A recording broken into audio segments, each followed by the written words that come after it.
Card 2089 here again. Went to the wrong screen at first there. But this is the Ultimate Tate Mode stream, Volume 8, powered by the Satiator on the Sega Saturn. So, hope y'all are pumped up for tonight. I know I am. I've been waiting for a day like this forever, to finally be able to play a lot of these awesome Saturn shooters in Tate Mode. So, really excited for it. The Satiator been working great. The stream last night went great, and sorry I probably went on a little bit too long last night. That was a really long stream, but everybody that watched, I appreciate it.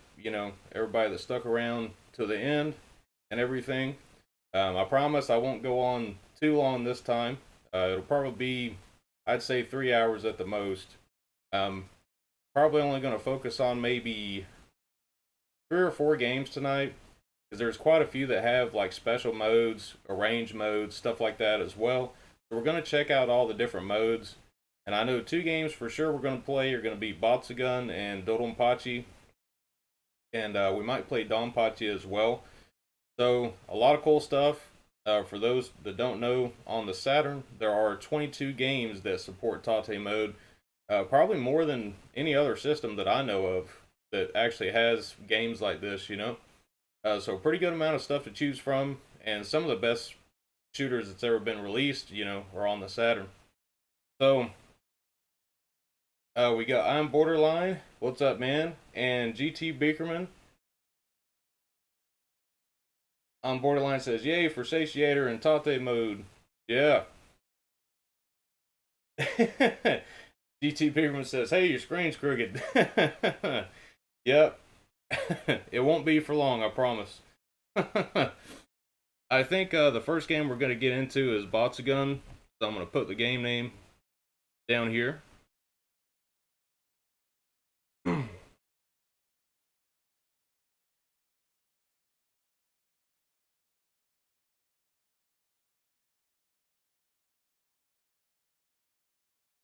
All right. And all right. Capture card didn't freeze up on me, so I'm doing great. And this is why I've got a quick access menu for the Tate Mode shooters here. So I've got the whole list right here. I do got to replace some of these ROMs. I know the Capcom ones don't work right for right now, so I'll have to replace those. But I played this one a little bit earlier today, and played the special mode as well. I wasn't aware of it, that it had a special mode, but it's actually really cool. It's mainly color swap from what I could tell, but still looks really cool. It has an arranged soundtrack as well. And so, pretty amazing game so far.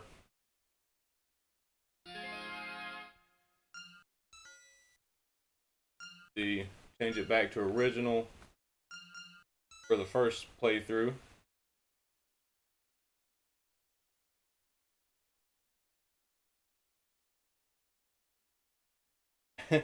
On Borderline says, I've been laser slacking lately.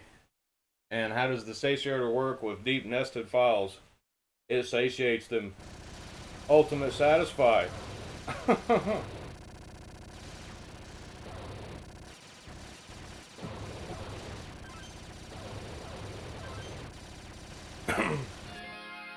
Alright, we'll go ahead and get into Batsugun.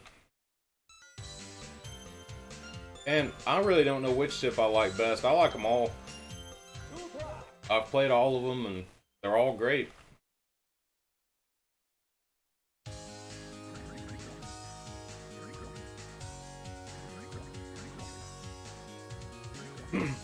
But this has been a hell of a game so far. I'm glad to finally be able to play this one.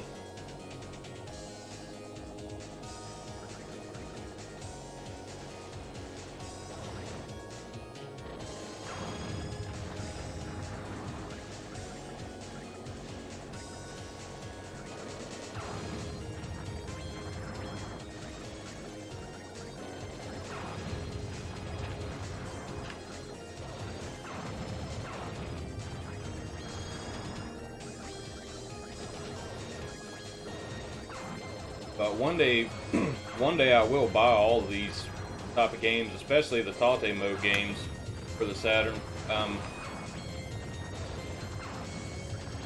This one's usually about $200 or a little bit more.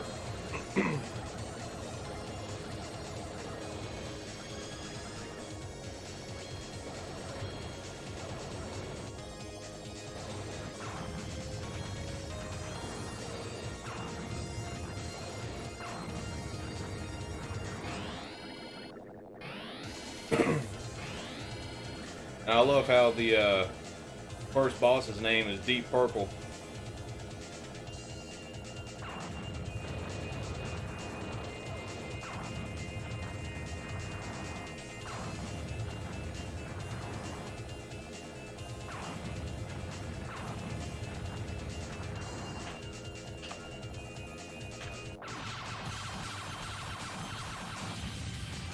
All right.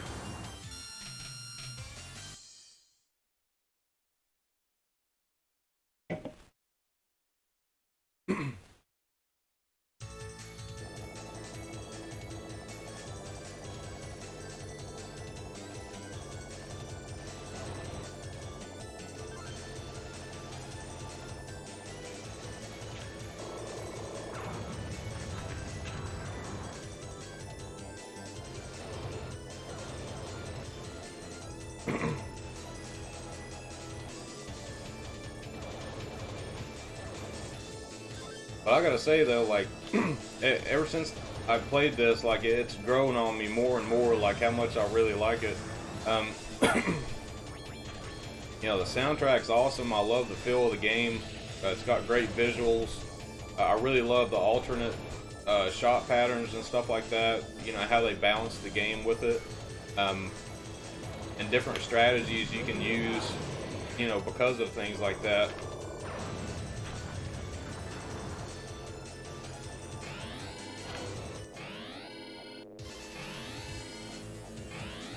I need to figure out a way to get my monitor set up in here though. I've got it set up now, but I had to like turn my CRT sideways to have a little bit of room to put it here. But it was a lot better than hauling everything outside like I usually do for these Tate Mode streams. So I think I'm going to keep on doing it like this from now on, just for simplicity.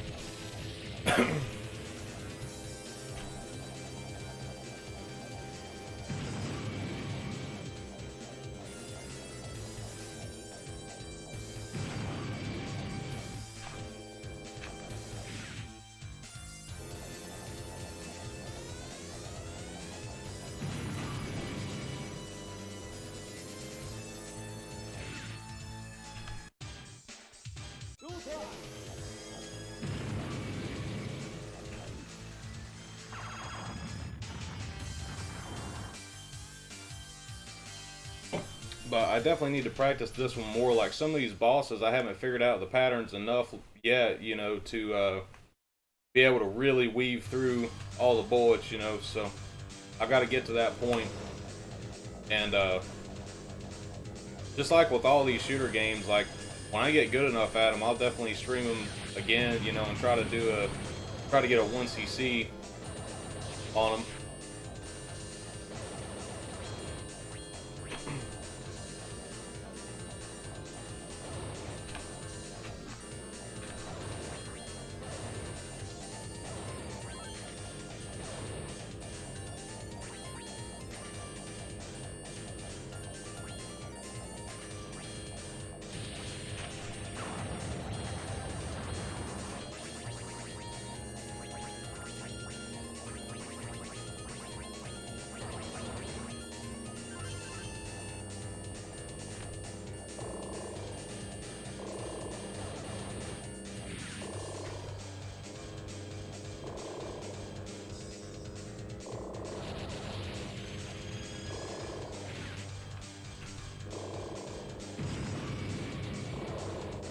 I love the pig. When you get close to him, his little ears flat.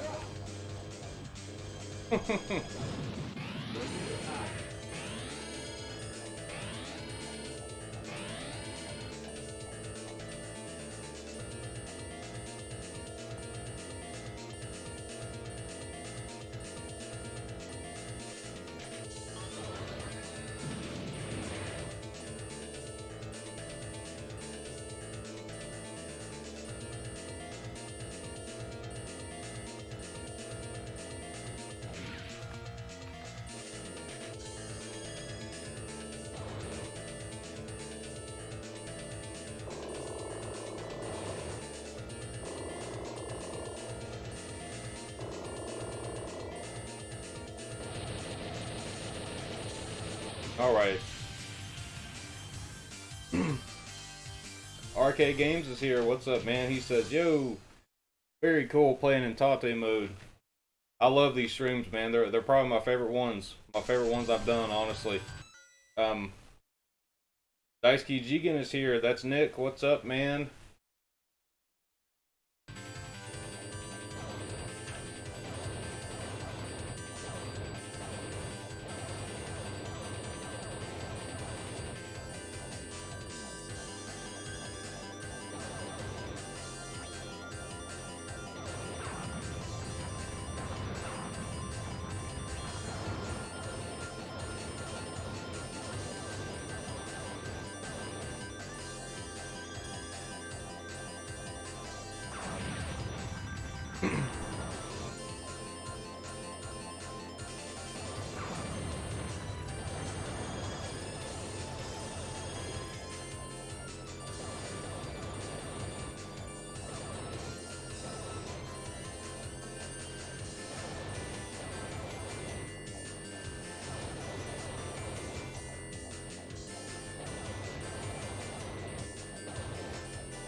Man, this is such a good game, though.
Almost had it.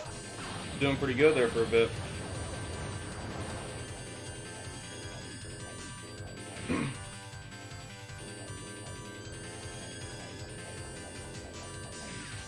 Ah, I got hit by one coming up behind me. I guess if you die in that part, it kind of screws you. Brandon Wallace is here. What's up, man? Daniel F is here. What's up?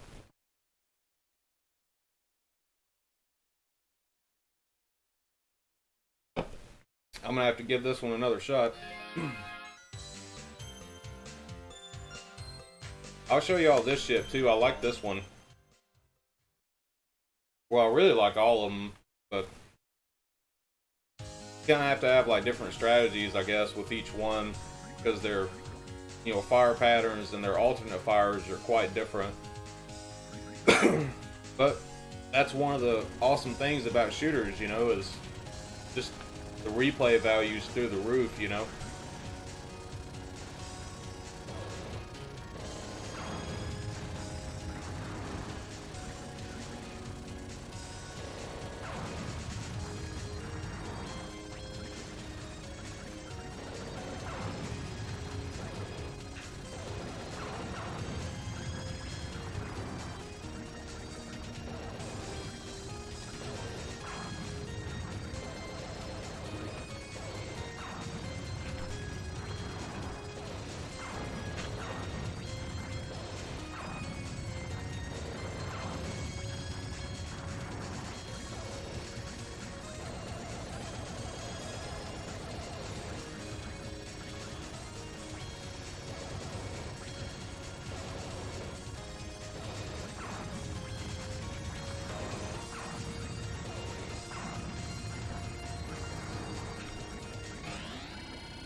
Back to deep purple again.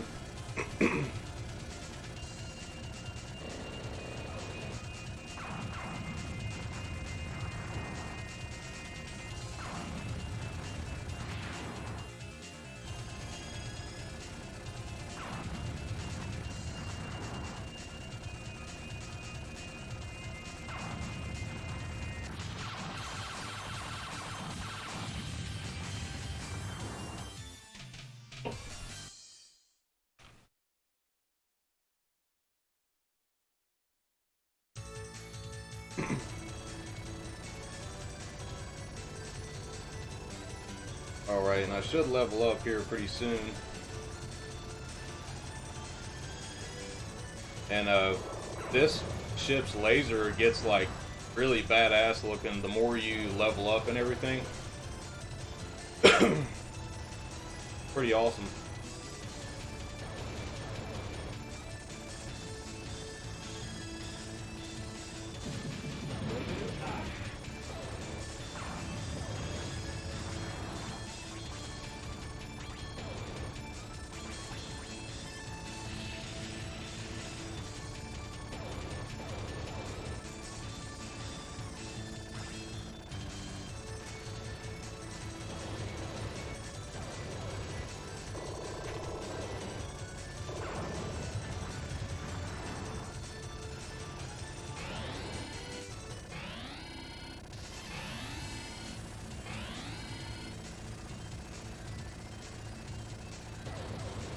And I'm telling you, this song is probably like my favorite song I've ever heard in a video game. Ever since I heard this a few days ago, I've just like been wanting to listen to it constantly.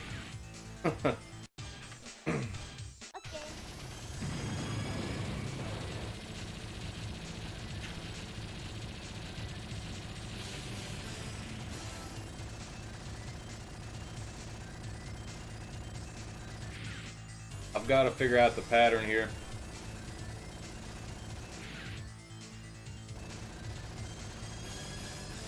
Where I don't like box myself in, you know.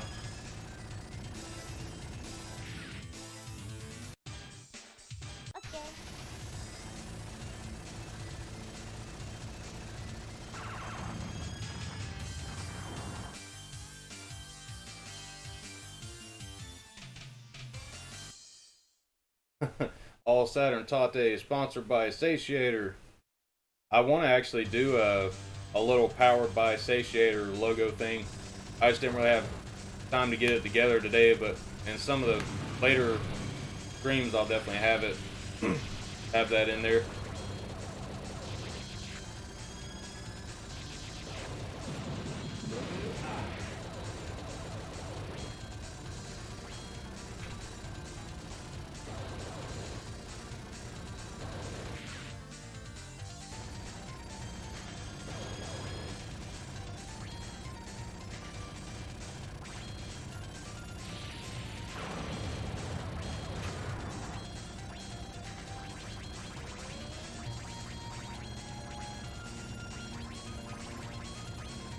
And Nick says some of these bullet patterns are insane. Yeah, I know. Like some of the, especially the boss ones. It's like it tries to box you in. You know, it seems like to where you go to like a corner of the screen or one side of the screen, and you can't really go anywhere else. See, look at how that laser looks now. Like that looks fucking awesome.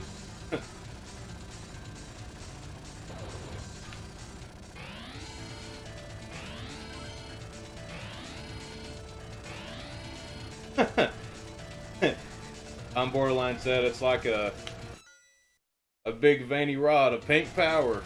Yeah.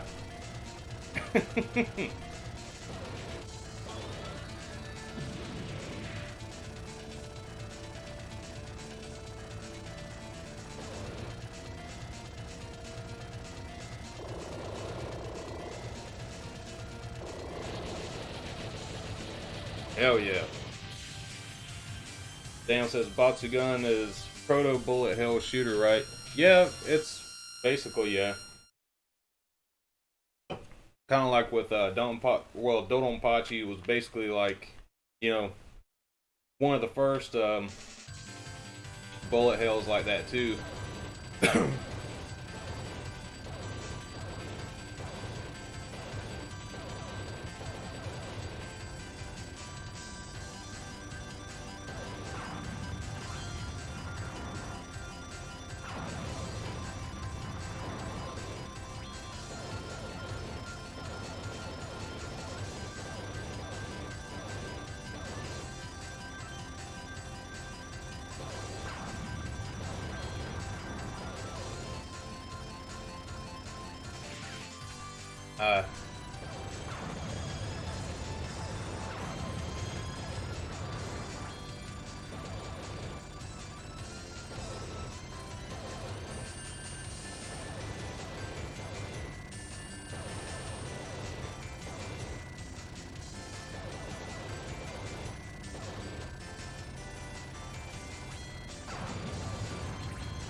Damn it.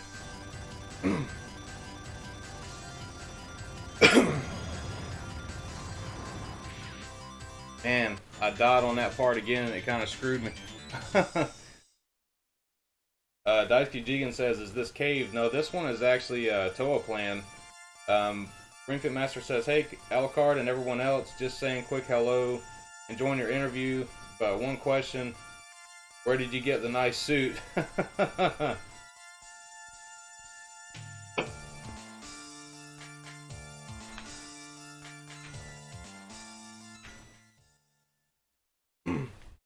Yep, Daniel's right. He said Toa Plan as well.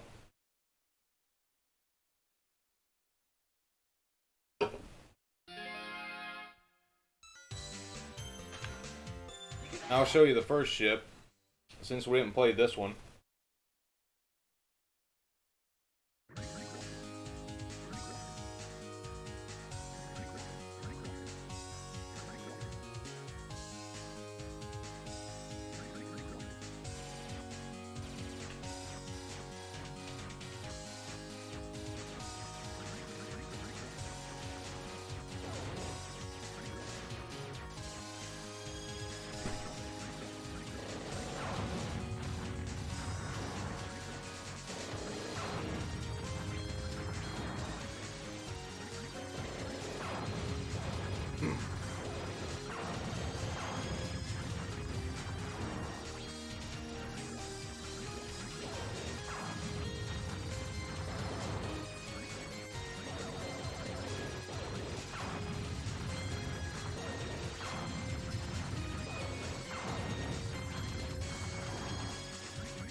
Oh, I missed the little pig back there. I'll have to remember that next time where that one's at.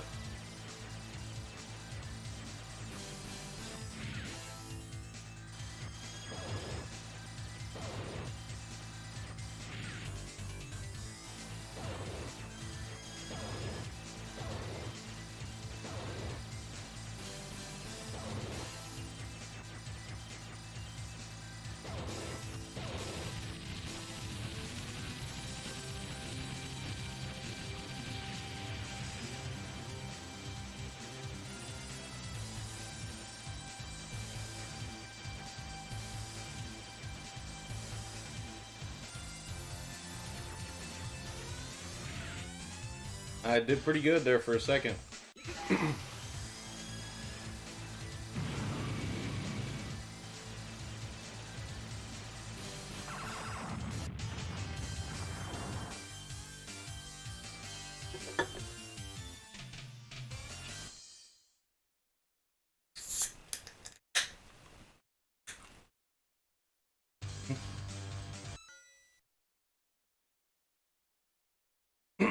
GT Biggerman says, this game's too fast for my old arse. Yeah, it's about too fast for me. I kind of love it, though. I love the challenge of figuring out how to do it, you know, like figure out how to get through all that stuff without, you know, dying, or even sometimes like getting through it without using bombs. I think that's, you know, one of the funnest things about shooters, really. Um, sorry, Mars here. What's up, man?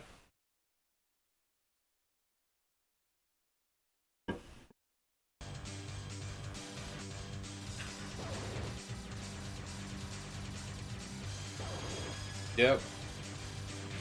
Playing some Batsugun.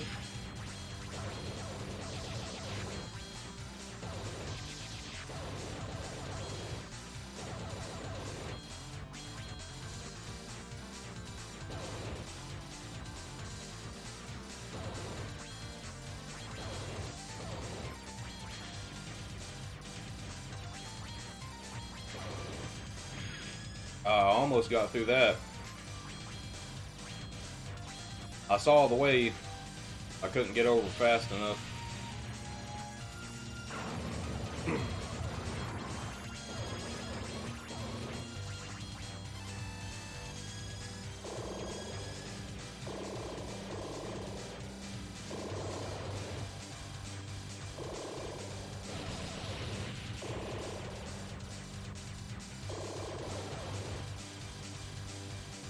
See the little pig?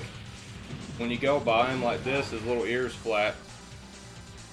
I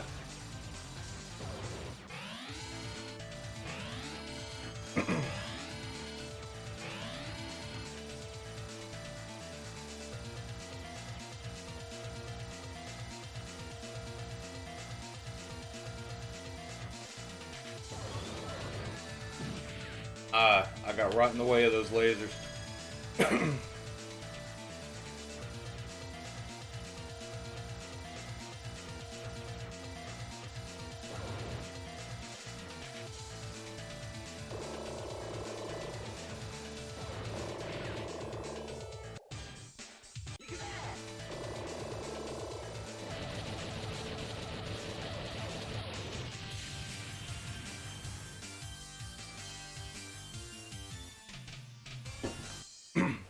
I'm not for sure, but I think I'll probably do better with the third ship.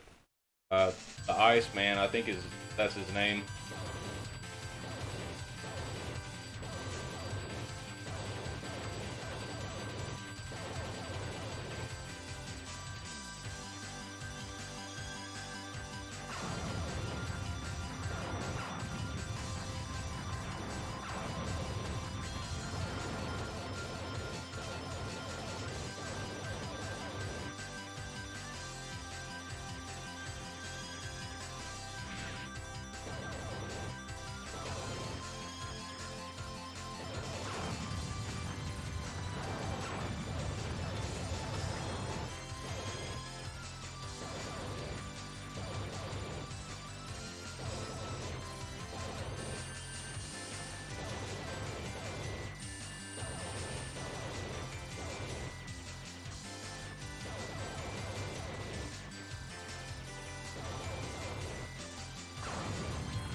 I couldn't get over fast enough.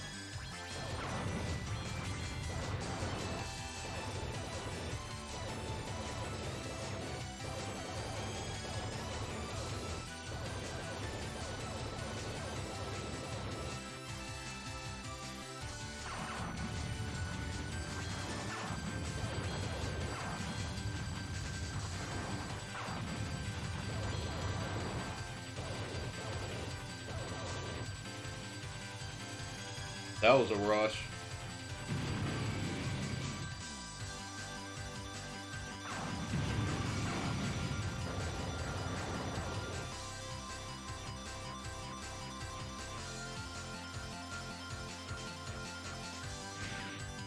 Ah. I thought I was over far enough, I guess not.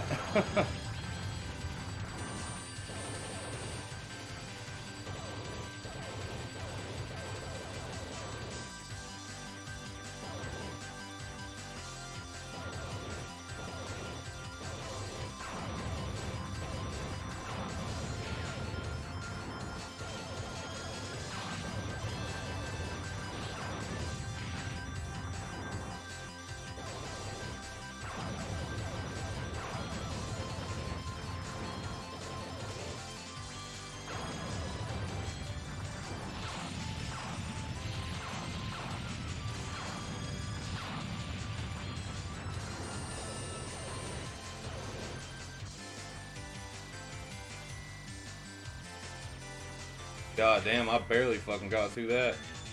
But I still died. I keep dying on this part, so I gotta get better.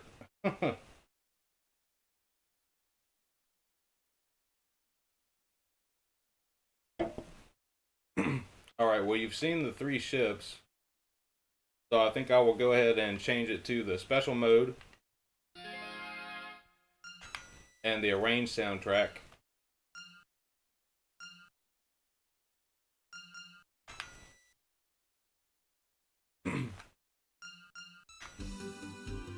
And I'm assuming the other ones that you can see here are like for 2 players. So if you play it 2 player, they'll get a different ship. So I'd like to see what all the other ships are.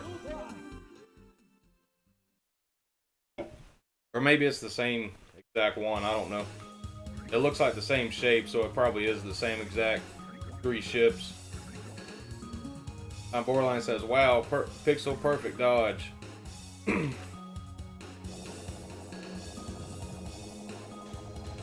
Hopefully I can at least beat the game tonight. But as you can see, you know, it's kind of just a color swap, but really cool though. I like the colors they chose for this mode. And I think there probably are some other differences too that I'm not aware of yet, because there was I was playing this mode earlier for a little while, and I noticed there's a lot more of the little pig characters too. And in this one, you could actually pick them up. I guess maybe it's like a bonus thing or something.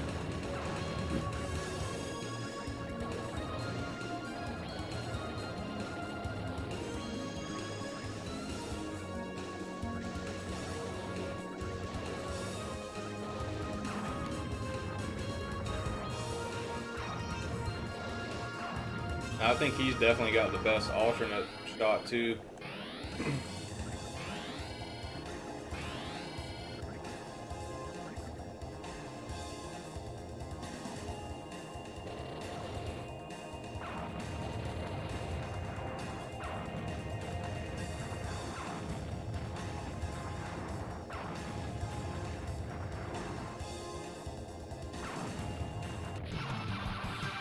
Damn, that was quick.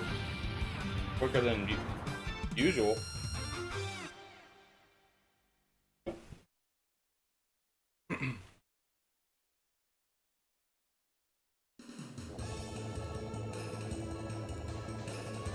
And I really like the color swap they did on this level too.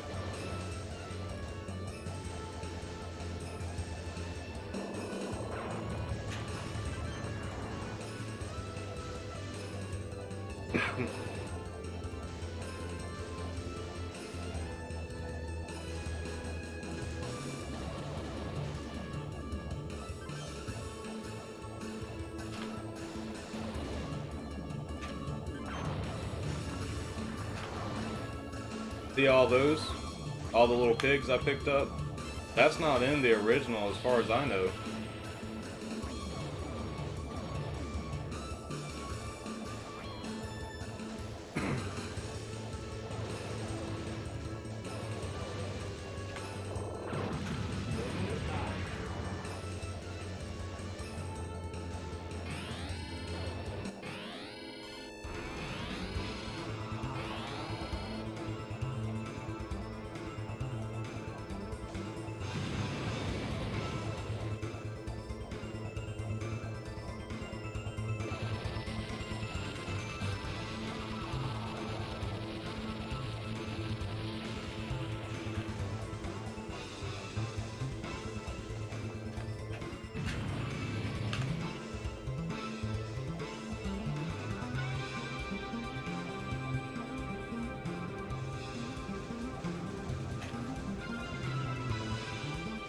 I think I'm starting to get this pattern a little bit better.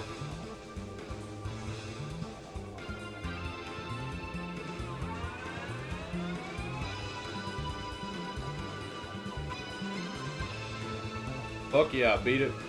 The second part at least with no bombs. Second boss phase.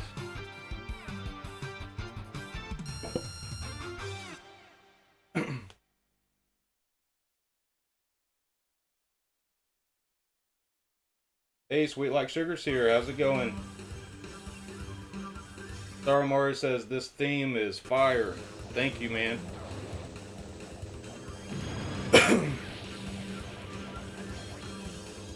See, there's more little pigs right there.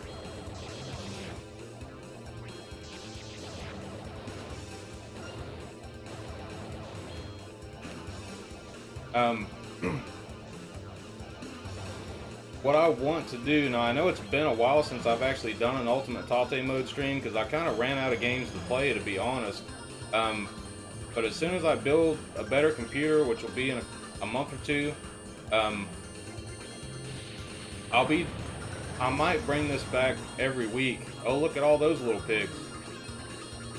Collect all the piggies. But I think what I'll do is, since I can, you know, use MAME and stuff like that, there's over 600 games on MAME that has Tate Mode, so I'd like to make this like a weekly thing, like once a week or something.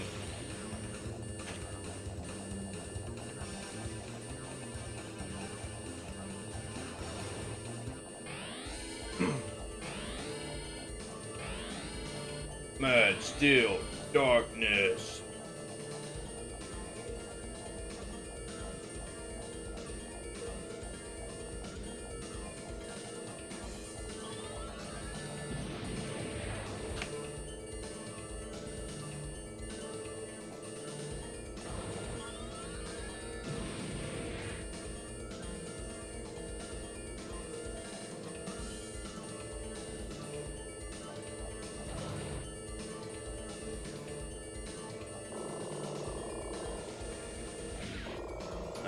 Got a little bit too far over.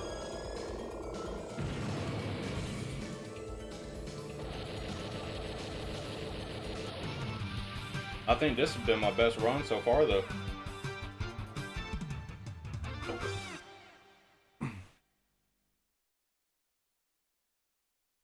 Pigs are delicious. Bacon, bacon, more bacon. Bacon is life. I just had some too.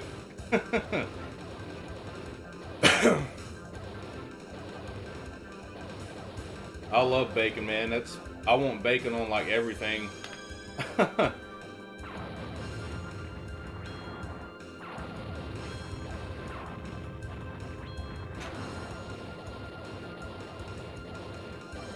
Alright, I'm doing it this time. I'm getting through this part of the level. The hard part of the level. And I usually die right there too, so at least I remembered that pattern.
Oh, I missed all the little pigs.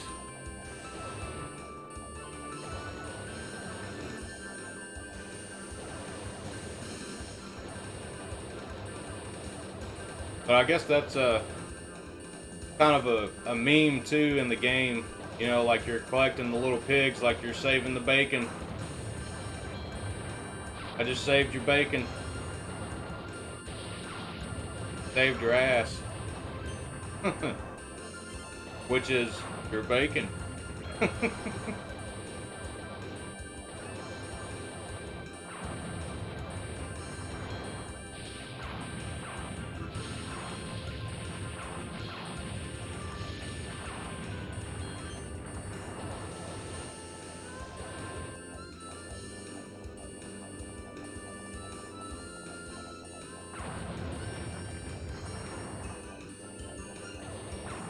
Holy fuck, how did I do that? How did I even fucking do that? God. I can't even believe I dodged all that shit right there.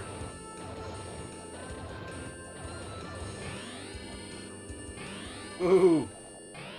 God.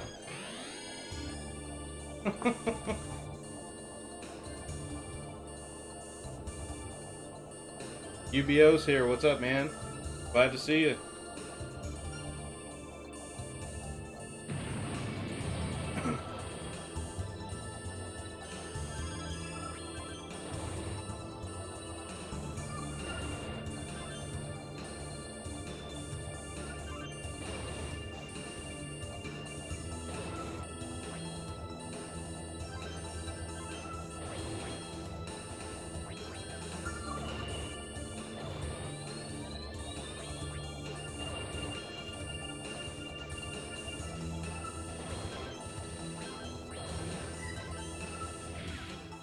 I know this pattern, I'm just too far over. I was getting through it fine earlier. There we go. I messed up again, but that's how you get through it. You kind of have to weave back and forth. You just have to watch for the one that's going to come down in front of you.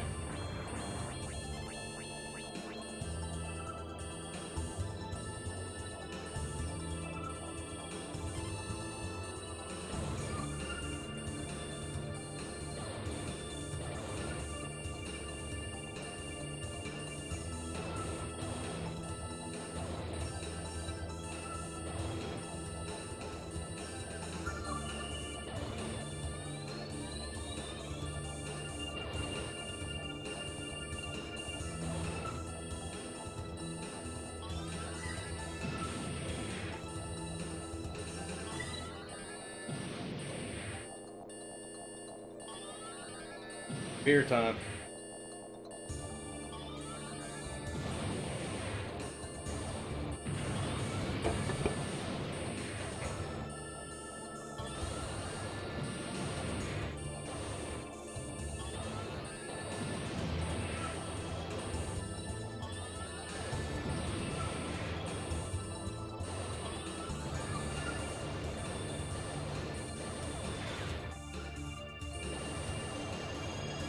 And I know a way to mine points and shit right here, but I'm not gonna do it.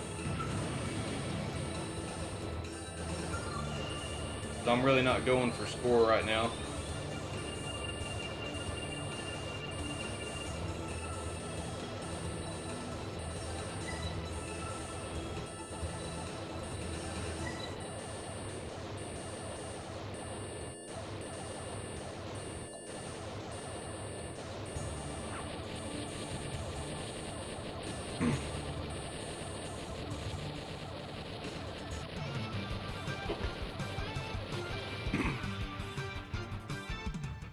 But there's a way you can like really mine for points at on that level, or that boss battle anyways.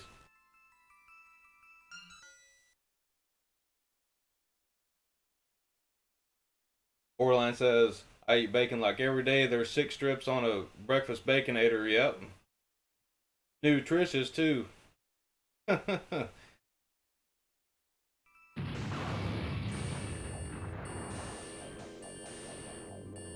Look at these little pigs. They're actually pink. I was distracted by the pigs.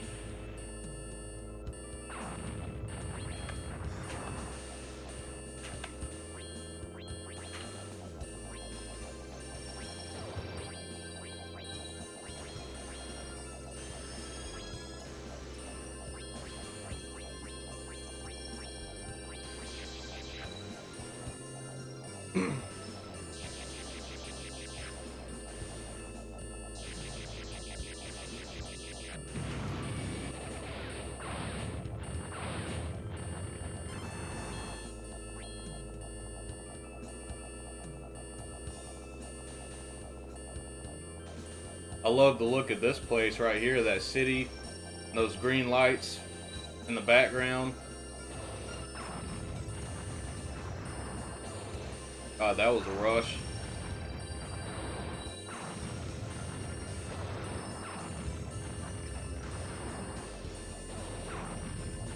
Oh.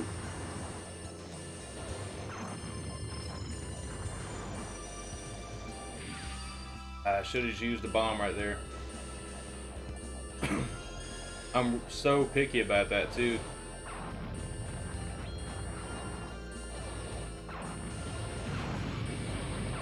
Had to that time.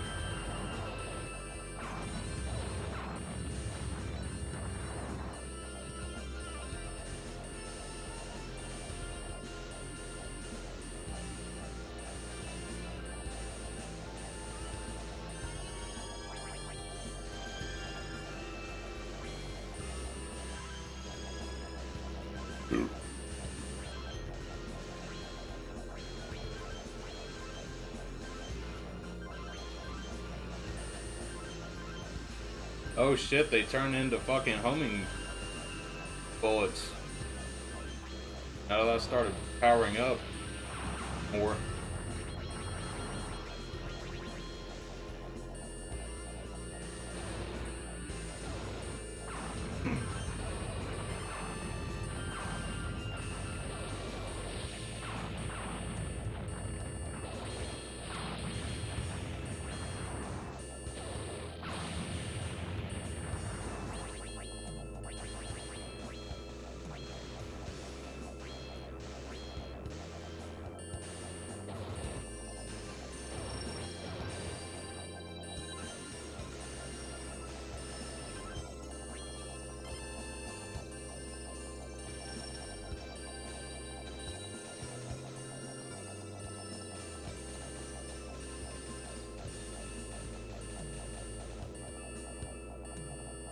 Alright, not a bad run so far.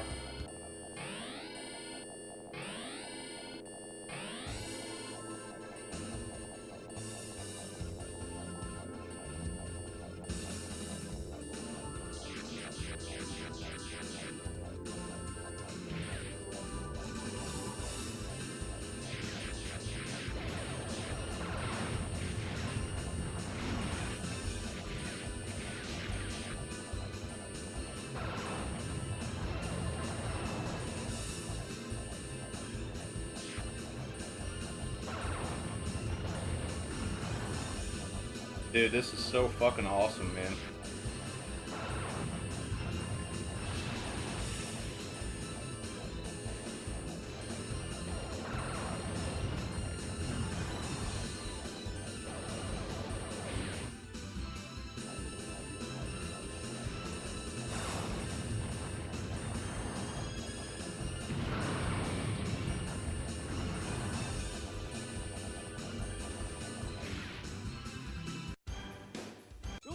Thankfully, I still have it continue. I don't want to die on this part. I want to beat it.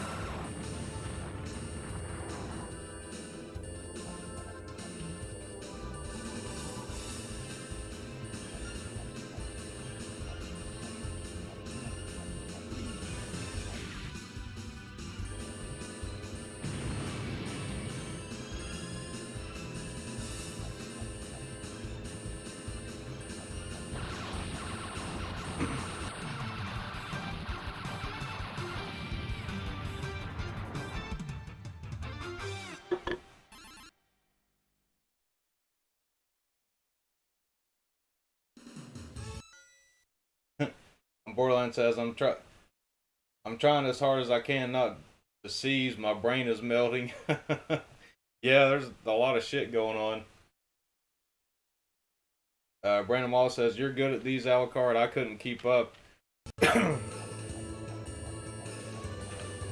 Oh fuck, is this loop 2?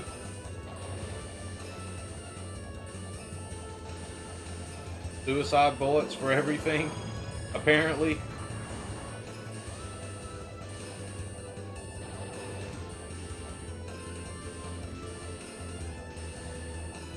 Oh.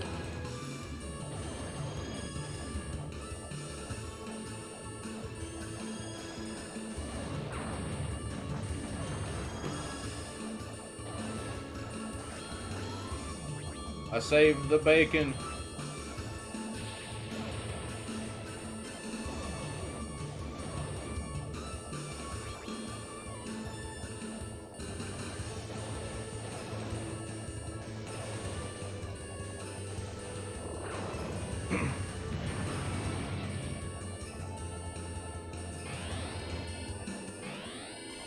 Oh no, this is, well, stage 6. But I still feel like this is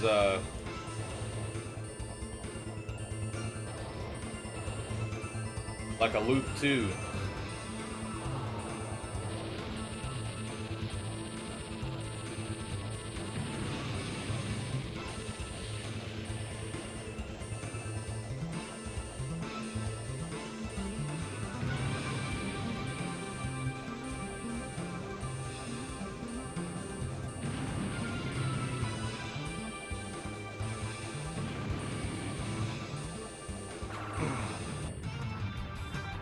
Well, I basically just bombed the hell out of it. So I beat it, but it doesn't quite feel like a victory.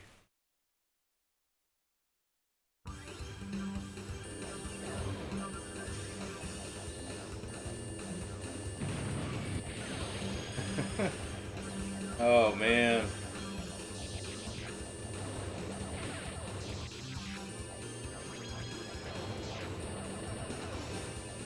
Well, you know, this is the special mode too. I don't think this has I don't think the first one had a loop 2, did it? The regular mode?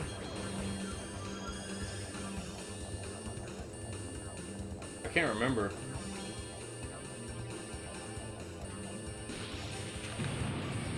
I didn't mean to use that.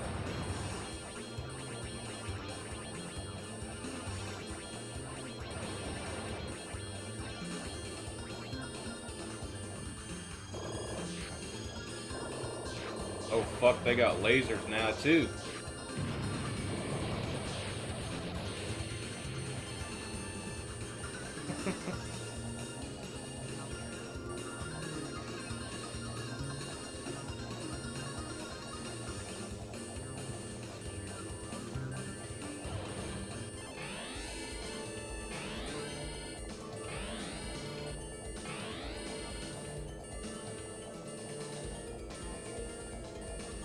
Now what new tricks does this one have up its sleeve?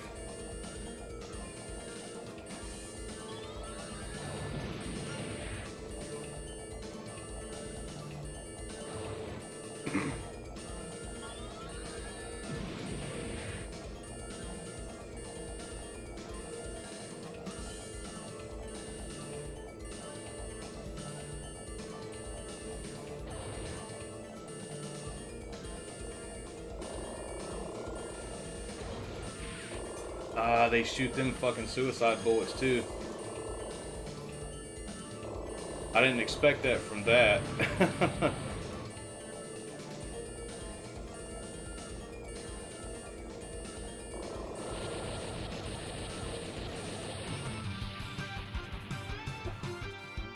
And fill your butthole, pucker up.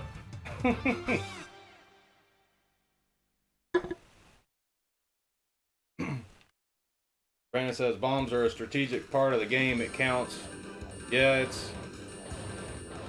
I try to be more strategic though, except for like just using them on bosses like that. But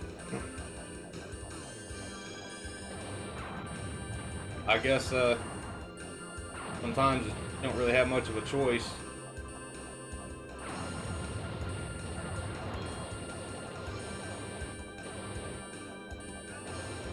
This is Suicide Bullet Heaven.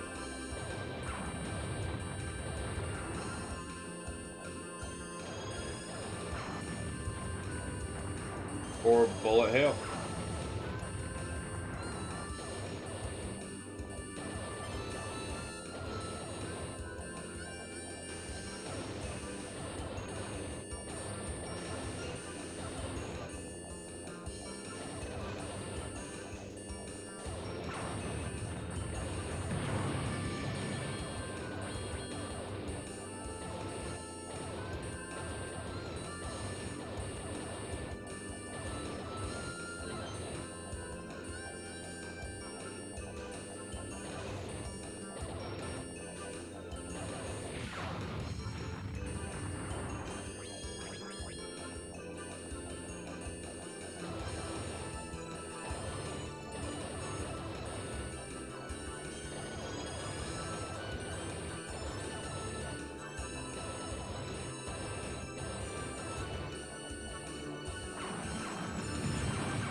God damn, that was a lot of suicide bullets from that one thing.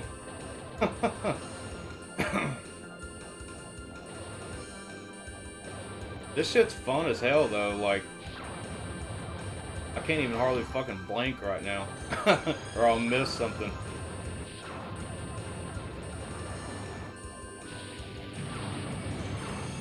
I probably didn't need to use that there, but I kind of panicked.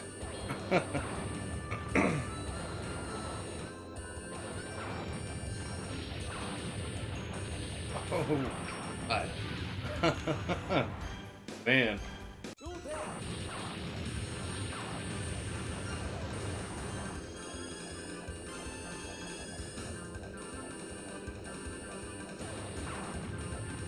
Oh.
Damn, these things got suicide bullets too.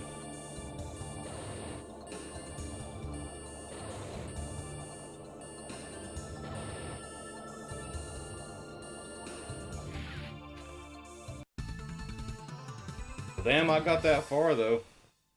I ain't gonna lie, I'm pretty proud of getting that damn far. That's crazy.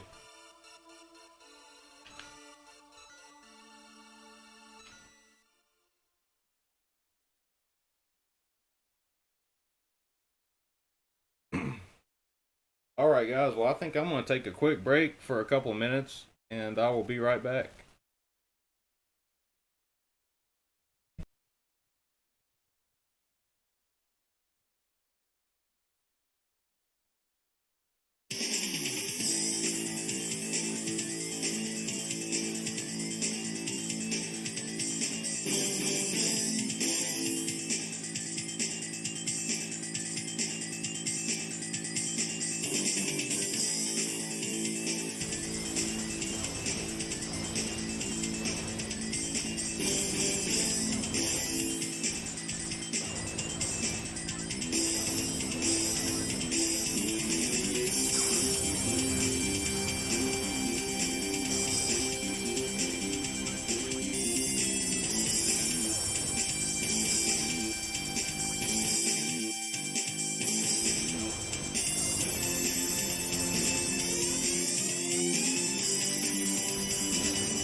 Alright, guys, I'm back. Thanks for waiting.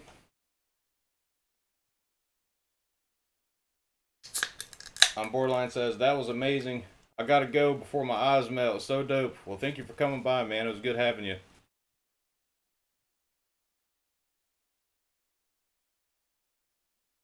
The next game we're gonna get into is Dodonpachi. Probably one of my favorite shooters of all time. I've been dying to get this game. I still don't have, the physical copy. I've been dying to stream this forever, which I know I did on when I tried to do main, but it really sucked because my computer is not that great. So this time we can finally do, a proper stream of this game. So I'm really excited for it. I'm gonna power cycle the Saturn.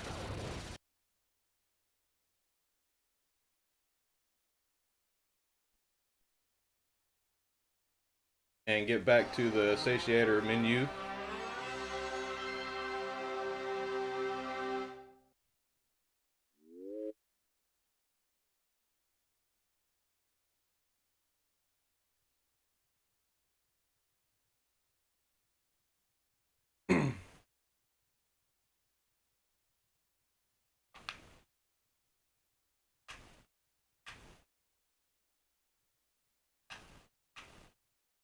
And we might play some Pachi as well, but um, might depend on how many games we play.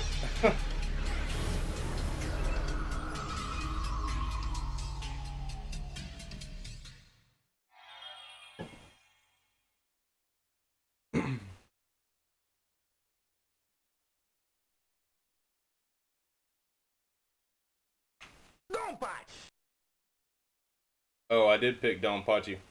Oh well, we'll play this one then. I thought I picked Pachi.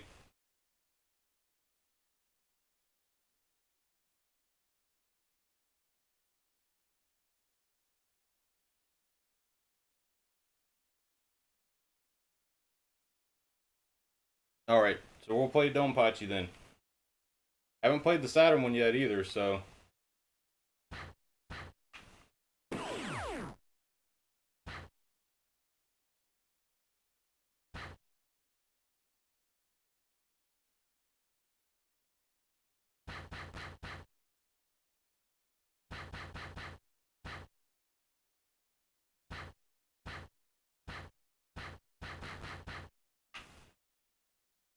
Oh, I like how it did that. That was fucking awesome. Wait, I gotta.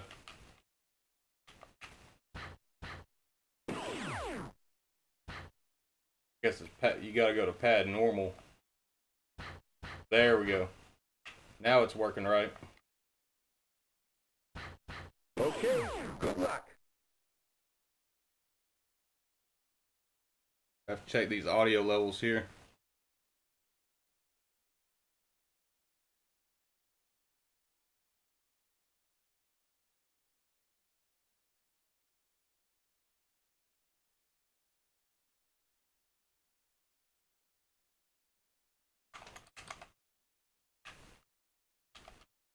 Atlas.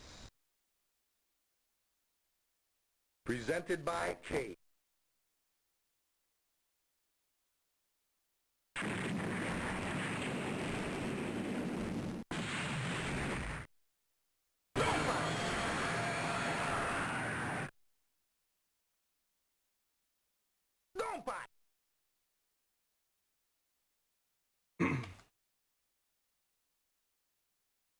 Select your battle type.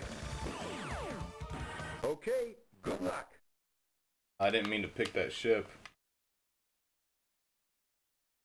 I guess the start button is the credit button, which is kind of weird, but. Wing leader to base. Wing leader to base. Commencing operation. 3, 2, 1, go. First stop. Enemy outpost. Let's see what you got.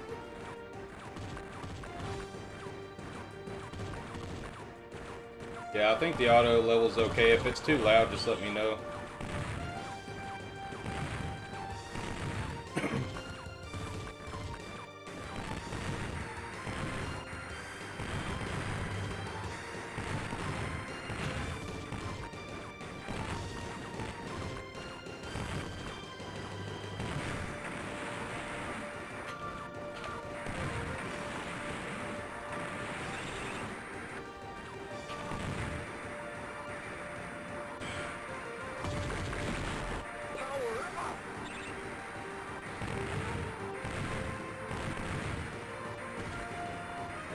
And you know, like, this game is basically like kind of like the intro to Bullet Hells, you know?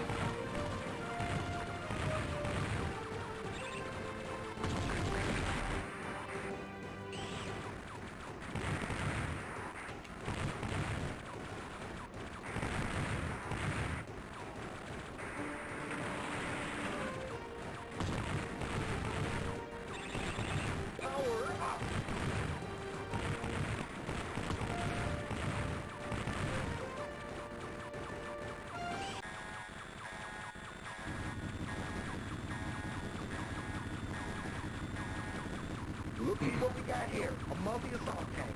Watch yourself, kid.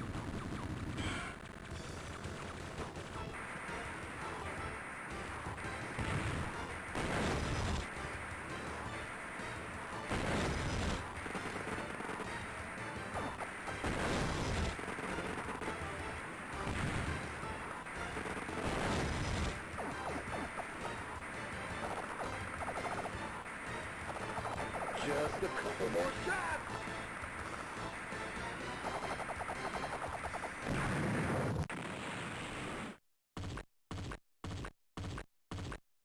Hell yeah. All right, that's it, kid.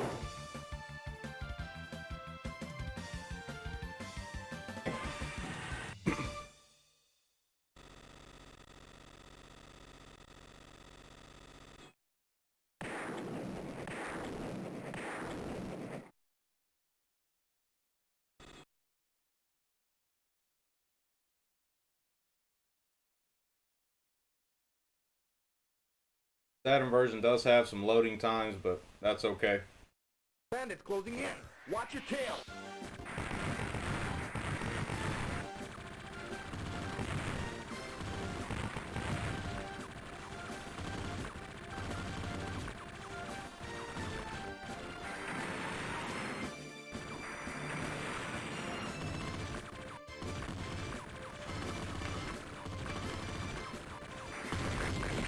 Power up.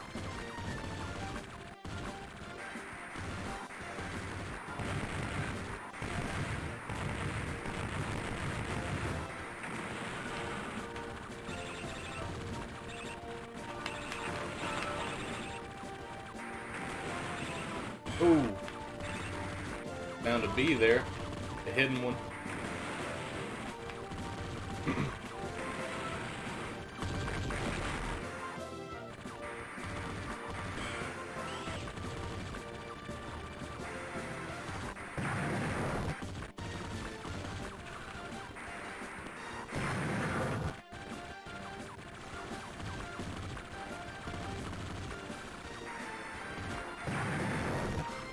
But honestly though, like, having, you know, a Satiator and EverDrive to play this stuff, it just makes me want to buy these games so much more, you know. And eventually I'll get them. But it's awesome to be able to actually finally have a chance to play this now, though.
False time again. Heads up. Artillery barrage. Don't panic, kid.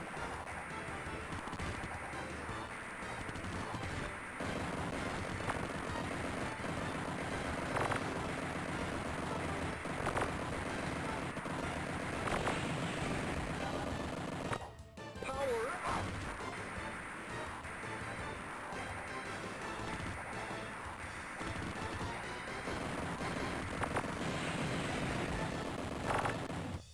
Power up.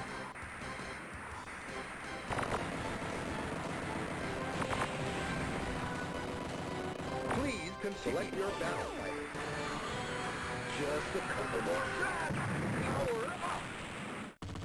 Power up.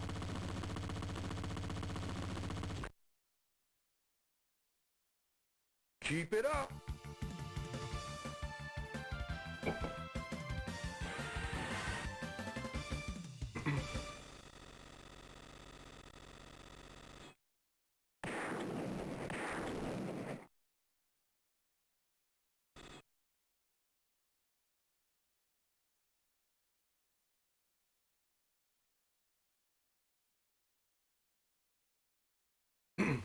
Wondering about the credits too, because it only let me add one credit. Fire at will, kid. Fire at will.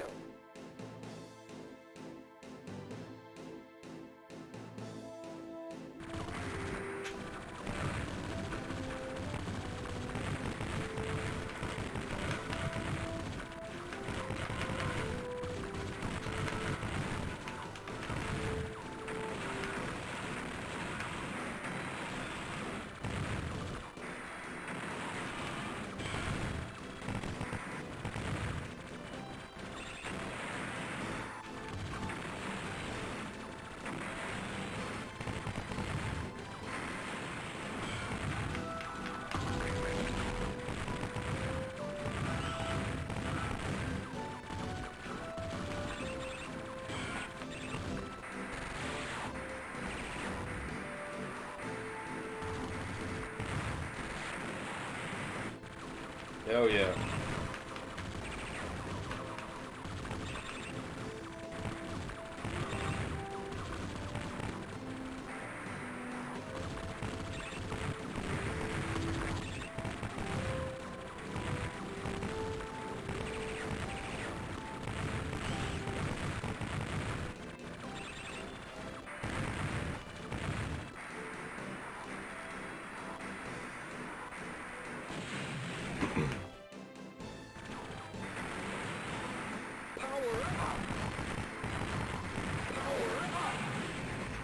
Oh man.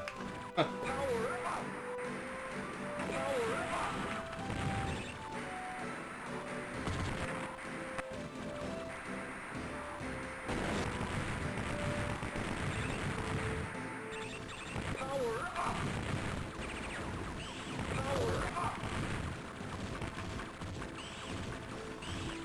game does have some slowdown on the Saturn, but not bad enough for it to really affect the game too much.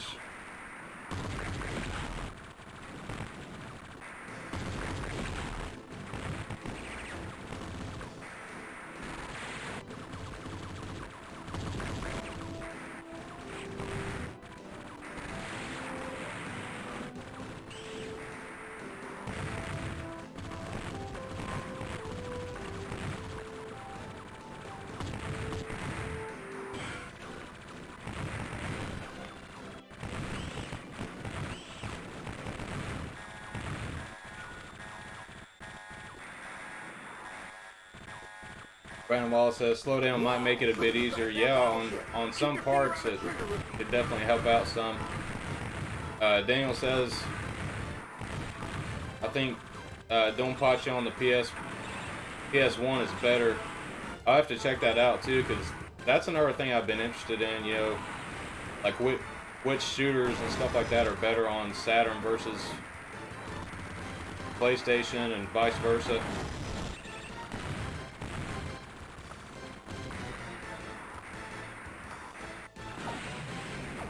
I tried to get over too far.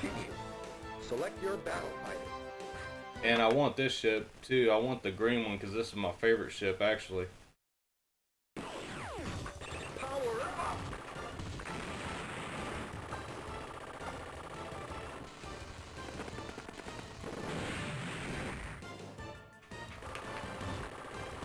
up. Power up. Power up. Power up.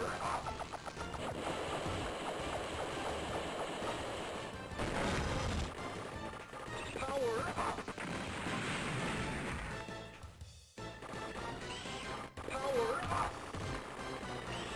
up. Power up.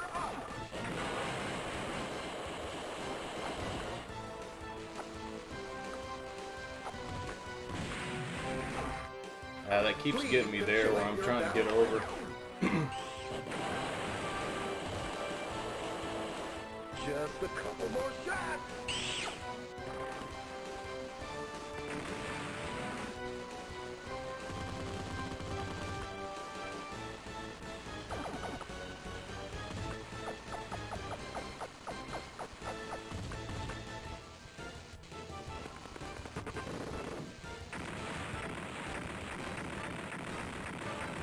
Getting some pretty major slowdown there for a second. Victory.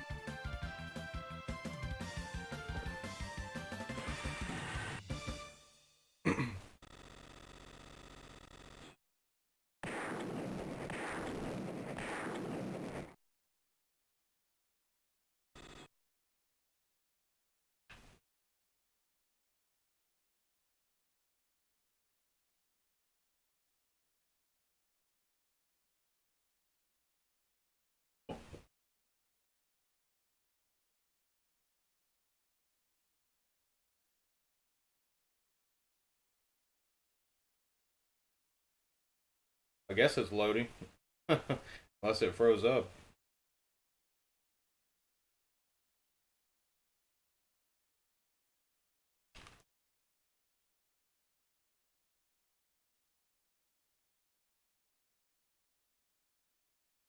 Oh, maybe I broke the game.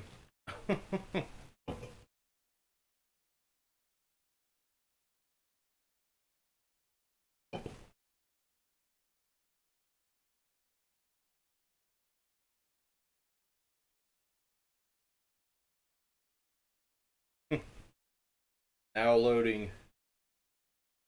I guess I'll give it a minute, but if it doesn't load, then I guess it froze up. I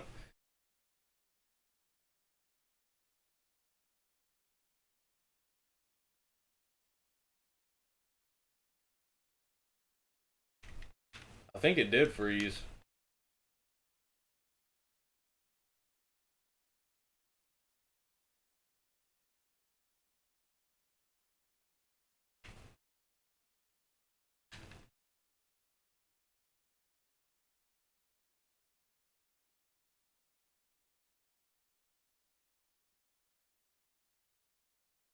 Yeah, I think it's froze up. Daniel says, Satiator let us down.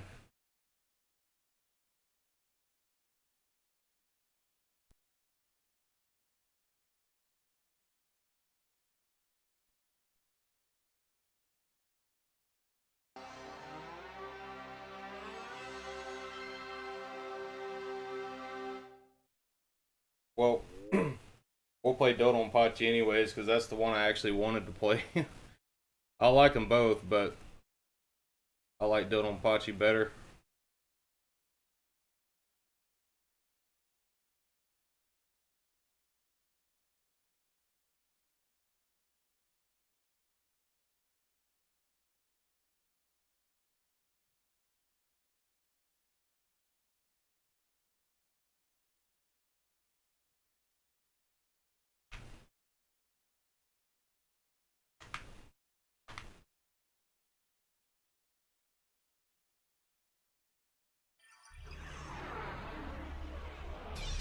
And I know some people are like the opposite. Some people really like Donpachi a lot better than Dodonpachi.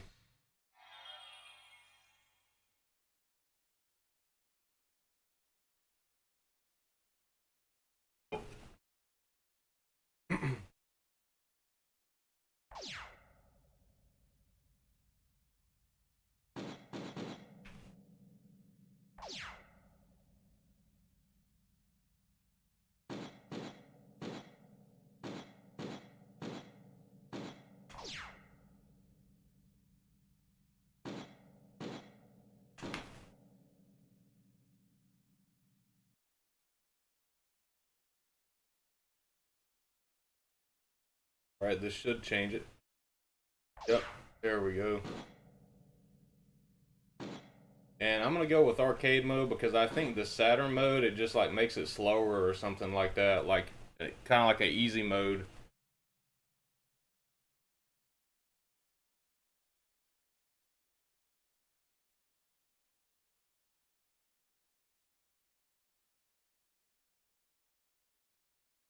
It has a score attack mode too. I wonder if that's kind of like a caravan mode.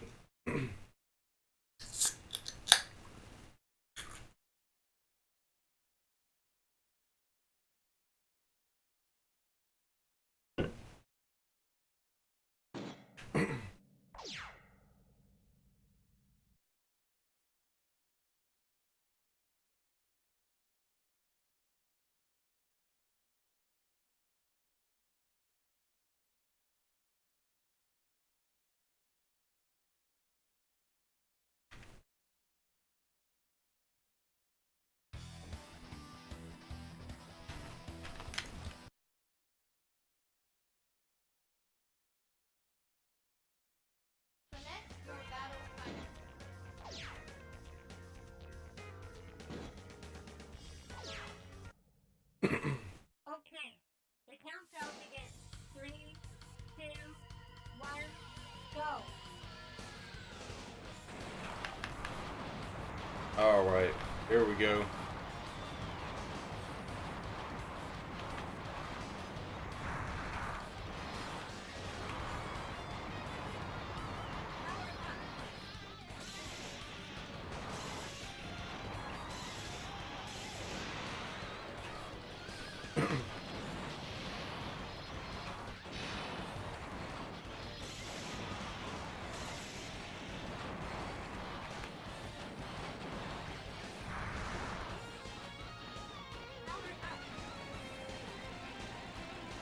And this game has really another one of my favorite game soundtracks in it as well. I know that when I finally got a chance to play this on MAME, it was just fucking awesome. I couldn't quit playing it. Like, I played it like every day there for a little bit.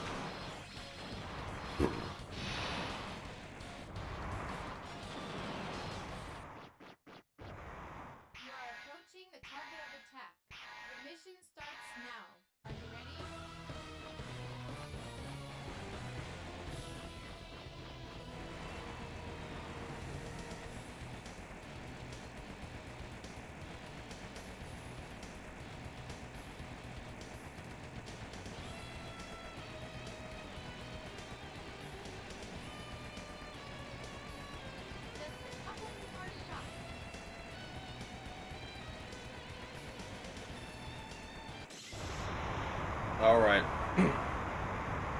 Second boss down.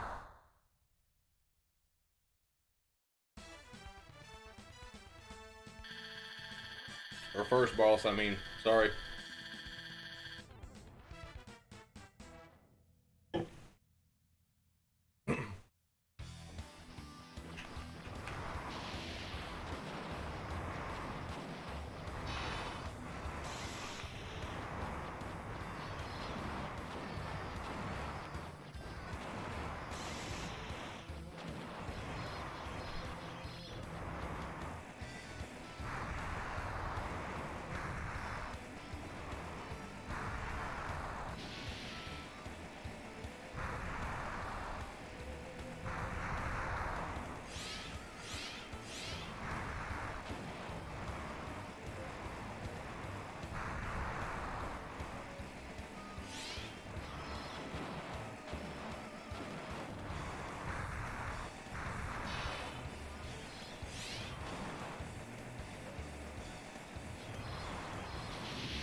I went over just a tad bit too far.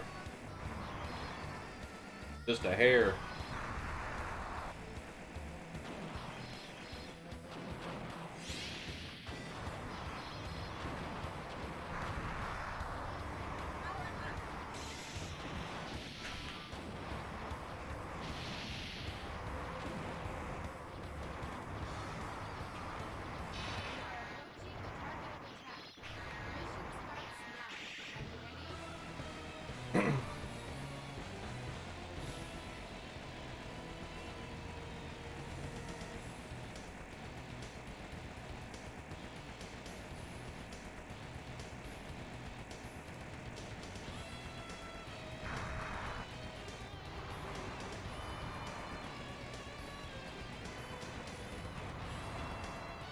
Ah, man, I almost got through there.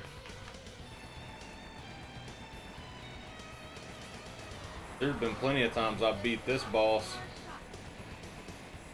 without using any bombs.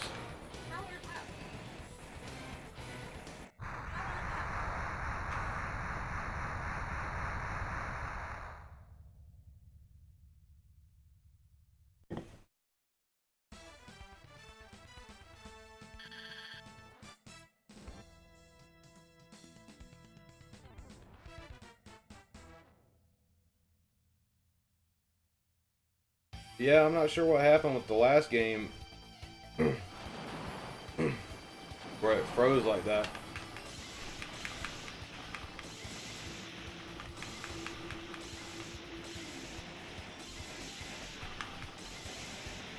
And this track right here too.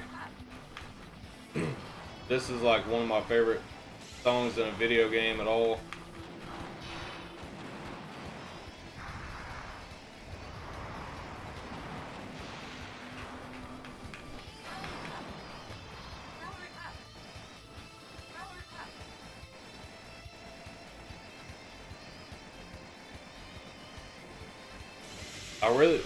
One day I really want to cover these type of songs, like make like a cool metal cover.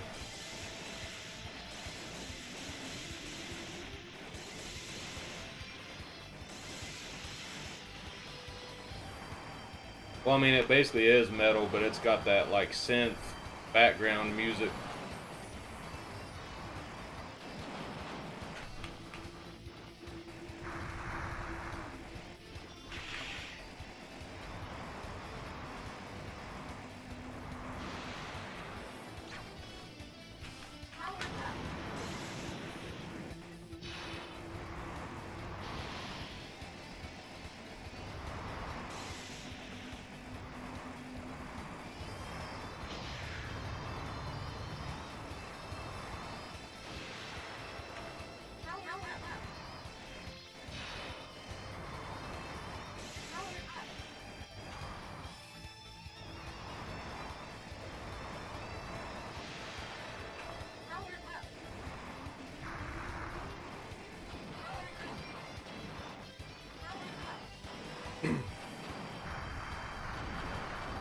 Brandon says, I'm sure there'll be plenty of firmware updates for the kinks. Yeah, they'll definitely patch all that stuff. He's constantly working on it.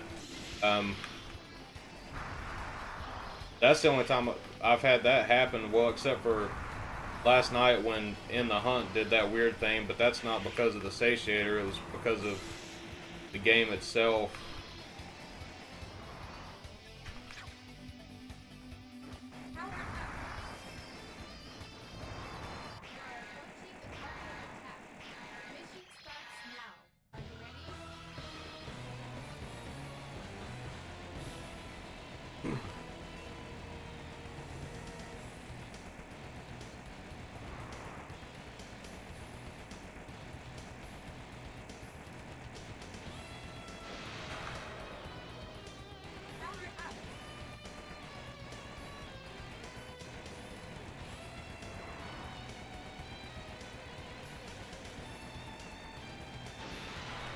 I gotta remember, my hitbox is a little bit bigger in this game than with the last one.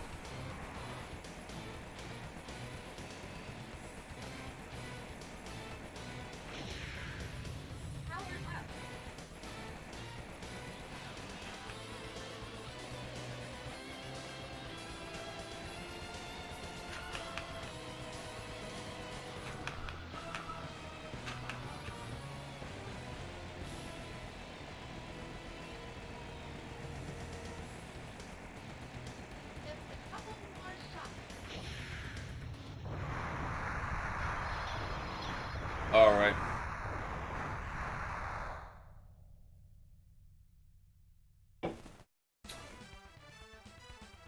Daniel F says, I never really understood the appeal of bullet hell shooters. I prefer the traditional style. Brandon says it's like navigating a maze. Daniel says bullet hell is too manic for my taste. Yeah, it's definitely not for everybody. And I do kind of understand, you know, why some people, you know, prefer, you know, like regular traditional shooters. I kind of like them both about the same, but I guess it depends on what game it is. Like, I feel like these older, like, bullet hell shooters, I really like these even over a lot of the newer ones.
And I love how in these games you have like your laser bomb and you have like your regular bomb.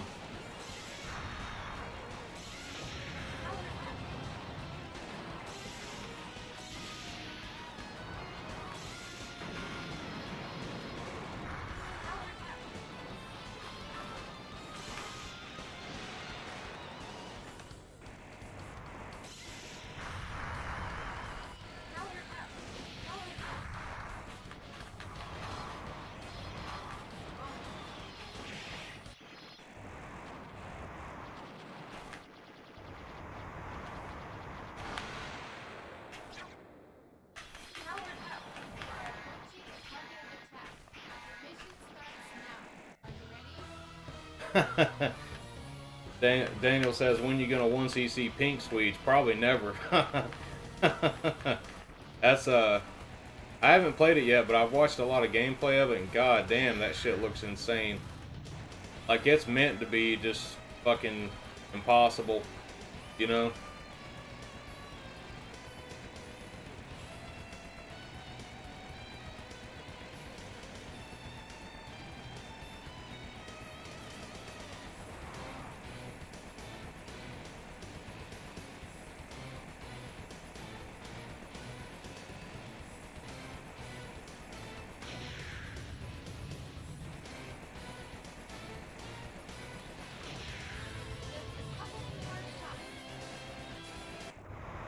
Alright, got through that shit without dying.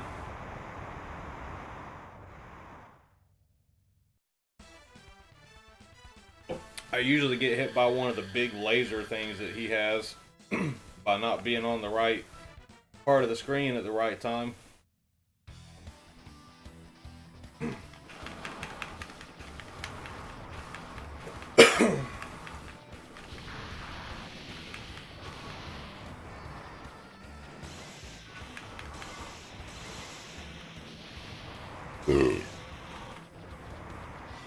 Excuse me. Now this level is where shit starts getting tough.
Man, I almost made it through.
This guy's got quite a few tricks up his sleeve.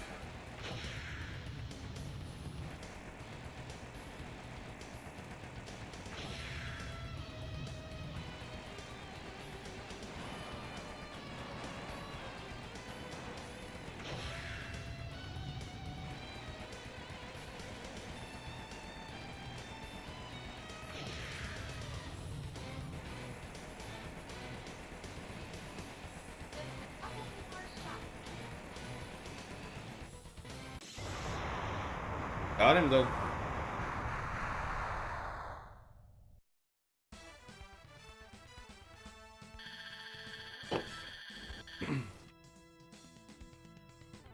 Daniel says, been busy with work lately. Have yet to play Nexer yet. Dude, Nexer's fucking awesome, but I ain't gonna lie, it takes a lot of patience, man, to get through that.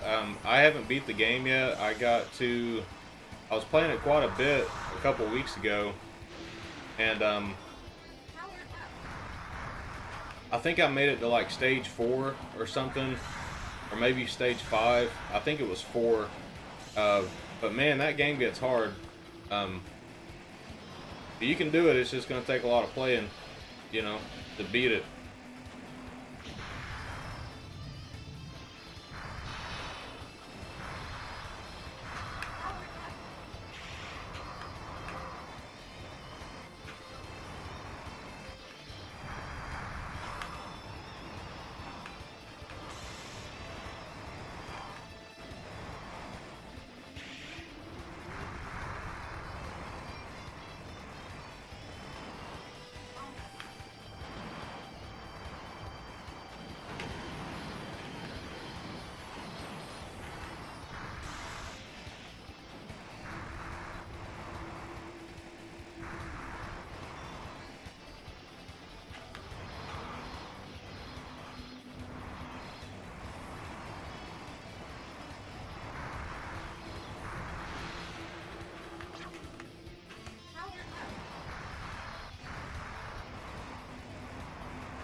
Man, I swear, I'm probably gonna be playing this shit like every day now. Now that I have the Saturn version of this.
What, it won't let me put any more credits in?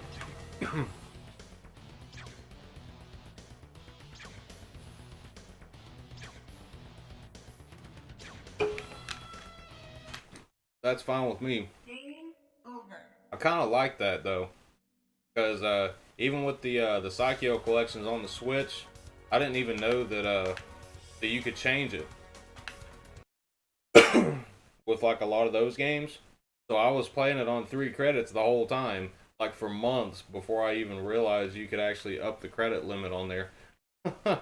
So I kind of like that because it challenges you. It challenges you to get better and better at the game the more you play it, you know. And I think that's one of the things I love about shooters, you know. Don't punch.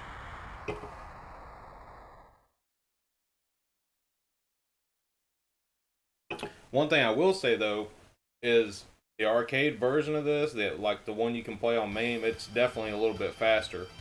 A tad, you know, but it's probably because of the hardware, you know. But still, I mean, this is like probably almost an arcade perfect conversion of it. The explosions and shit like that don't look as good. I did notice that. It looks a lot more pixelated. But it still looks good enough, you know. Kind of interested to see what the PlayStation version of it looks like as well.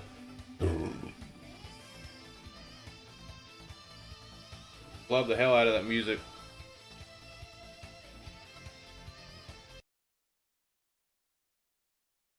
Well, we played through Donpachi and Dodonpachi, so I think we'll check out a couple other games.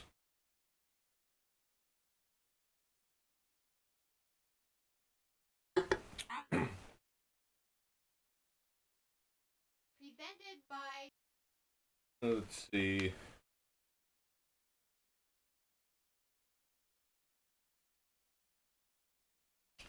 Guess you have to restart this one to go back to the menu.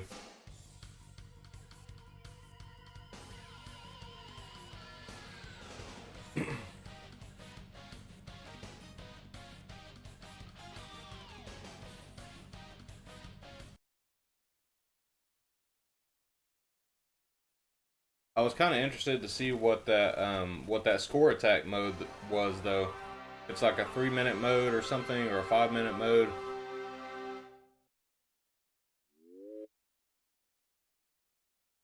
Got to power cycle it again. Oh, actually, while I'm thinking about it, because I forgot to do this last night, guys, I was gonna show you like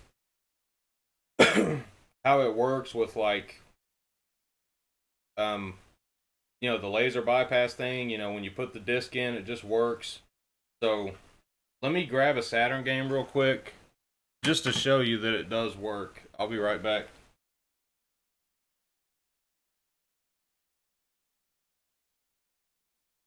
Grabbing a random game. This is a Real Bout Fatal Fury Special. Let me turn the Saturn off.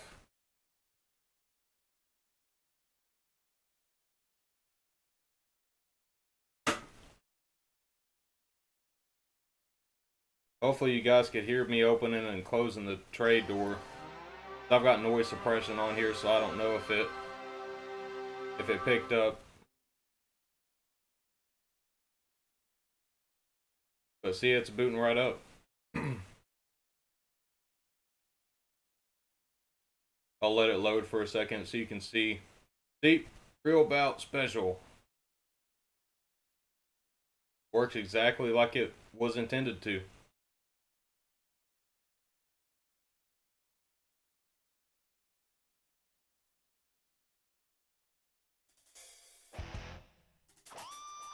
I wanted it to play for a second because I want to hear this badass music.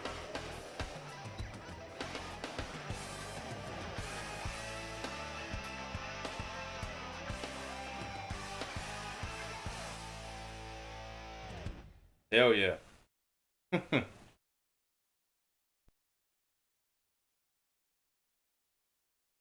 Just wanted to show you all that because I watched it. I went back and watched a little bit of the stream last night, and that's one of the things I forgot to do. So I just wanted to show you while I was thinking about it.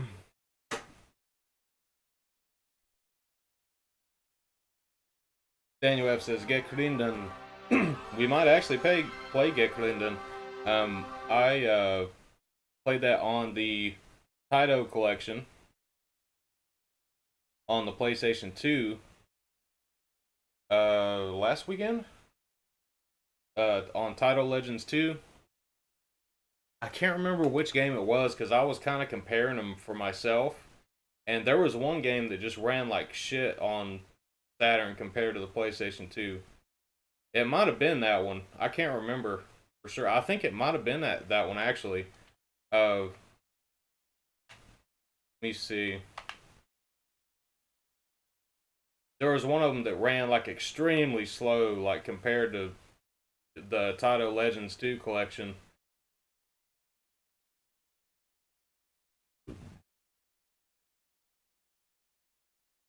I think it was that game. I'm almost positive it was.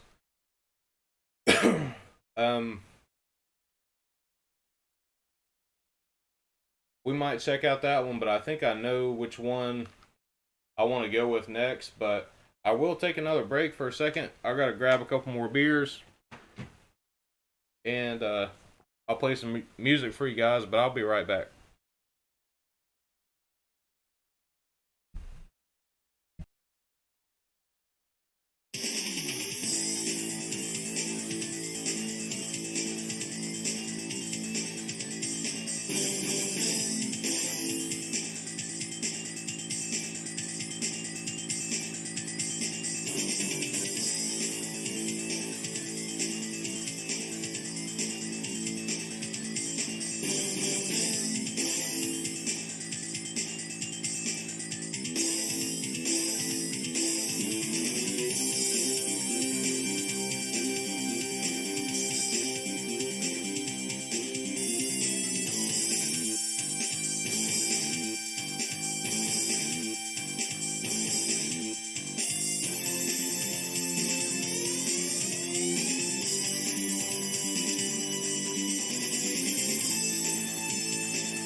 Alright guys, I'm back. Thanks for waiting. And I think I want to play Q-Coca Tiger 2 Plus, which is the English text would be like what is it, Twin Cobra? Yeah, Twin Cobra 2 Plus.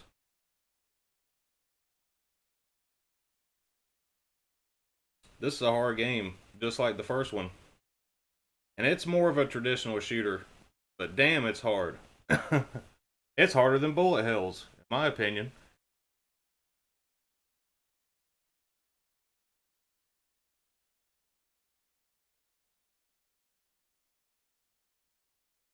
That's probably too long.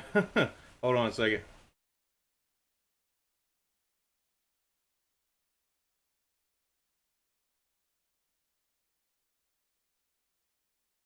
There we go. Make it fit in that little box there.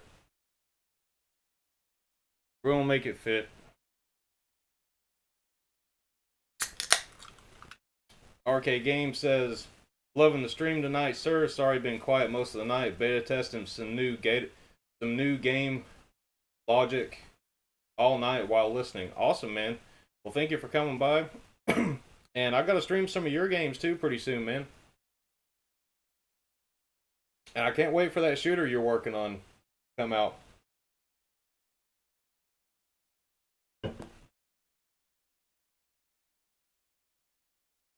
So, have you guys played Q-Coca Tiger on the PC Engine? Damn, it's hard. I can't beat it. And I've played it and played it and played it. It's awesome, but it's really hard.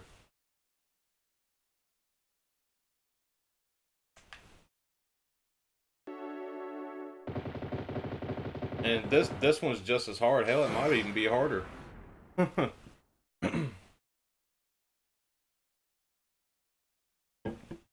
Arcade Game says, thanks, I'm excited to get that shooter game done. Gonna be a while, but it's getting there. Yeah, man. All good things take time, man.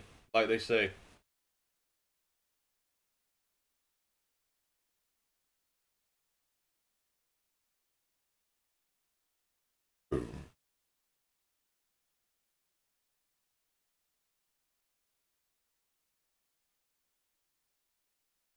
I think on this one you just select arcade mode. Yep, that's it. I'm sure Wings is here. What's up, man? Says, hell yeah, Tate time. Alright, and on this one, you actually use the right button on the trigger to put the credits in. I wish they all were like that, kind of. But, like I said, though, a few minutes ago, I do like the limitation that it gives you on some of these games, like 3 credits and that's it, because, you know, it forces you to keep playing it and get good at the game, you know, and really get good at it. So, I kind of like that.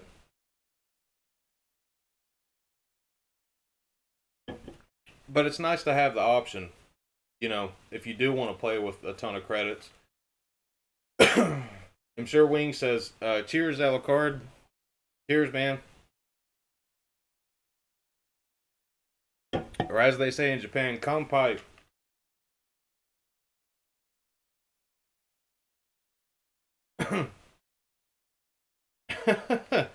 I'm sure Wing says, which is Dracula's devil name. Yep. Well, that's his son, actually. I'm the son of Dracula.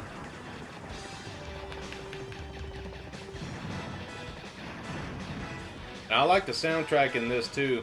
A lot of levels have, like, that classic rock type of sound. Oh, I got a different weapon. That's one thing about these games, too, is that you have to wait for the power-ups to change a different color, you know, to get a different weapon.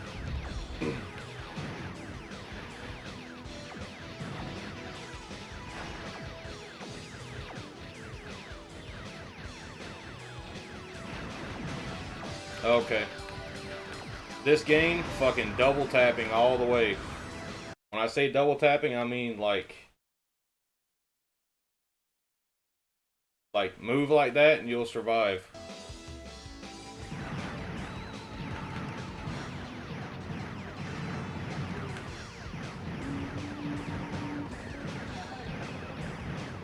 Glad I picked up on that shit early this time, because I was playing it earlier and I couldn't hardly get anywhere with it.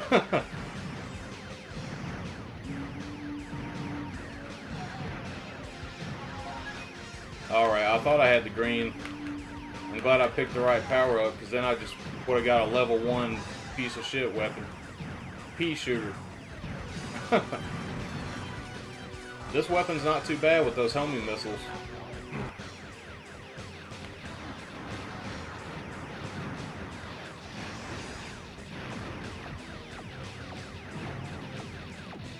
Yeah, it's got that classic rock type of vibe going on. I like that.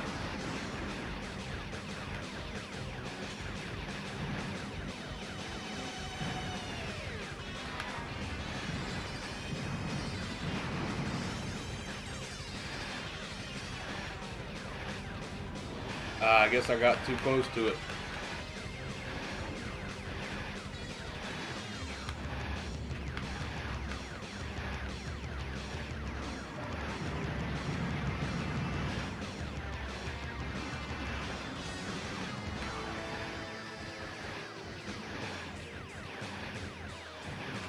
I should have just used the bomb.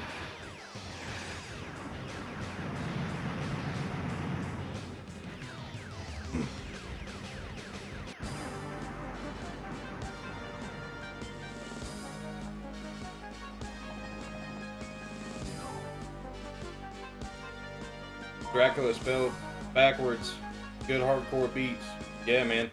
The next level, too, has even better tracks in it.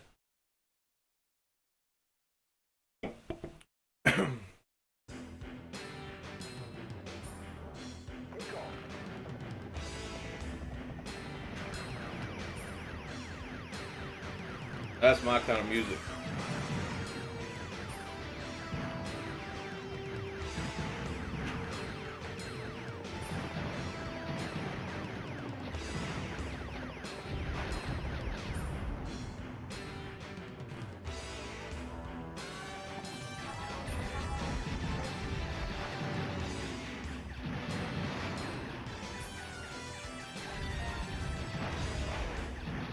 Got the standard red weapon again. Oh. If I don't keep on dying.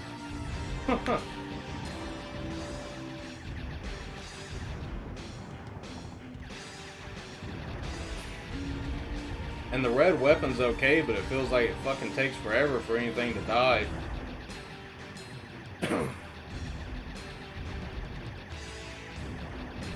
And like I said, like, this one isn't a bullet hell game, and I think it's harder.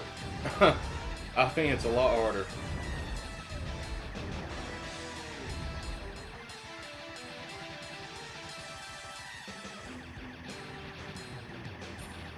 Yeah, like none of them fuckers are dying at all when I'm shooting them.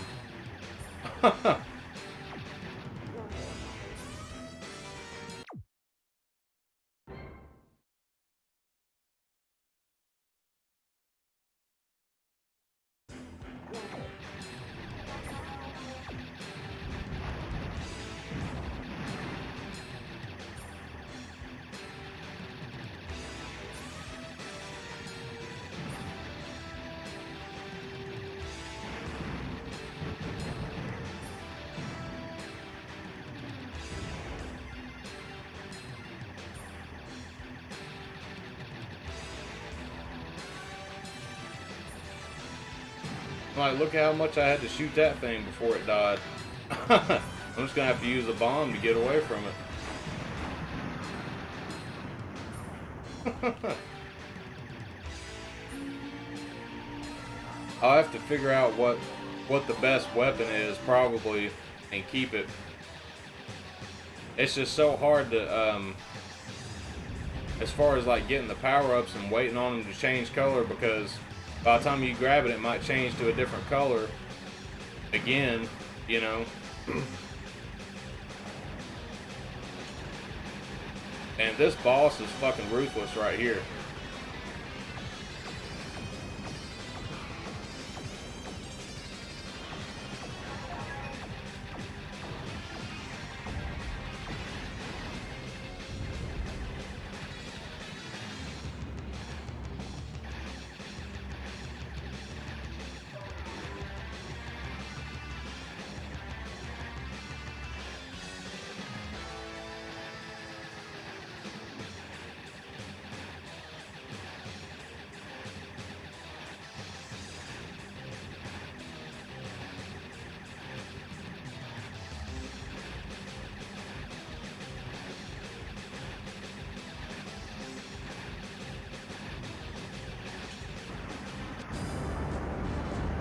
There we go. Now we got the victory music. Oh look, he broke the dam too.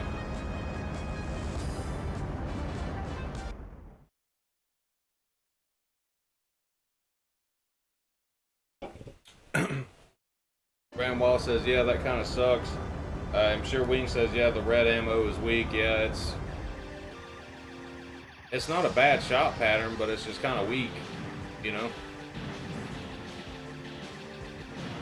Well, I told you this one was hard. Hey, if any of y'all have the PC Engine version or a way to play it, play the first one. It's an amazing game, but it's hard as a motherfucker. And it's got an awesome soundtrack in it too, just like this one.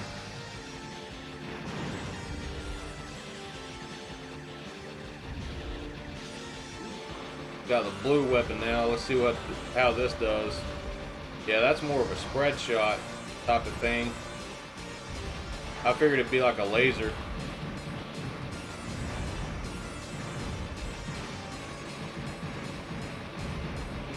That's some pretty cool music.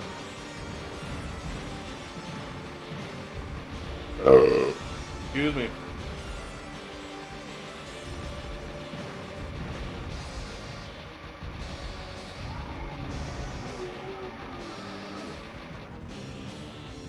Fuck. Well, now I don't have my blue weapon anymore. Now I do. Or wait, no, I got the green.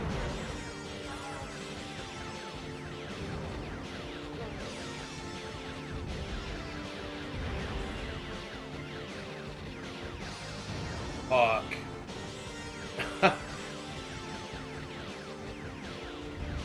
Well, at least I kept the same color when I died.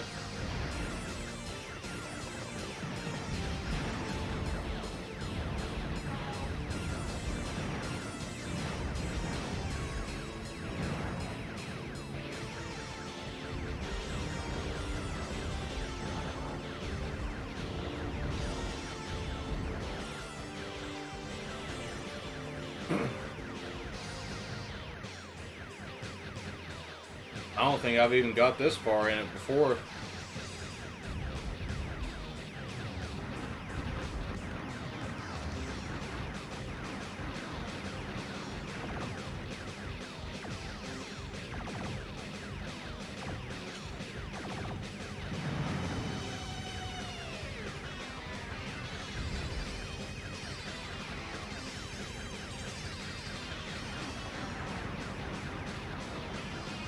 Damn it.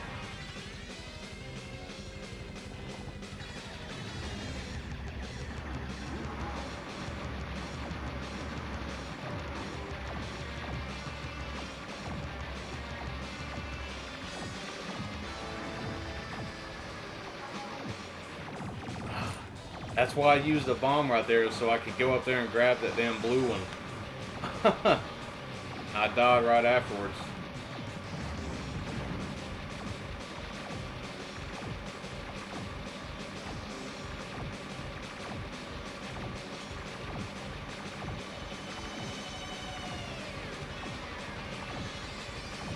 Ah, we killed each other at the same fucking time. Damn.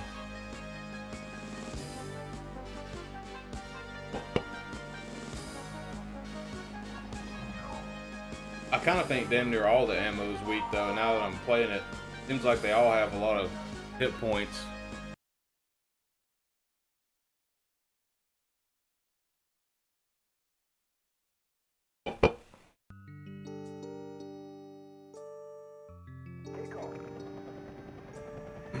There's some cool music.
Damn, they got tornadoes and shit in here.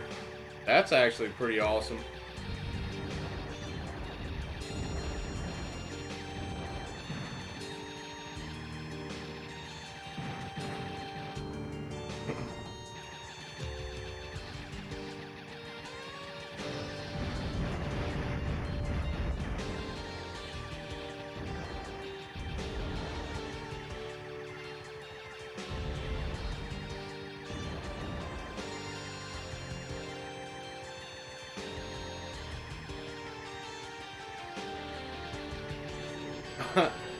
A tank fucking parachuted down. Wow.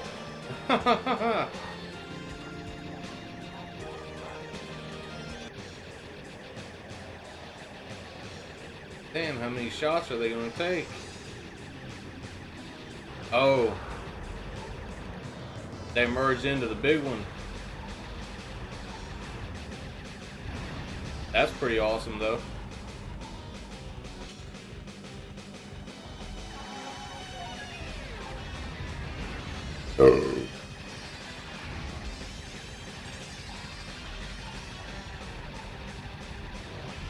Ah, man, that fucking laser blast was so fast. Oh, I see. It gives you a warning though.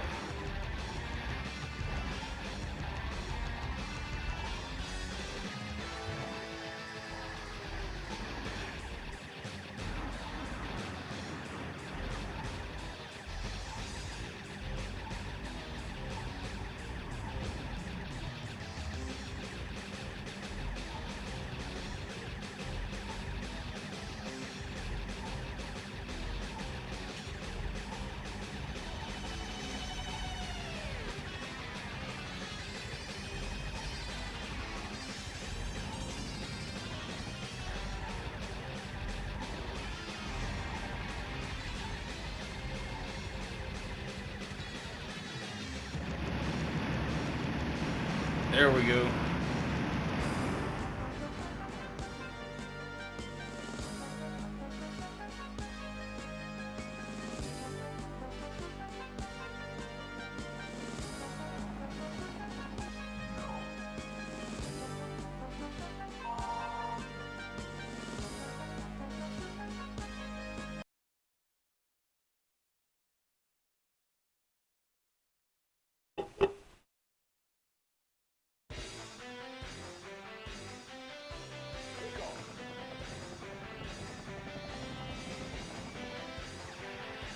I like this music.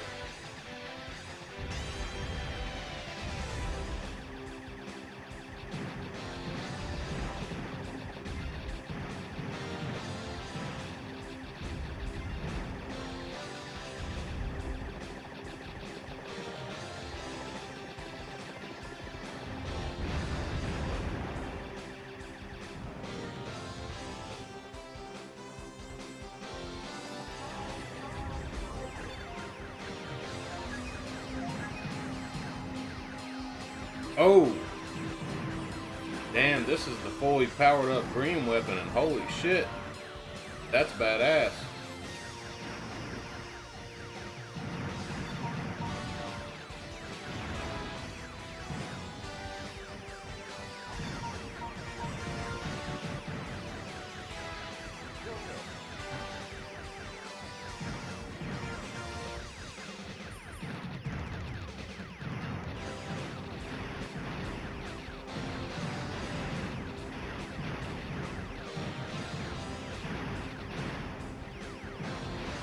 I can't believe I got through that just now.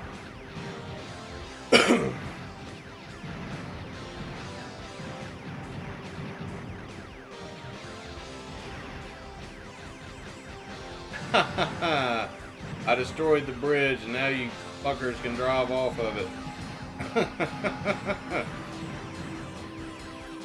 That's great, man.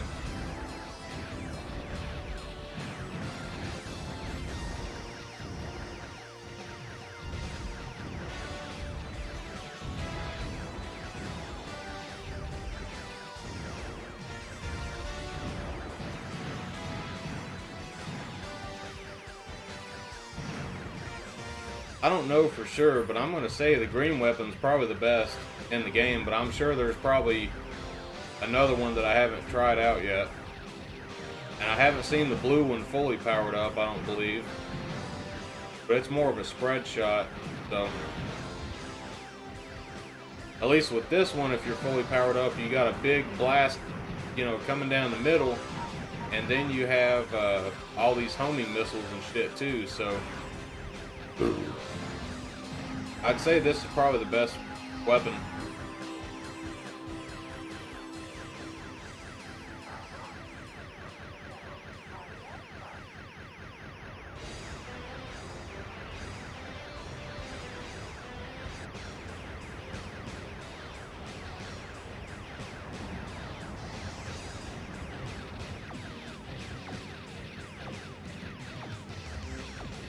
Oh.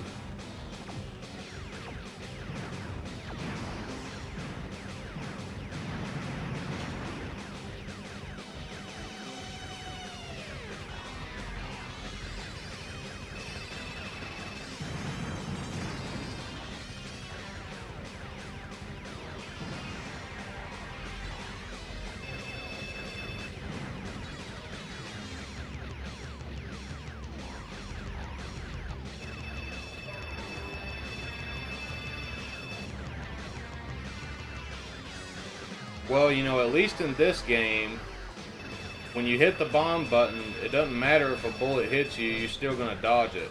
In the first one, it's not like that.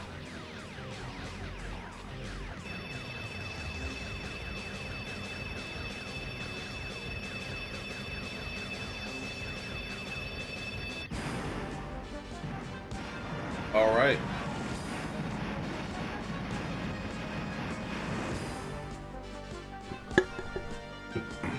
Oh, one thing I want to talk about real quick. So, you know, the Riding 4 Mikado remix is coming out in April, and I'm curious as to if they're going to add Tate Mode to that game, because from what I understand, Riding 4 and 5 don't have Tate Mode.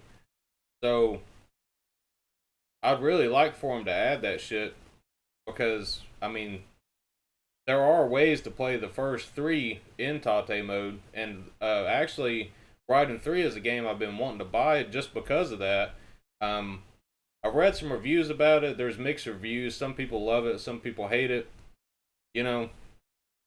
But it's a pretty cheap game. It's usually around between 20 and 30 bucks. So I think for a decent Tate Mode shooter on the PlayStation 2, that's not really a bad price, you know.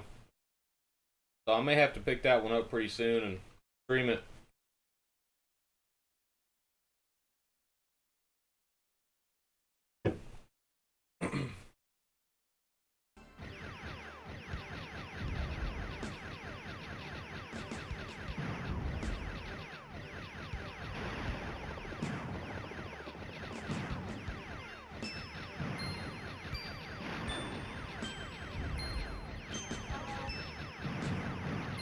Man, I just got lucky right there. I didn't even see the damn power up until it was already there, and I picked the green one, so that's good.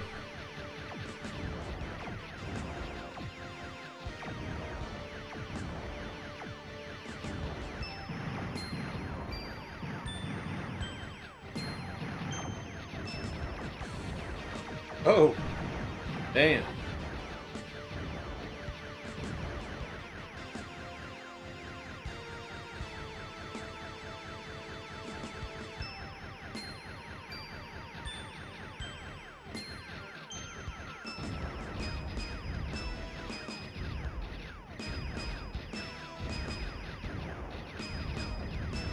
I gotta say too, like I'm starting to pick up on like some of the mechanics of this game that I didn't realize before.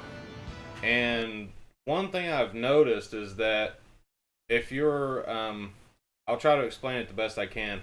If you're right in front of an enemy, or at least in this case, it's just these little turret things. If you're directly like lined up with it, then your homing missiles will target that specific enemy. So that's pretty cool. I didn't realize that until now, that that's actually how that worked.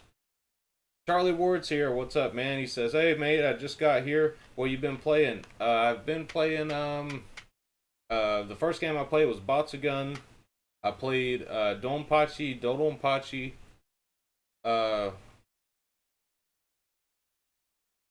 I think that's all the ones I played up until this one, which is Kyukyoku Tiger 2, and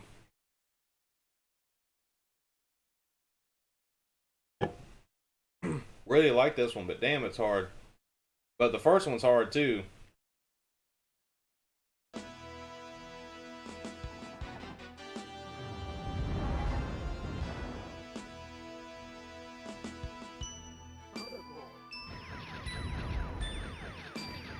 Oh, I guess that's the only ones is red, blue, and green. Okay. Fuck, I missed the power up. Oh, are we going down there? Yep. We're going in.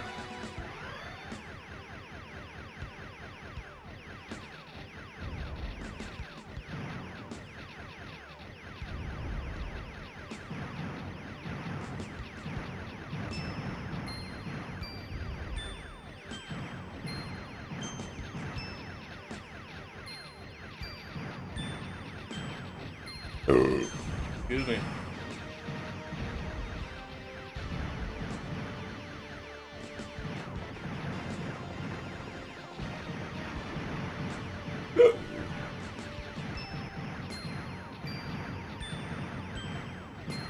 Oh! Well, I died, but damn, I can't believe I even dodged that shit.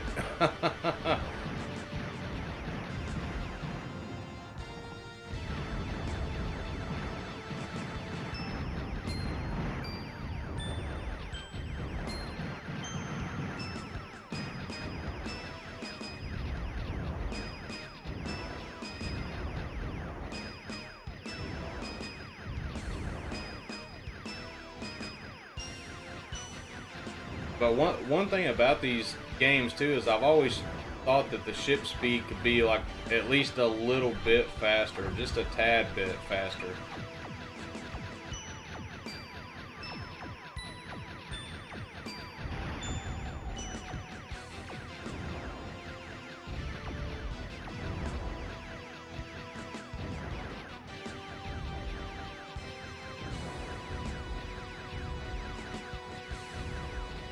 Oh!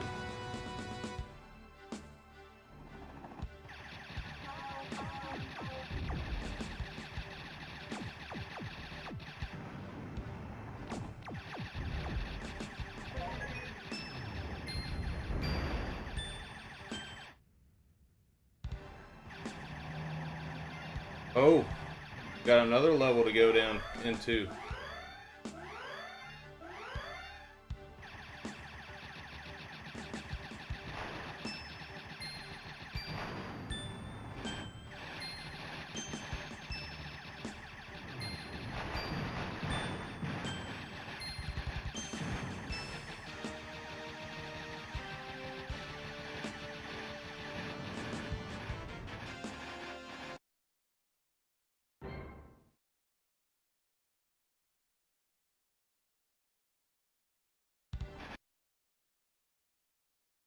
Charlie Ward says, cool, I like Donpachi on Saturn, but Donpachi is best played on MAME. The Saturn version has slowdown. Never played the game you're playing right now. I think I glossed over it because of looks.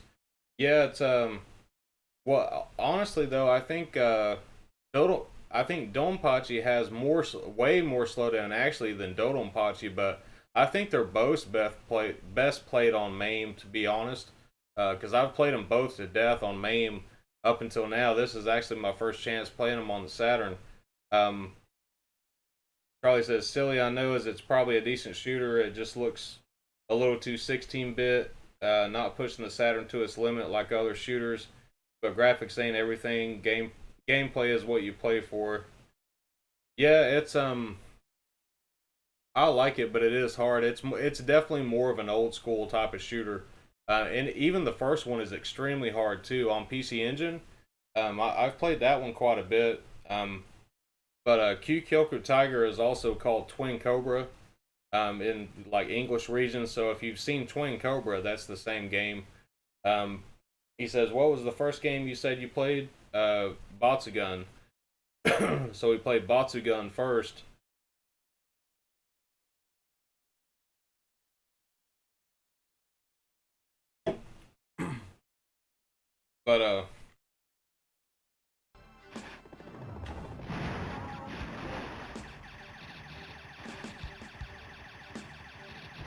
But like honestly, guys, like people say they don't like bullet hells. I'm telling you, this fucking game right here is way harder than a bullet hell game.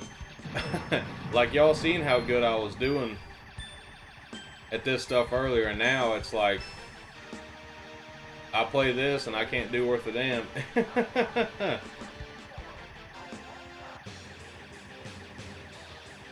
Charlie says Batsugun is a classic for the Saturn. Yeah, I think after spending some time with it now, I think it's probably one of my favorite shooters now, honestly.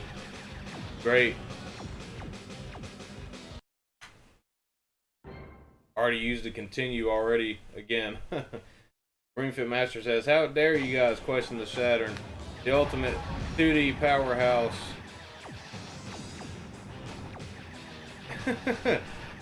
That Charlie says Saturn version of Batsugun is better than the arcade.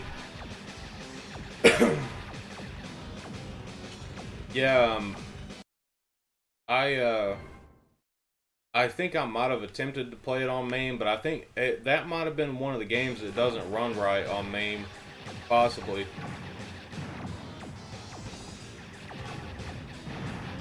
I feel like in this game you have to fucking bomb everything or something to make any progress.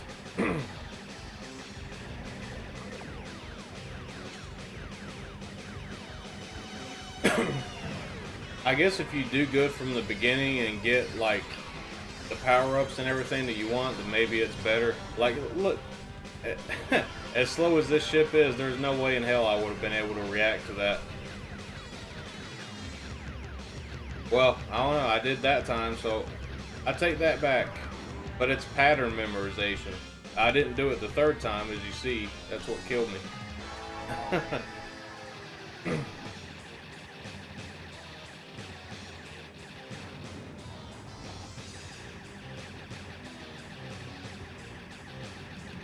But like, I was kicking Batsugun's ass compared to this.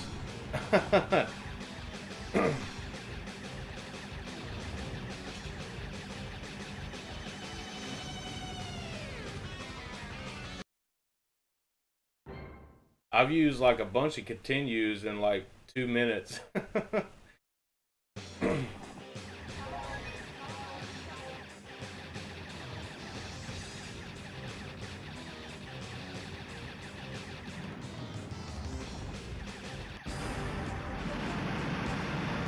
Like, it don't even feel like a victory at all.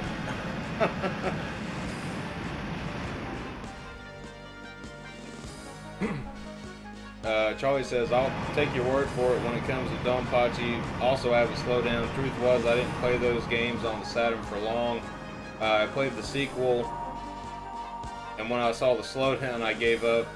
Now I play those on MAME. Yeah, they're great on MAME. I did stream those actually on one of the past Ultimate Tate Mode streams, but my computer kind of sucks, so it was like really laggy when I was playing it through MAME and stuff. But I'll definitely have that rectified pretty soon when I build a computer for streaming, and we'll be able to do that. That's actually what I was talking about earlier. So excuse me, when I do that, oh, I guess I forgot to put more credits in on this one. Anyways, I was talking about this a few minutes ago. So with the Tate Mode streams, I want this to be like a routine thing, you know, like a weekly type of thing. I ran out of games to play on it for a while, so that's why we haven't had an Ultimate Tate Mode stream in a while. But when I finally get this computer built, there's over 600 games on MAME that support Tate Mode, so I want to make it a weekly thing, honestly. I love the layout. You know, like I said, I don't know of anybody that's doing a stream like I'm doing right now, you know, with the layout that I have and actually playing it in Tate Mode. So I want to keep it around because I think it's, you know, pretty original, and I want to see other people, you know, innovate, you know, with streaming and stuff like that. Or even if somebody else does this, that's cool, man. Like, I want to watch it. If they steal my idea and do a Tate Mode stream, I'm happy with it. I want to watch it. You know? But Greenfit Master says, I once talked to someone about the Sega Saturn library. The guy felt even if the Sega Saturn had a successful launch, the 2D games hurt the console's reputations as 3D games were the next thing. What do you guys think? Well, you gotta think though, most of the 2D games they came out with came out in Japan. and the Saturn was pretty successful in Japan. So no, I don't really think that's true. Um, I do understand what he's saying though. Um, about 3D was the next big thing because it was. It definitely was. But I think you know it, if we had got a lot of these games in the U.S. and if the Saturn would have released earlier in the U.S. and had better marketing, and we didn't get the 32X and all that other stuff, and it just went straight from like Sega CD to Sega Saturn, and we had the system on the market long enough in the U.S., I think it would have sold better regardless. Um, Charlie says, "Have you tried the Cotton games yet? There are also reasons known to Saturn. They did come out in the arcade under the STV hardware, but are difficult to emulate. Saturn's the way to go. They're great. Yeah, I've actually played. I haven't played Cotton 2 yet, but I did play Cotton Boomerang the other night, I believe it was, and loved it, man. It's amazing. Definitely one of the best looking games on the Saturn. I got to put more time into them because I think the Cotton games are pretty difficult. Honestly, like it takes a while to really get good at those, and really know what you're doing. So I want to put a lot more time into them. Actually, all the Cotton games I've only been able to play through emulation. I don't own any of them because they're so expensive. But I'm happy to have this now to be able to play, Cotton 2 and Cotton Boomerang because I know those are like some of the most sought after games on the Saturn, really. And two or $300 typically. Red 7 Even is here. Hey man, thank you for coming by. He says, yeah, the Cotton games on Saturn are great.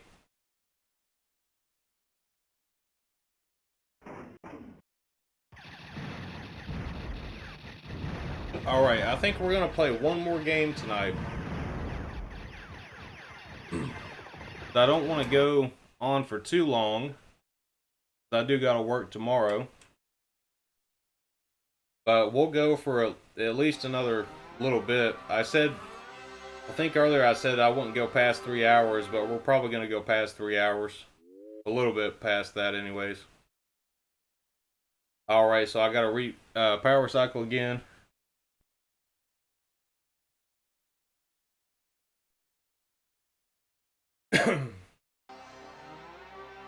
Greenfin Master says, this may sound crazy, but what got me into the Saturn was finding one in a store. I was like, what the heck is a Sega Saturn? And what is Night Warriors Darkstalker's Revenge? I don't regret buying them. That's pretty cool, man. Daniel says, Cotton is always looking for them drugs. I mean, Willow.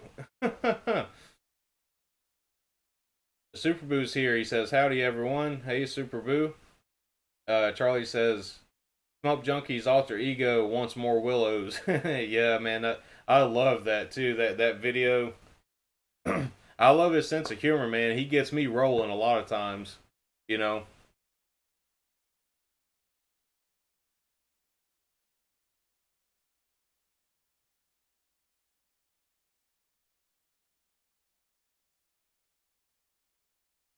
I'm running out of beer, so I might just talk to you guys for a minute and go grab a couple more before I start the next game. But speaking of the next game, I think the one I want to end the stream with is going to be Shien Ryu. And another game that does not run properly on MAME. It has audio issues, and I haven't really had the chance to really play Shien Ryu until now. I did play it to test the ROM, and I played a few levels of it, and I'm like, damn, this is an awesome game. On MAME, you could play it, but you have to like mute the volume because it just like constantly skips, and it'll drive you crazy listening to it. But I love MAME, man. Like having all these arcade games in one spot. I know you guys in the Sorrow crew, you hear me talking about Launchbox all the time. I love it, man. I love all the stuff that they're coming out with, for PC emulation. And having, Launchbox or Big Box. I got to get that this year. I got to get Big Box this year. But anyways, I love it, and you know, we'll be streaming a hell of a lot more stuff like that in the future, because that's probably going to be essentially what the ultimate Tate Mode stream is in the future, is going to be, stuff on MAME. So I don't regret it. It's going to be awesome, and it's going to open the door to a hell of a lot more games we can play as well. Another game I've been wanting to stream forever, I still need to buy it actually, is S-Braid for the Nintendo Switch. And I've been slacking on getting that one, but I'm really tempted to go ahead and buy that and the LS collection, because I missed my pre-order on it. Or, well, actually, I had to cancel my pre-order because I got kind of tight on money at the time and couldn't afford it. But now I can, so I should go ahead and get those. I've been dying to play the LS collection. I know a lot of you guys probably already have it. But, S-Braid is another awesome Tate Mode game, and yet another game that I've only been able to play on MAME and emulate it, So, I'd really like to have the Switch version. So, maybe I should go ahead and order that tonight. I might actually go ahead and do that. But, we got Nightshade here. What's up, man? We've been playing a lot of Tate Mode shooter games. I know right now it looks sideways, but when we start a game, it'll look correct. Daniel F says, MAME is good for arcade preservation in a way. Yes, it is. Daniel says, before Mister arrived, of course. Yeah, I might eventually get into the Mister type of stuff, because they're doing some pretty interesting stuff with it. Charlie Ward said, did you know Capcom are bringing Pro Gear to the Switch soon? That's awesome. I didn't know that. That's pretty interesting. Is that going to be a part of the new like Capcom arcade collection, where it has the different packages you can buy with all the different games? Because if it's a part of that, then yeah. But if it's a standalone thing, then I haven't heard about it. Ring Fit Master says, there are too many games. Do I pre-order this, or do I buy this gem? It's too much for me to handle. Yeah, I know, man. I think we're all probably struggling with it. Nightshade said, you're gonna love that Buddy Mission Bond demo, bro. Yeah, man. We were talking about this earlier, so I don't know. Or me and Nightshade were talking about it on Twitter.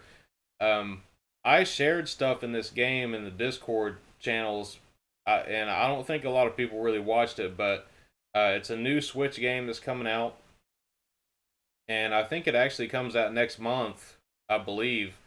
But it's a Japanese game. As far as I know, it's not coming to the West, or if it does, it'll probably be a long time before it does. But it looks really good. It's got a great art style.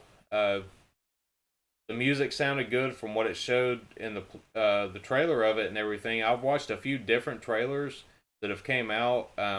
It's got really awesome art direction and just a really cool style to it. So I may import that one and stream it as well.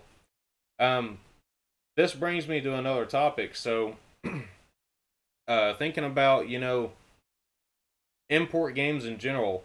There for a while, I think import games on the Switch were kind of stagnant. Like in the beginning, they were getting more stuff, or quite a few more exclusives in the beginning, and then eventually they ended up coming to the West.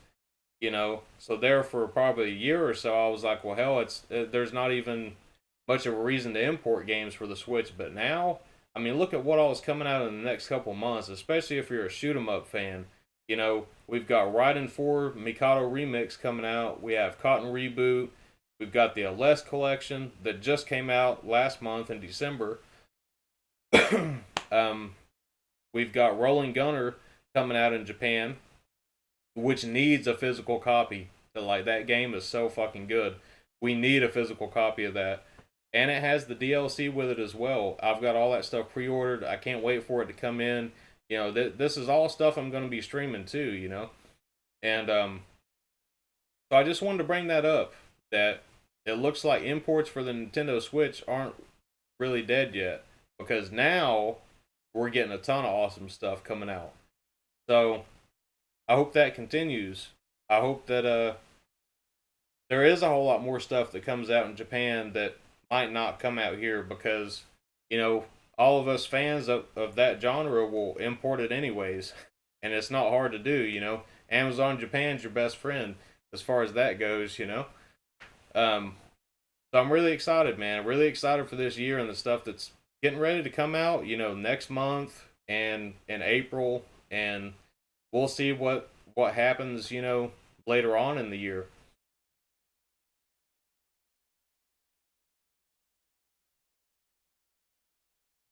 Yeah, that's true. So Nightshade says Koei Tecmo developed, but Nintendo published it. Yeah, yeah, I saw that Koei Tecmo was actually the dev behind it.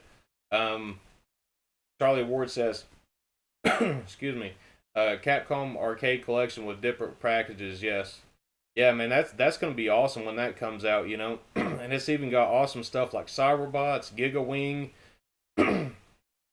People need to experience this shit that haven't played it before, you know, that don't have access to a Dreamcast or a Saturn or something, you know, like people need to experience this stuff. So I'm really happy that it's coming out. Um, Ring Fit Master says, is Capcom releasing multiple Capcom arcade collections with multiple games on different cartridges? I prefer that than buying one cartridge and getting four games only by DLC. I want them on a cartridge. As far as I know, it's only going to be digital, I believe. If there is a physical version, I haven't heard of it at all, but I'm pretty sure that's all going to be digital. Charlie says, I love it when shmups have extra content on different versions. Sengoku Blade on the Saturn has Gunbird's Marion as a hidden playable character. Holy shit, really? I didn't know that. I'm going to have to play that one now because, well, we might have to get some Gunbird action in tonight because Gunbird is definitely one of my favorite shooters at all time and one that I've built up quite a bit of skill in too. Yuan Nang is my favorite character in that game. The Gunbird 2, I'm not good at that one at all. But the first one with Yuan Nang, I've come up with so many strategies and that one, and I've played it to death, honestly. Um, we might have to play that one tonight. Um, Ring Fit Master says, I can't wait to see Marvelous slash XC games are coming to the Switch in coming years after they reported they're leaving Sony after censorship problems on the PlayStation. Wow. Well, I guess that's another reason to own a Switch. Uncensored anime boobies. um, Superboo says, "Oh, you didn't know about Morgan being in it?" No, I didn't. I really didn't know that, and that's awesome. You know, and this is the kind of shit I love about retro games, and especially import games. Is there's always something awesome out there, man, that you didn't know about. You know, and I get so excited when I finally know about it. You know, so we'll have to stream Sengoku Blade. I don't know if I ever streamed it before, like on the Psycho collections. I think I did the first game, the first Samurai Aces game, which is another Tate Mode game. I played that one, but I didn't play Sengoku Blade, which is a horizontal shooter. Um, Nightshade says, you should do a Buddy Mission Bond stream translating for viewers. That'd be so cool. I think I should, man, because that's not a bad idea because with the Persona 5 Scramble thing, it's going to release next month, and I did think about streaming it and trying to go through the whole game, but I don't have enough time now, you know, to be able to do it. So I wish I would have started that earlier, like a weekly thing, like I'm doing right now with the Paper Mario stream. I wish I would have started that, you know, like 2 or 3 months ago, doing the Persona thing. But now it's kind of too late. Everybody's going to be streaming that game when it comes out next month. So, I mean, I guess I could do it. You know, if there's enough interest in it, I'd be happy to stream, you know, Persona 5 Scramble for a few hours at a time. If you guys are interested, let me know. Because I have the Japanese version. . Um,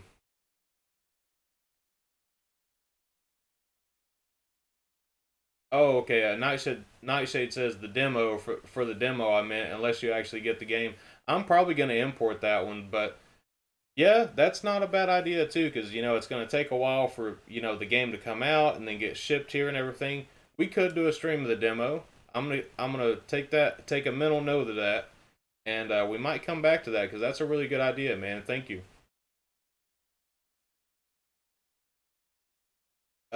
Charlie says Morgan is in Dreamcast Gunbird 2. Okay, I've got a burn disc of that one. Hopefully, I'll have a mode soon too. I'm gonna buy one when I get my tax return and all that stuff. So, um, got to focus on getting my Dreamcast back here now because I sent it off for some repairs stuff. So, got to get it back here and then I'll get a mode for it. Ring Fit Master says anime boobies must remain uncensored. This is the way. I think it should be uncensored anyways. I mean, hell, it's 2021. It's like, who cares about if a cartoon has titties in it? you know? I mean, I don't know. I think it's kind of ridiculous about the censorship stuff now. But anyways, I'm just about out of beer. I'm going to take a quick break, and we're going to come back and play some Shien Ryu and possibly some Gunbird. So I'll be back in a second, guys. And I'll see you here in a minute.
Alright, guys, I'm back. Thanks for waiting. Oh, look at the time. It's beer 30. Again.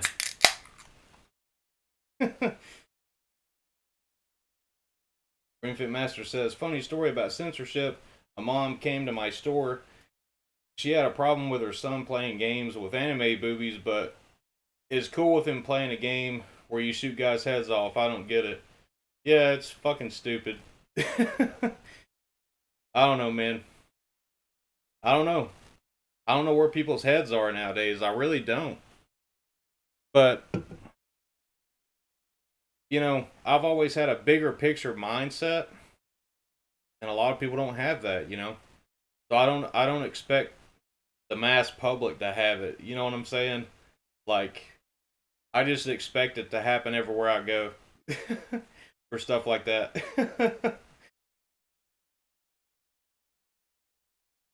And oh, I don't know if you guys got to see it, the interview video for the interview that I did with Victory Post Gaming with Tom. His YouTube is Rioma0045. Got an awesome channel. Video just came out today. I'm really happy with how it turned out. And if you didn't get to see it, this kind of goes back to what I was just saying. I made a joke in there where he asked me, you know, if I had a superpower, what would it be? And I've been saying this shit for years. If I had a superpower, it'd be the power to fix stupid because it can't be done. So that's my answer, honestly. I wish I could fix stupid.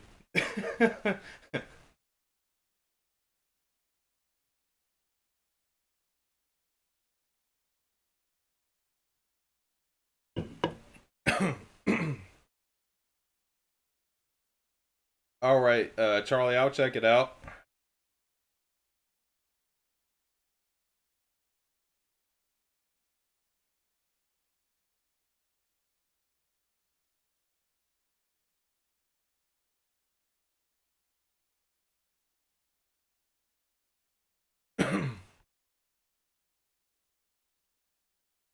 Hmm.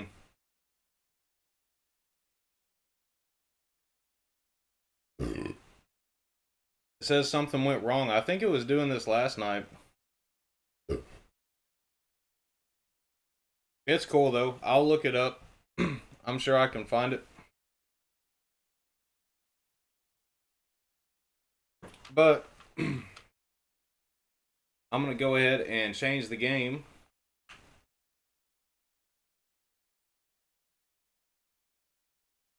We're going to play some Shin Ryu.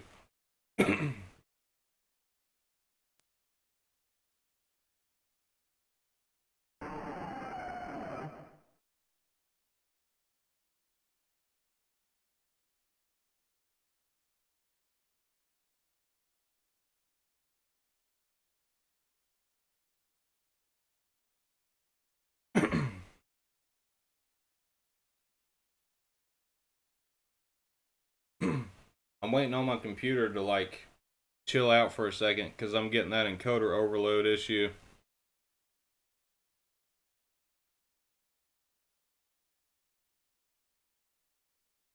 I think it's starting to go down a little bit. I'm just going to sit here and chill for a second until it calms down. Daniel says he will be more disappointed. I don't know. I think it's pretty cool that Marion's in another game like that. Charlie says never played Shin Ryu. It's a killer game, man. It's a killer game.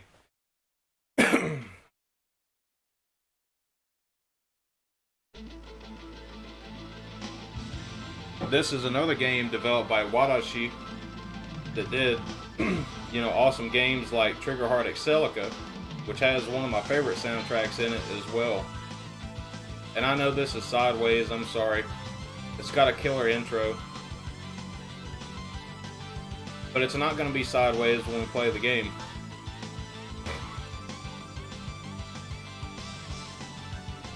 It kind of reminds me of Raiden. You know how Raiden, the Raiden project on PS1 is? It reminds me of that type of intro.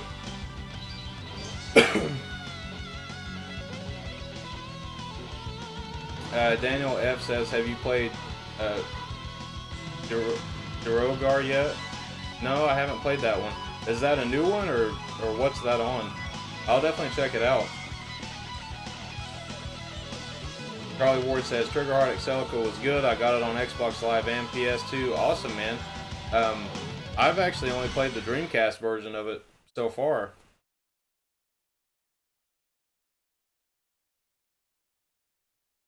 Oh, it's on PCFX. I'll probably have to get an emulator to play it, but I know it can be done. So for those that don't really know Japanese, what Shi and Ryu means is basically purple dragon.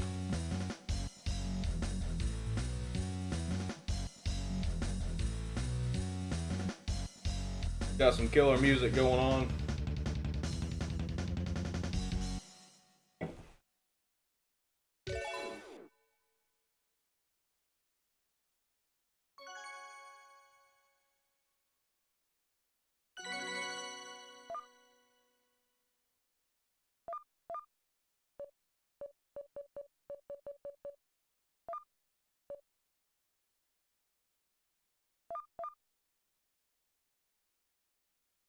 Hopefully this changes it. Charlie says, have you played Under Defeat? Yes, man, I love Under Defeat. I've streamed that one a few times as well. And Triggerheart Excelica. But we're going to do it again when I get my DC HDMI modded Dreamcast back. Oh, hell yeah, now we got an intro in Tate Mode.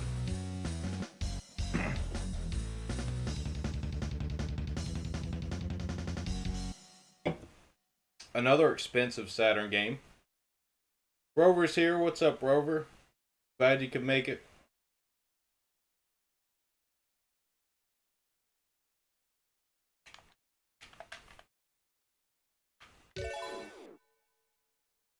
Alright, so it looks like it gives me 5 credits. But this is a killer game.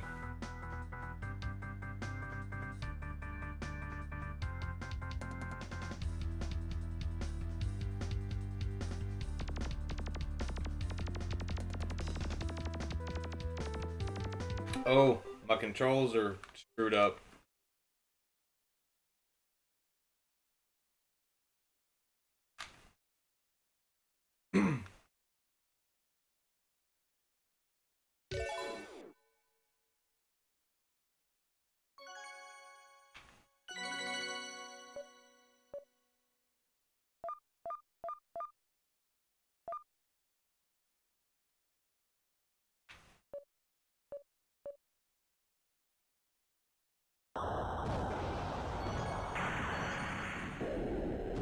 Alright, there we go. I got it fixed now. Charlie says, insert coins. Are you sure you're not playing MAME? Yeah, it's there are some games that have credits on here, but it's not unlimited credits either. Like this one, it's only going to give me 5.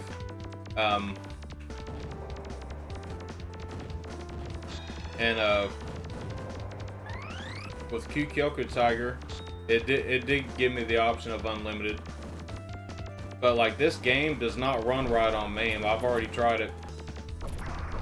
And it runs fucking awesome on the Saturn though. I was playing this quite a bit the other night.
Boss time.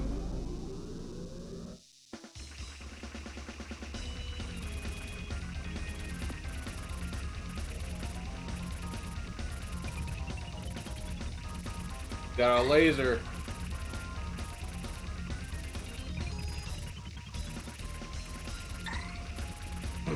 Mechanical robot penis laser is what it looks like. Me. He's dead.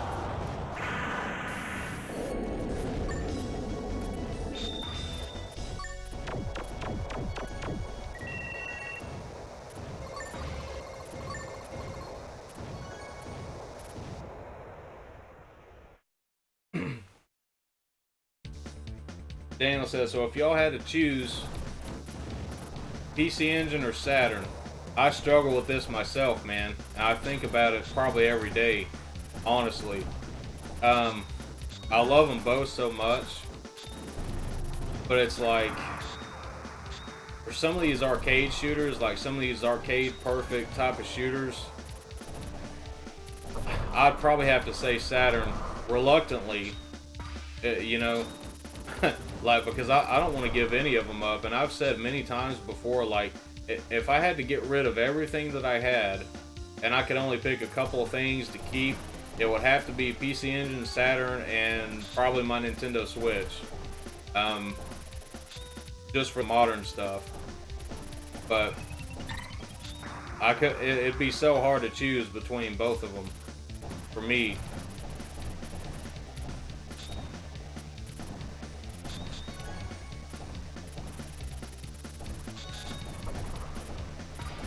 And, you know, not surprisingly, you know, the systems that I actively collect for the most is the PC Engine and the Sega Saturn.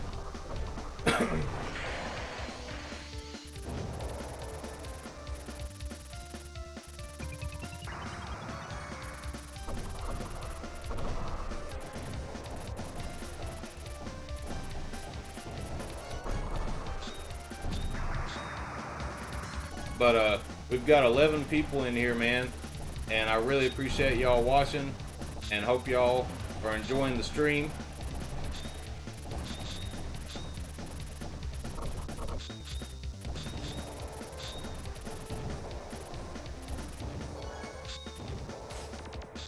I didn't mean to grab that. That's okay. I got a pretty wide spread shot now, like Raiden.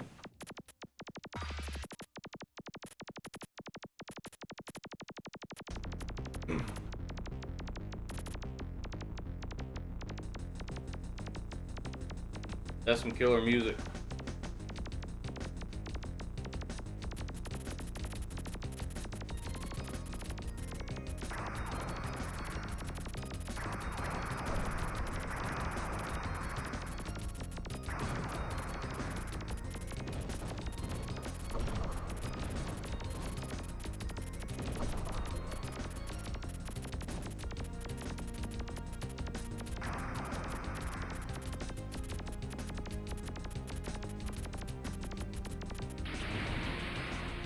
I got hit by that. That's what I was trying to destroy over on the far side.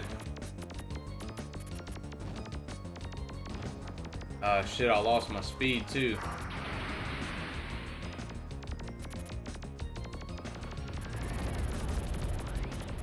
Oh, one interesting thing too about this game is that each power-up has its own version of bombs too. So your bombs are going to be different, you know, depending on which power-up you have.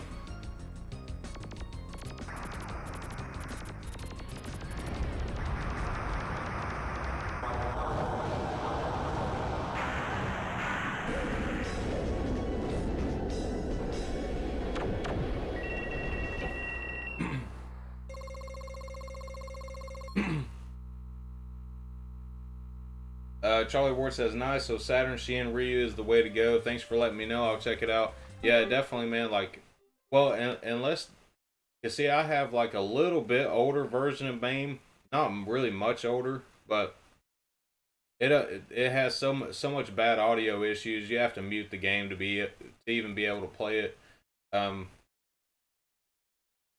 Super Boost says, gonna get some food. I'll be right back. Charlie says that lightning power up is cool. Yeah, man, I love that lightning power up. Charlie Ward says the penis laser malfunctioned. About that boss I was talking about. Daniel F says heresy. Yeah, the Saturn has better fighting games though. Yeah, that's true. That's definitely true. Charlie says, yeah, I'm glad the viewers are increasing for you. GT Bickerman says, Yeah, man. We got to get, more people in here, but even if we never do, I appreciate everybody that watches because y'all keep coming back, and that's what I want. I want organic growth. I want, people that are truly interested in the channel and interested in the games I'm playing and content, um, in order to grow the channel, I want more people like you guys, you know, that know about retro games and are interested in it.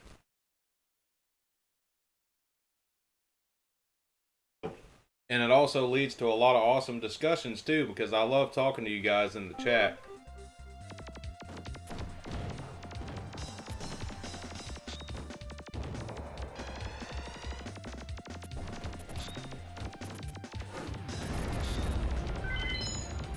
Oh, that's the first time I've seen that. So the P power-up thing is basically like a full power. Alright.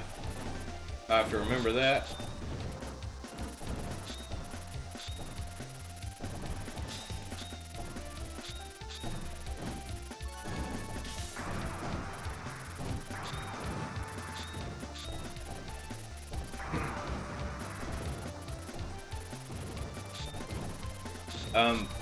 But for those of you who may not know this, now I've not played this version, but there is a version of Shi and Ryu on the PlayStation 2.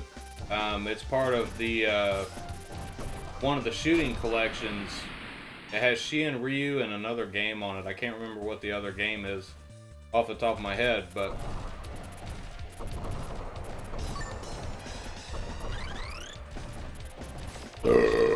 excuse me. I've got another or I had the missile power up there for a second.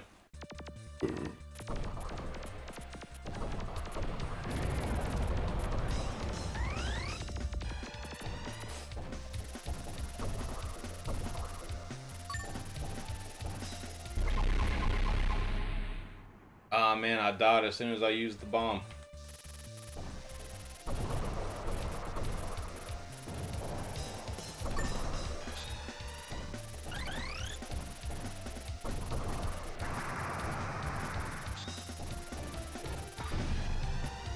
Yeah, give me that speed. That's what I need.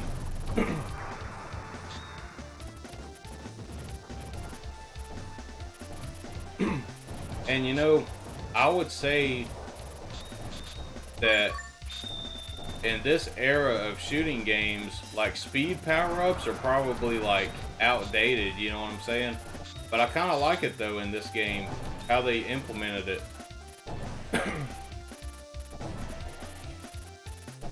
I mean, of course, unless you're talking about Gradius, because that's just a given for that type of game.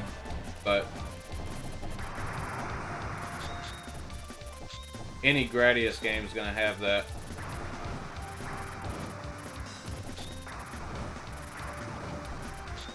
Another thing I need to pre-order is R-Type Final 2. And, up until recently, I never even played R-Type Final until Kid Shoryuken sent me a copy of it. And I really like it, but damn, that's a hard game. I streamed it that one night, but man, I don't think I played it since that night that I streamed it. But I played it a few times prior to that. But it's hard, man. I guess this lightning bomb kind of sucks. But I think the lightning weapon is like probably the best in the game for me, but the bomb kind of sucks because it doesn't protect you from bullets, and that's why you use it.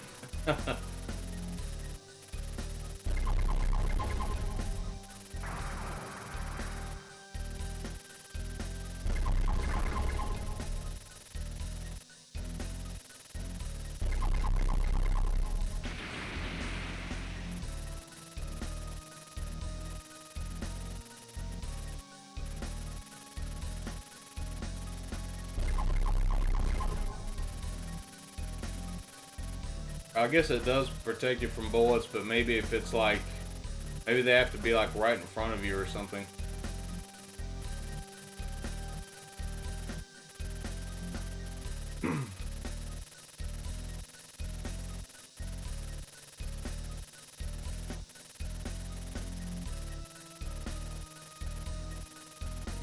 like that music. I don't know why, but it reminds me of Yu Yu Hakusho. Sounds like something would be perfect for Yu Yu Hakusho.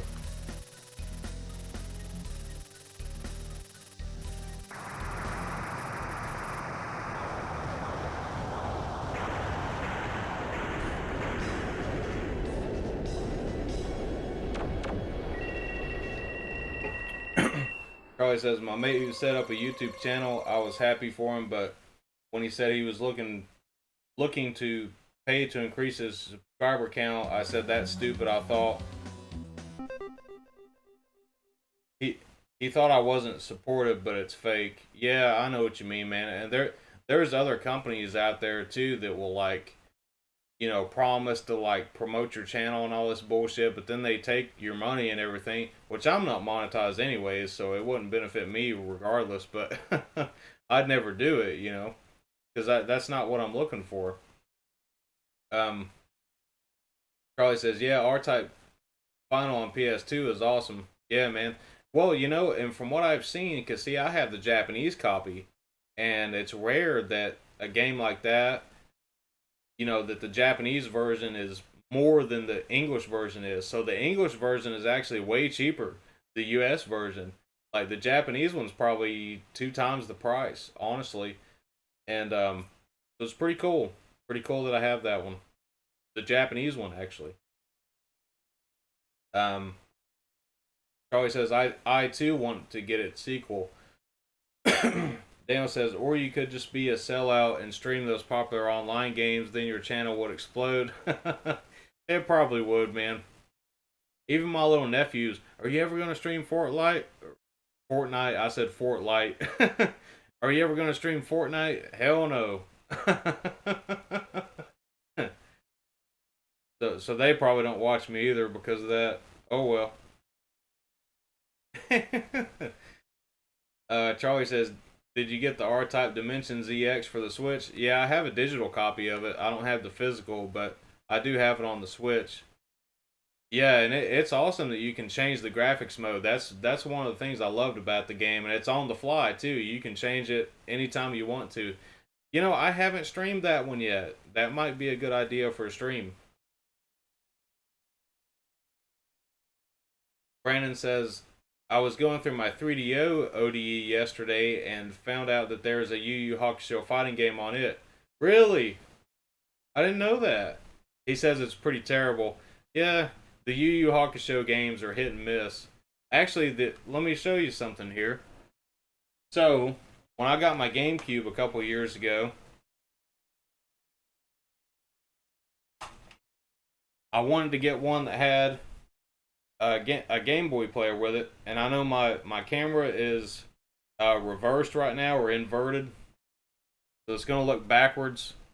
But I've got this Yu Yu Hakusho game for the Game Boy Advance, and I bought this one because I like Yu Yu Hakusho, and it was dirt cheap, and I needed to test the Game Boy player. So this is currently the only Game Boy Advance game I own.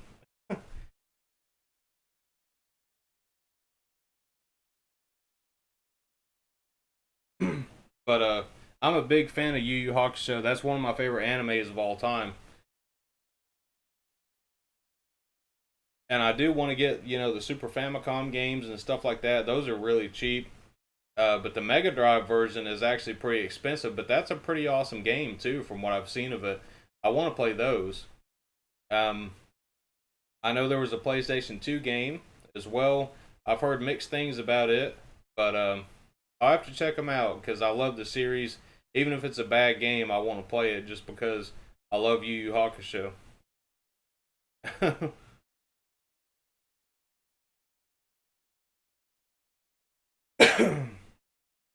Charlie Ward says a 3DO ODE. I didn't know that one was available. Yeah, that actually just released not too long ago. I didn't know about it until Brandon Wallace told us about it, and I think there was somebody else that knew about it. I want to play The Way of the Warrior only because I'm a fan of White Zombie and enjoy taking the piss out of cheesy 90s fighting game ripoffs. Wow, I didn't know about that. So The Way of the Warrior has some White Zombie music in it. That's pretty badass. I'm a White Zombie fan as well. Me and my cousin, which she's a metalhead as well, we were just talking about White Zombie yesterday before I started the stream.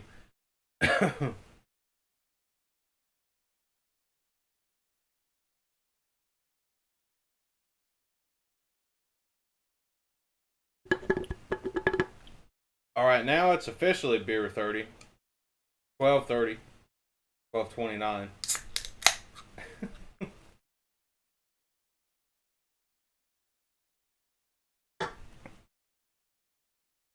Thunder Kiss 65, hell yeah.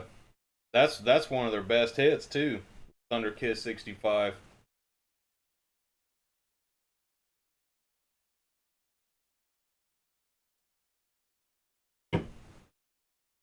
Alright.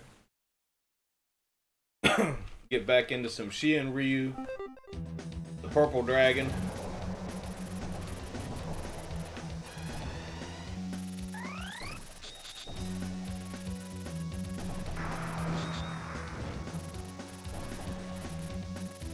That's some cool music.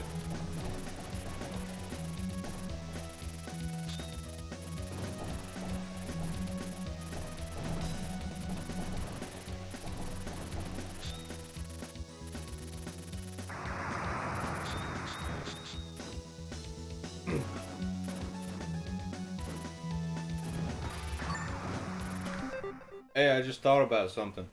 So, this game is like if Emperor Palpatine had a spaceship and he just held his hand out like this and fucking lightning going everywhere. That'd be pretty badass, wouldn't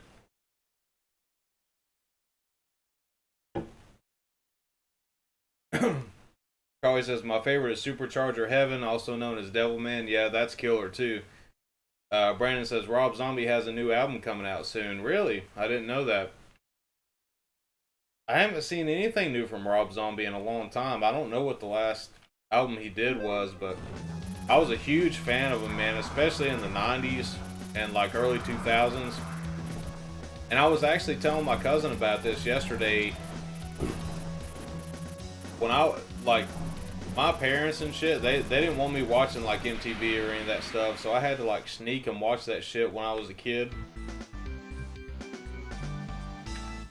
Oh man, I ran out of continues. Well, that's Shion Ryu, folks. And when I get better at it, I'll stream it again. And hopefully do a 1cc on it. But I think now it might be time to play some Gunbird for a little bit.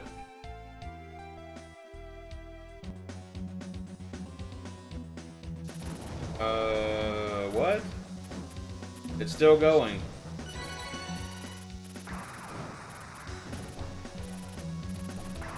Well, never mind. We're still playing Shion Ryu. I thought I was dead. Anyways, back to my story. So, I was telling my cousin about this yesterday, and you know, my parents and stuff, they didn't really let me watch MTV and shit. I had to sneak it to watch it, and I had a pair of headphones or like earbuds that would actually plug into the TV, like an older CRT, and I'd sneak and watch like, you know, South Park and Beavis and Butthead and shit like that, you know. And so one day, I was actually able to watch a Rob Zombie show that was on MTV, and it was from, if I'm not mistaken, I think it was from when they brought Woodstock back, like back in 2000, or, well, it might have been a little bit earlier than that, like 98, 99. And that shit inspired the hell out of me, man. It really did. Like, that Rob Zombie show was so badass that it kind of inspired me to, like, you know, want to get into music. But I've really been into music forever. But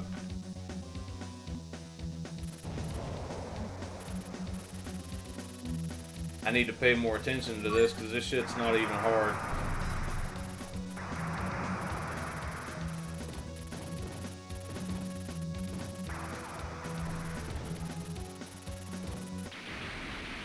Oh, So this is one of the games, if you run into an enemy, it does kill you. See, that's the thing about shooters too. You never know until you start playing it. If I run into an enemy, does it kill me or does it not kill me? You don't know until you try it.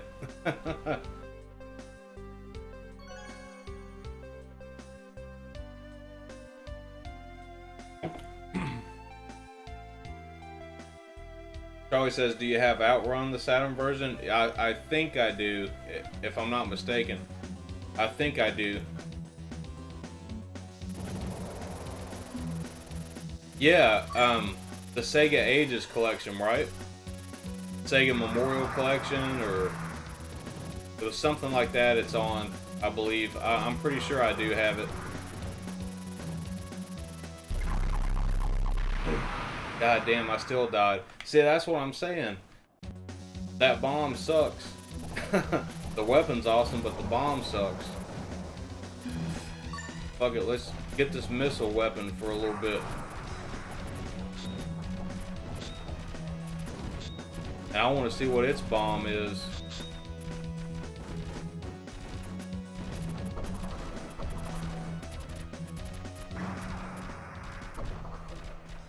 Boss time, I guess. Oh, not yet.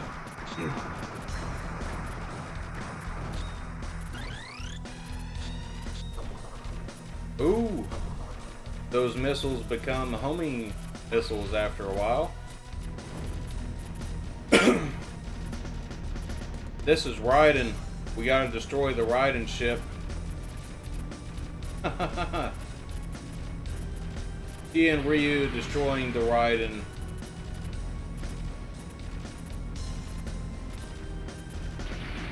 Ah. Game over again.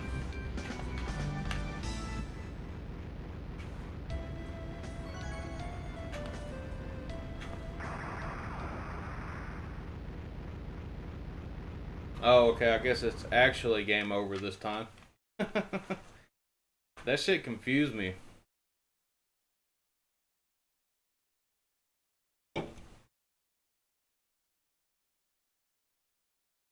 Charlie says the Japanese version has some sick, arranged, magical shower music, probably the best, and a 60 frames per second frame rate mode. Oh, cool. Yeah, I've heard that the Outrun on the Saturn is better.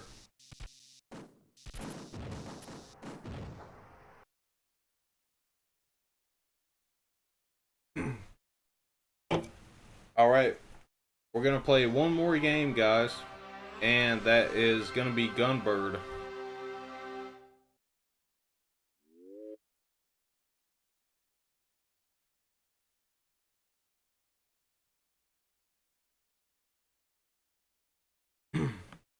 Love the hell out of Gunbird.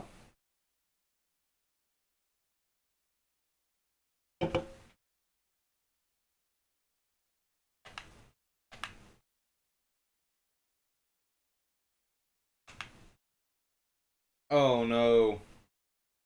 It don't work because it's a sub file. Fuck. Well, Daniel suggested Get Grinden earlier, so we'll take a look at that one.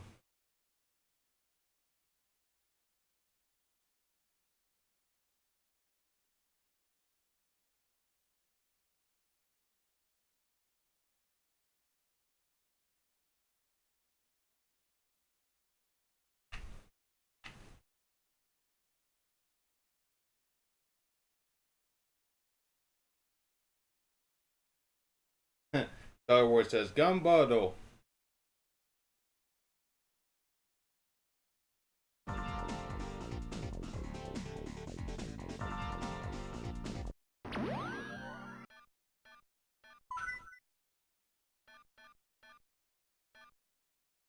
Yeah, I like it on this one because it just says Yoko and Tate.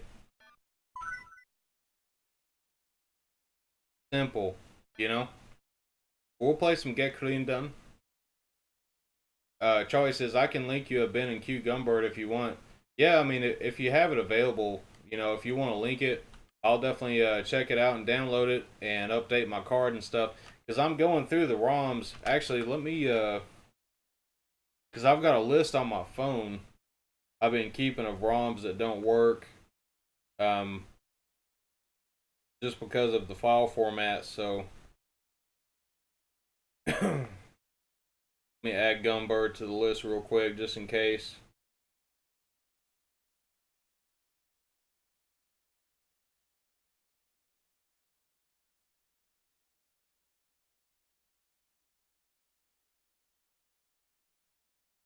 Super Boo's back.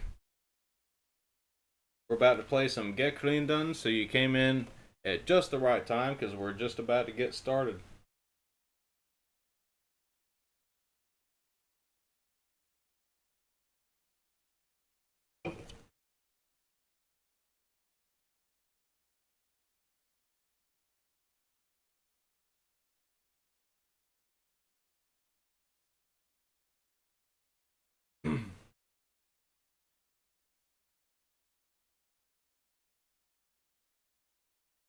Alright, thanks, Charlie. I'm actually downloading it right now. Daniel says, you mean Alucard is going to make a backup of the copy he already owns? Yes, because I do actually own it on the Switch.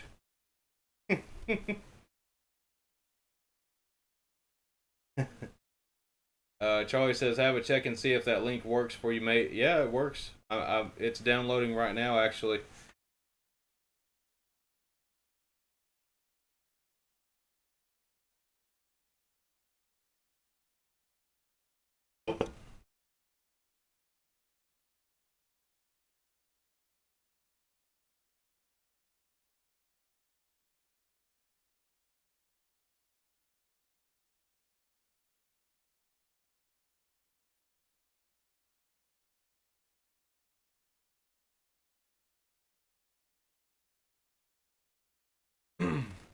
I feel like it's taking too much out of my computer right now, though, to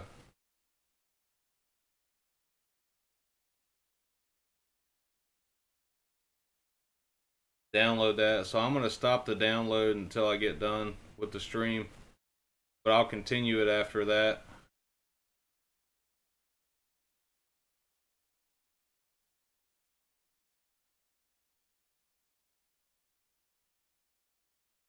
I'll let it sit here for a second and do its thing,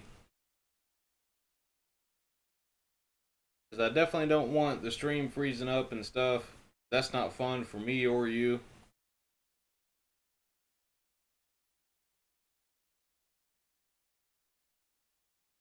I think it's starting to calm its tits a little bit.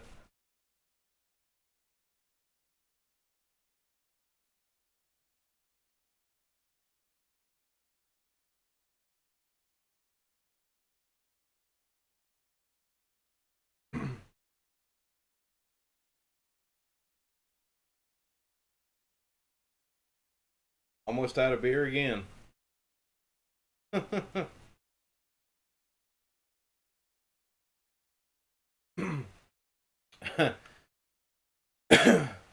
Charlie says, naughty, naughty, Alucard. Naughty, naughty. He says, damn, man, how old's your PC? It's actually not old at all. I actually just bought it last year, but it's not a powerhouse PC. I've just got a little laptop with a Ryzen 3 onboard graphics, and the first day I got it, before I even turned the damn thing on, I went ahead and upgraded it to 8 gigs of RAM. So it's got dual channel, 8 gigs, and I put a 1 terabyte solid state drive in it along with the M2 drive that it already has.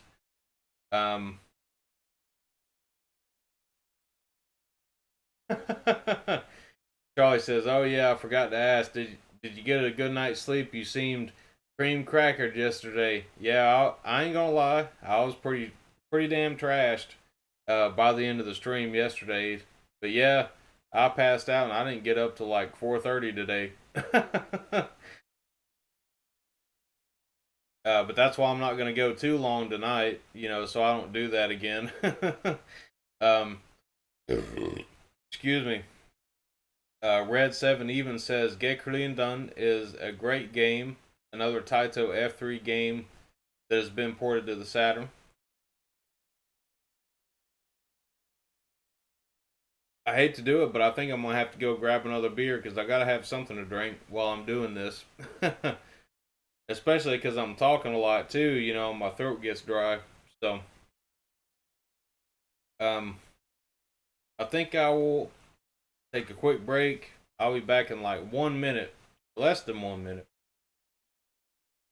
Charlie says, you streamed last night for like 7 hours. I know, man. I know. It went on way too long. But, hey, people are still watching it too, so I appreciate it. You know? But I'll be back in just a second, guys. And we'll go for probably about 30 more minutes playing this one.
Alright guys, I'm back.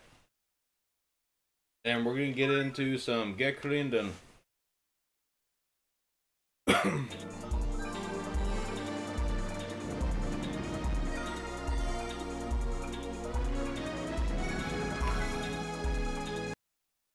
I haven't actually played this one in Tate Mode yet, so hell, who knows, maybe it does better in Tate Mode, because I know some games, like Layer Section, actually look and run better in Tate Mode. So, we'll see how it goes.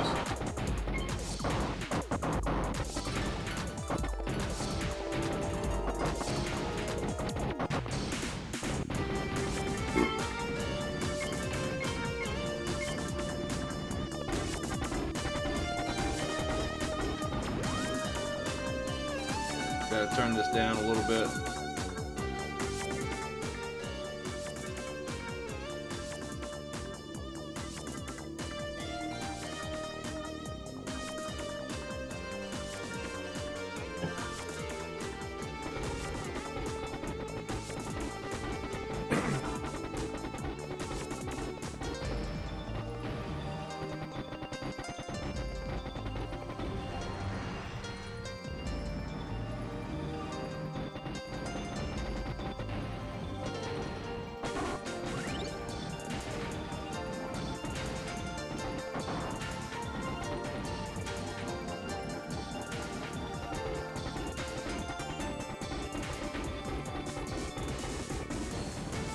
Yeah, like there's a lot of slowdown with this. I feel like I think this one does actually run better on the PlayStation 2.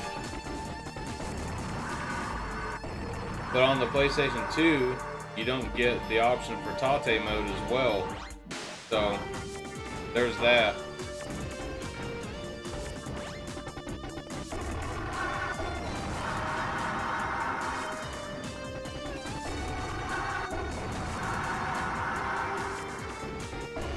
But at the same time, though, I kind of think maybe this does run better in Tate Mode than it does the original mode, because I feel like there was a hell of a lot more slowdown too when I played it the other day.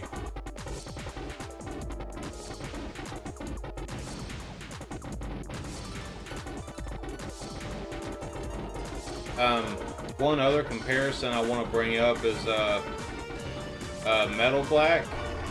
So for when I played it on the Taito Legends Collection last weekend,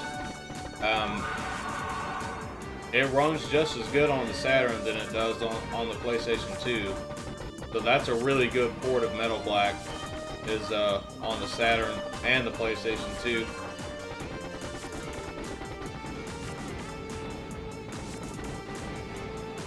Damn, your hitbox is huge on this.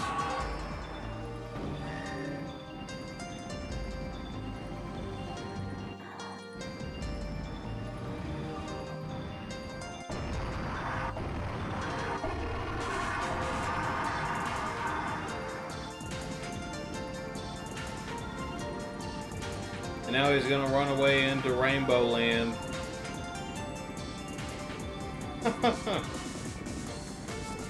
Charlie says, yeah, this game was reviewed by Mark Yakumo from Sega Gaga Domain many years ago. He said this was a bad port of the game, but I never seen it until now. The music sounds alright though. Yeah, the music's great. There is some slowdown in it though. But I mean, that's really the only thing is the slowdown. But it's definitely better on the PS2 if you can get the Taito Legends 2 collection with this on it, and it also has a lot of other awesome Saturn games that are really expensive now, you know, like Metal Black, Elevator Action Returns, and all kinds of other shit on there, you know. I paid, well, I think this is kind of overpriced, but I paid $30 for it last weekend. And I think that's kind of overpriced because I bought it years and years ago for a lot less, but I ended up, I don't know what happened to it. I've moved so much. But I was happy to have it again. It's also got like Darius Gaiden and Darius 2 and stuff like that on there.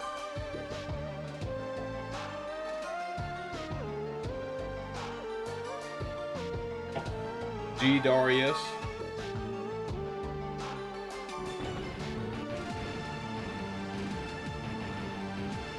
But I'm kind of curious though, because I know that like the PlayStation 2 had a lot of like reboot collections or like re-release collections. I mean,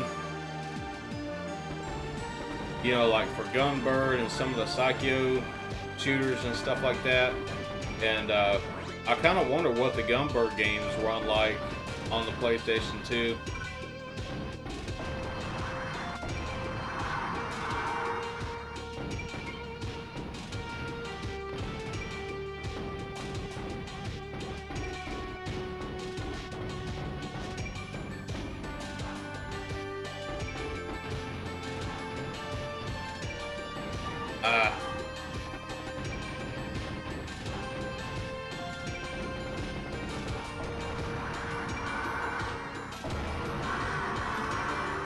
I don't know, this stage has seemed pretty stable so far.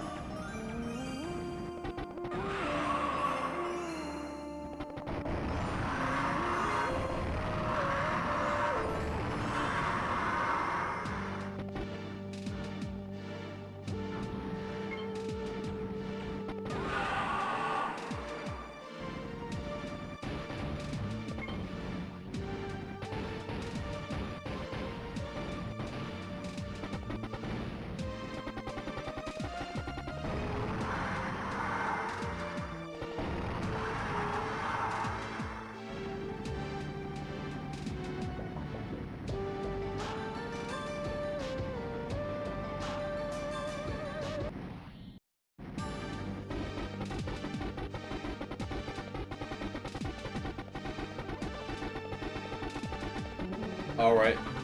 Charlie says, sorry, I'm trying to pay attention to this too. But basically the PlayStation 2's games for like Gunbird aren't really worth it. It's just straight up arcade ports. I mean, that's not necessarily a bad thing, like if it runs as good as the arcades though, but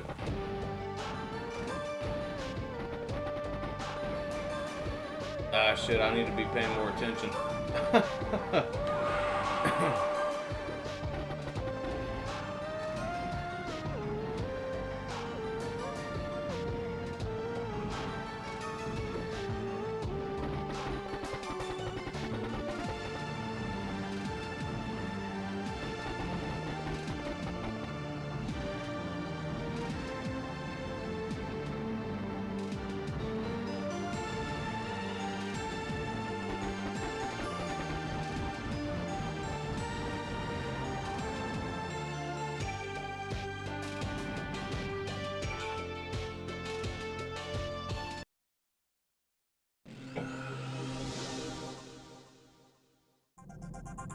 Charlie says,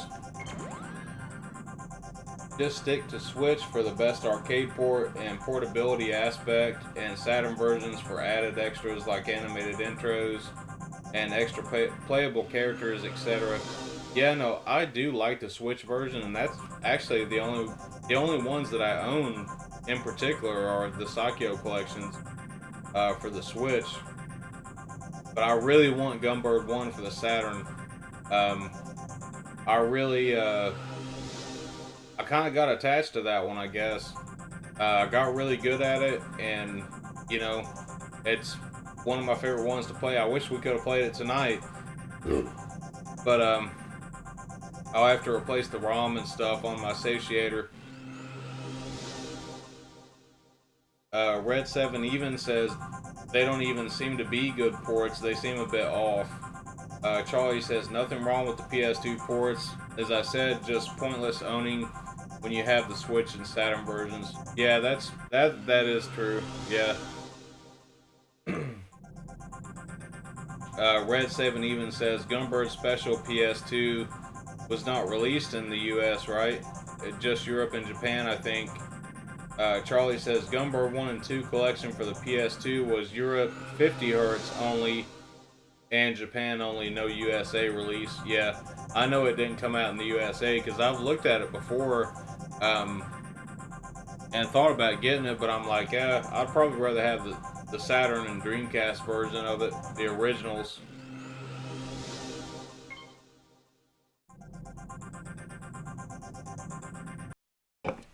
And I already know Gunbird 2 is a beast on Dreamcast. I burned a copy of that and played it.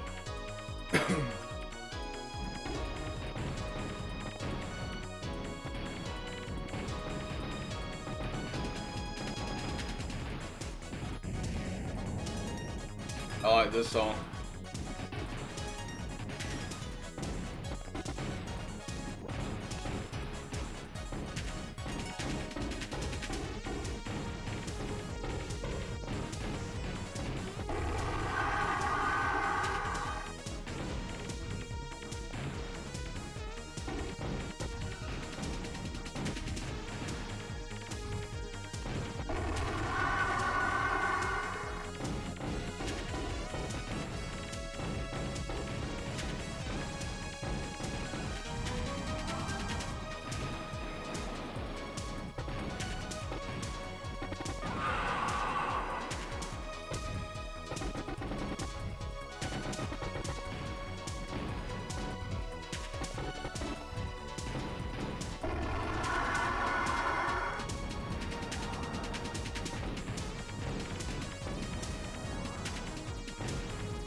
caught me off guard.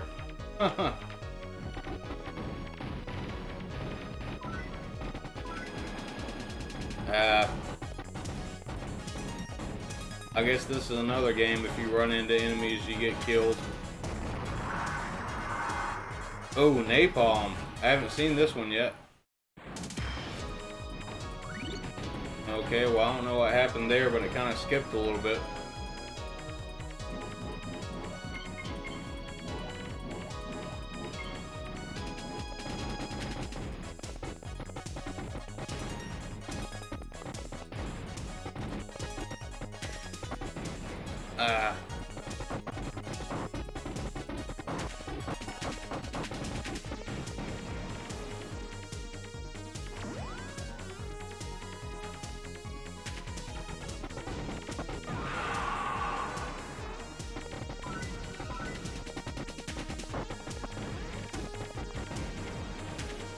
Fuck, he's got a big ass laser too. Like every time I think I'm getting used to the pattern, it's like I just get killed.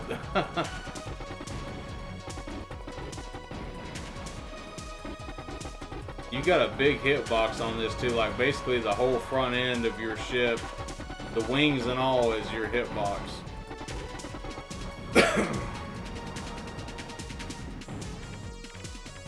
That didn't even feel like a victory.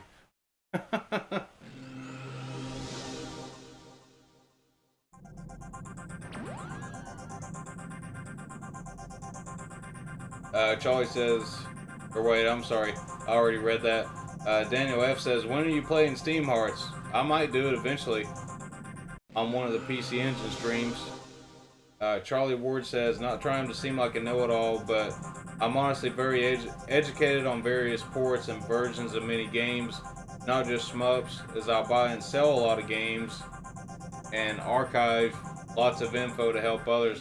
Well, man, that's a good thing, dude. I believe it because, I mean, you've let me know about a bunch of shit that I didn't even know about in the streams, so that's a good thing, man. We need, you know, that's the kind of people I want to, you know, start a retro gaming community with, and like, you know, bring in as many people as possible.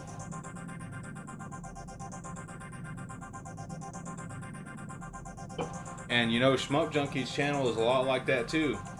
His Discord server, dude, them people, some of them people know so much about shooters and like MSX stuff and all this stuff. It's like unbelievable. Like their knowledge base, you know. And that's awesome, man. That's what we need.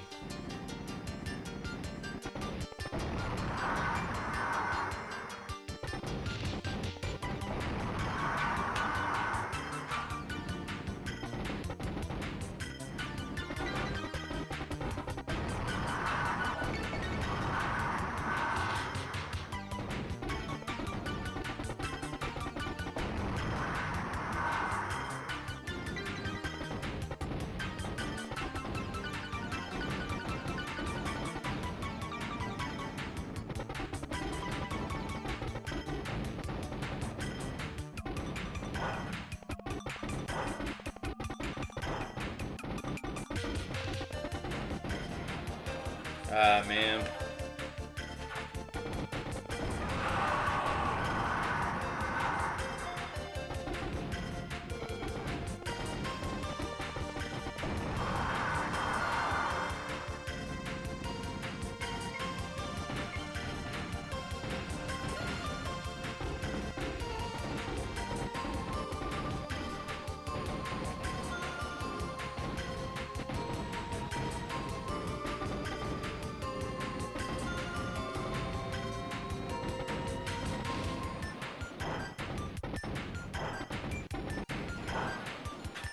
Dude, I keep running into everything because the damn hitbox is like as big as the ship. I think I'd have to play this one a little bit more, you know, to actually get good at it, so I apologize for the shitty gameplay. But still a good game.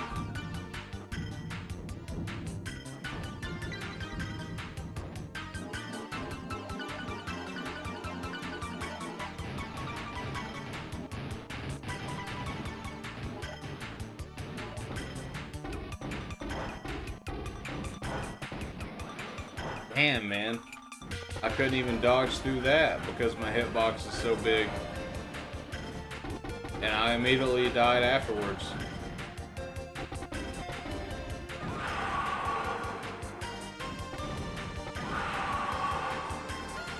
I don't normally condone it, but fuck it, I'm just gonna keep bombing him.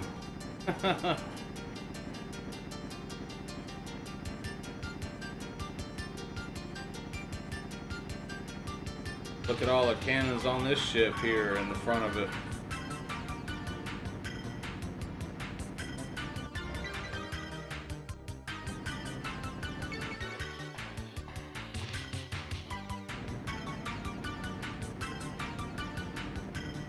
Alright, come up here so I can shoot your ass.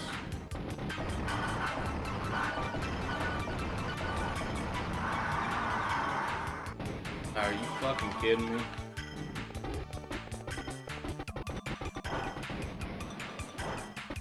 What the hell did I even get hit by that time?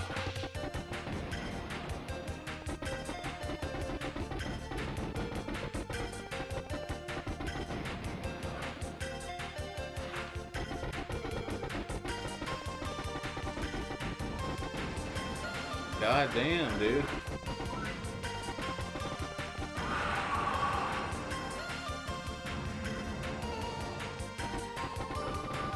I feel like this is one of those games where, like, every time you die and you respawn, you need to use a bomb. To clear out, like, what's going on in front of you so that you can, like, prepare for, like, the next wave of shit that's gonna come up. Dude, that bomb, your invisibility stuff with bombs doesn't last very long at all.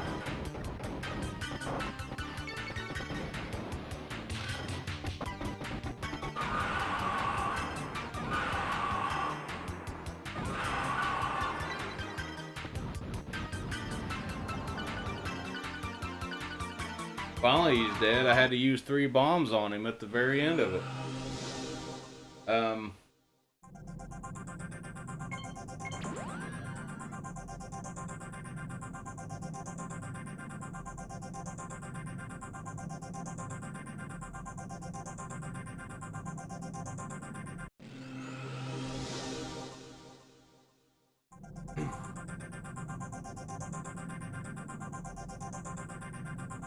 Just reading y'all's comments. Daniel and Charlie are talking to each other.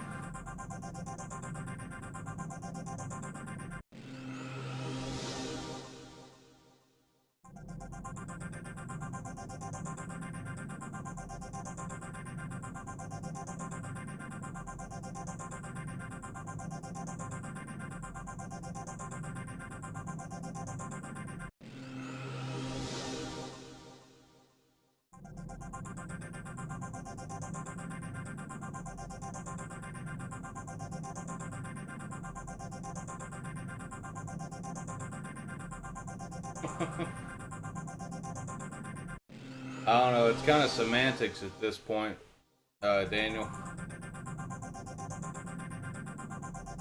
We are going into the digital age, so it is what it is. I still want to try to collect as much physical shit as I can before I get there, but I'll probably never have everything I want anyways, so as long as I can get it digitally for cheaper or for free, then at least that's an option.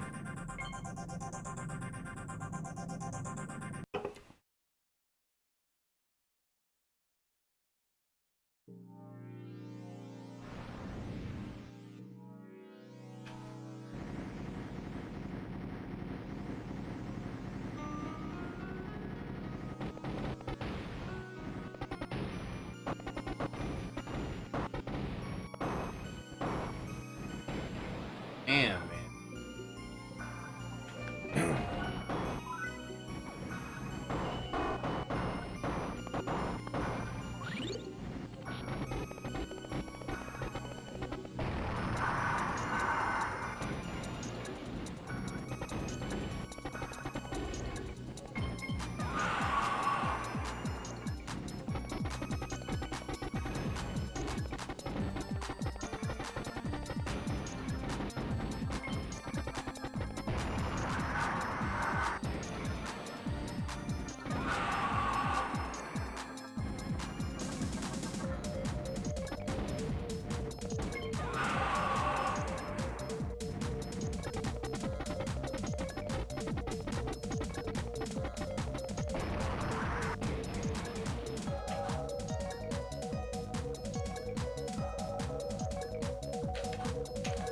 Well, that's game over, guys. Shit's hard. I feel like it was easier on the PS2, and I know I got a lot farther than that too on the PS2.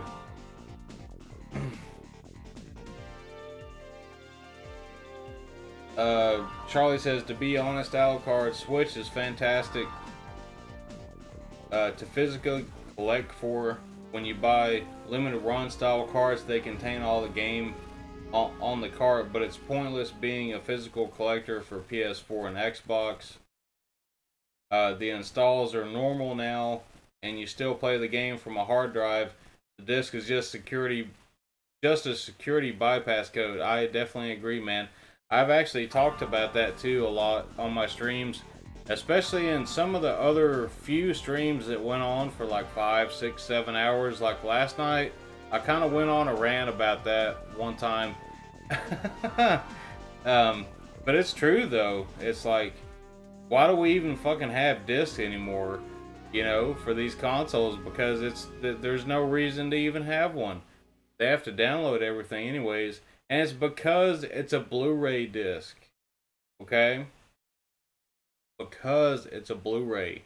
Because the fucking laser is blue, and it's not red. It's on the other end of the color spectrum, and it can't read the damn disc fast enough for it to just read from the disc, because it's a blue laser, not a red laser. That's why they call it a Blu-ray, you know. So I agree, man. I definitely agree. It's I don't even know why the fuck they even make physical games for like the newer consoles anymore, but I am glad they do, and the only reason why is because there's so many times you can just go into GameStop or something like that and find a used game and get it so much cheaper, you know. Even like a lot of the shit games on the PlayStation 4 and Xbox One, they're always $60 on the PlayStation Network or Xbox One or whatever. So it's like, I'd rather have the option to be able to go buy a physical copy for like a few bucks, you know, than paying 60. So, I mean, in that aspect, I do like the physical media, but it's still kind of pointless either way, you know. Except for the Switch, because it is all on a cartridge. Now, we don't know how long these Switch cartridges are going to last either, you know. But I guarantee you they'll probably last a lot longer than the disc would. So, you know, it'll last me a lifetime anyways. So, hopefully. So, I'll be happy with that. But I definitely, you know, as far as modern consoles, I definitely collect more for the Switch than anything else. And I have since day one. I got my Switch day one. And ever since then, that's been pretty much my main focus is on, you know, Nintendo Switch stuff. As far as the modern consoles, but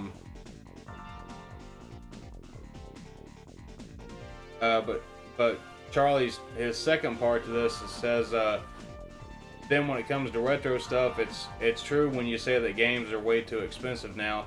Yeah, I mean, a lot of them are, but I think, you know,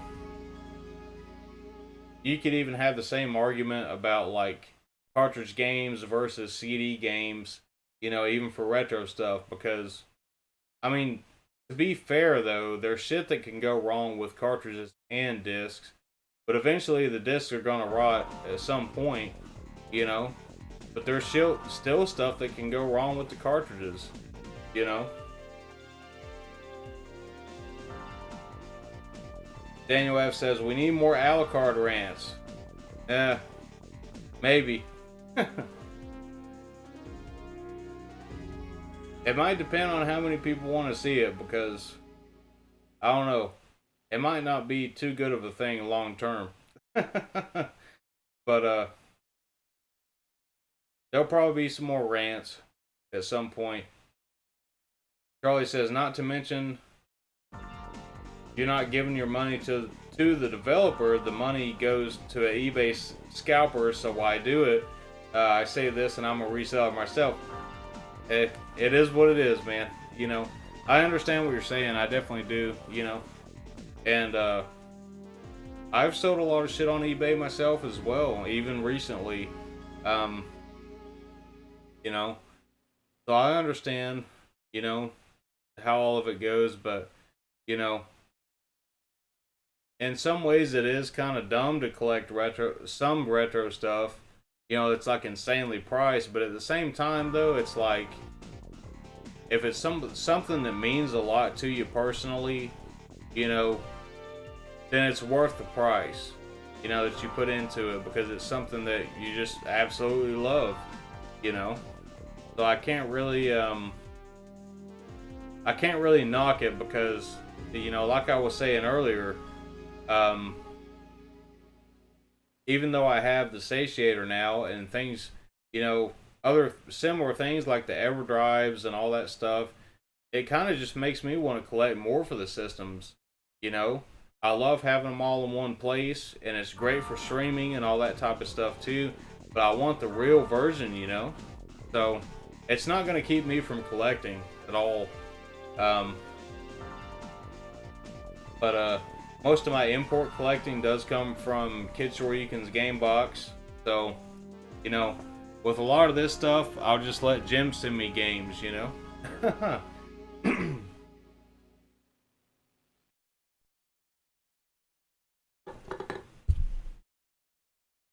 And he's gonna get a hell of a lot better price on it there in person than I ever would anyway. So, you know.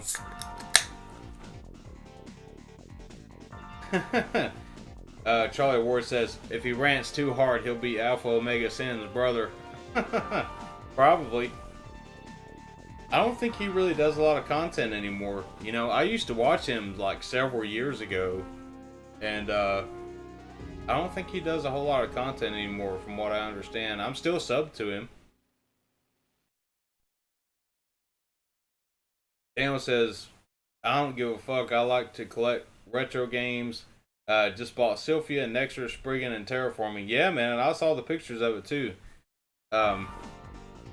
And from what it sounded like, you got a pretty damn good deal on all those. So, happy for you, man. Happy you got a good deal. Charlie says, as an example of reselling, I bought the big box Sakio collections, Alpha and Bravo, for Switch brand new for £20 each, and sold them recently for £75 each. I then bought the games digital on offer. Holy shit. Dude, getting both those for £20? Fuck. That's a hell of a deal. If I could get them for that price, I'd be reselling them too for full price.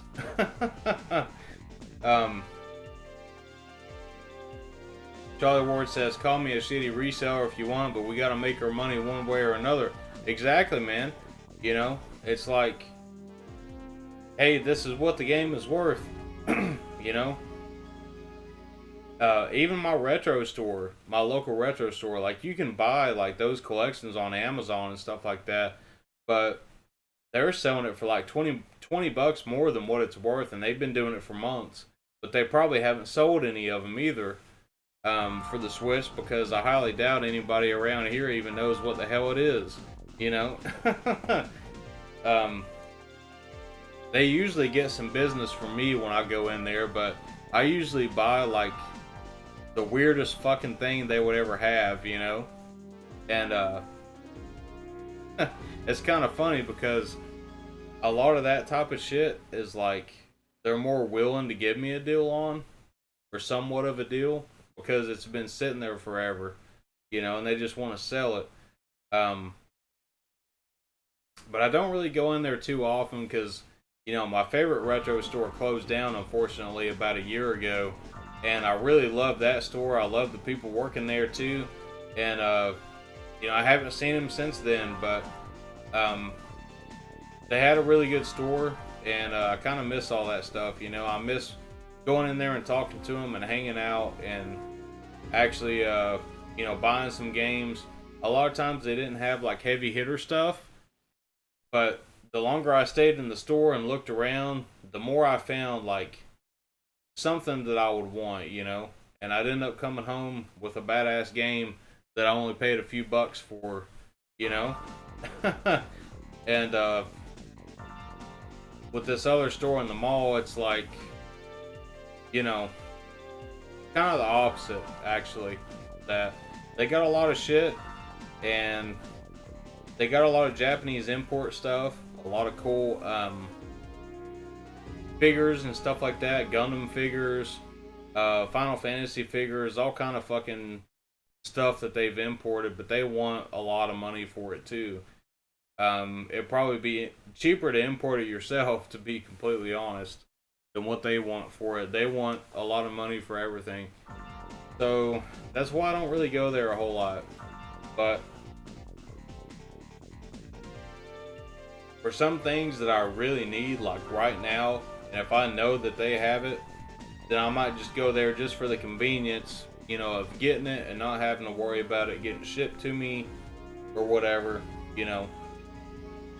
And most of the time, like, I'm not going to pay too much for anything, you know. So if I bought it from there, then it was still, you know, a price I could stomach.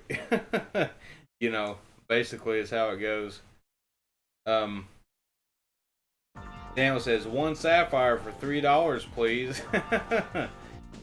Dude, if anybody found that game for $3, they'd be lucky as hell. Charlie says, don't get me wrong, I sometimes sell something and make money on it, but are a little gutted to sell it in the moment, as I love the game. Klonoa for PS2 recently, but I know I'll get it again soon. Yeah, man, it's like, it's almost like you win some, you lose some, you know, in that regard, as far as the selling type of thing, you know, buying and selling all the time, you know, wheeling and dealing is what I like to call it. Charlie Ward says, one game that I sold and I want back that has dramatically increased in price since selling is God Hand for the PS2. That game is an Epic exclusive that all beat 'em up fans should play. Really? So God Hand on the PS2 was a beat 'em up? I didn't know that. I know about the other God Hand games, like the later ones and the newer ones, but they're kind of different. I wouldn't quite call them beat 'em ups, but that's awesome though. I have to look into that. I've never owned them myself. I know, or hell, who knows? I could have rented it a while back, because I remember seeing it in the rental place where I go rent games when I was younger.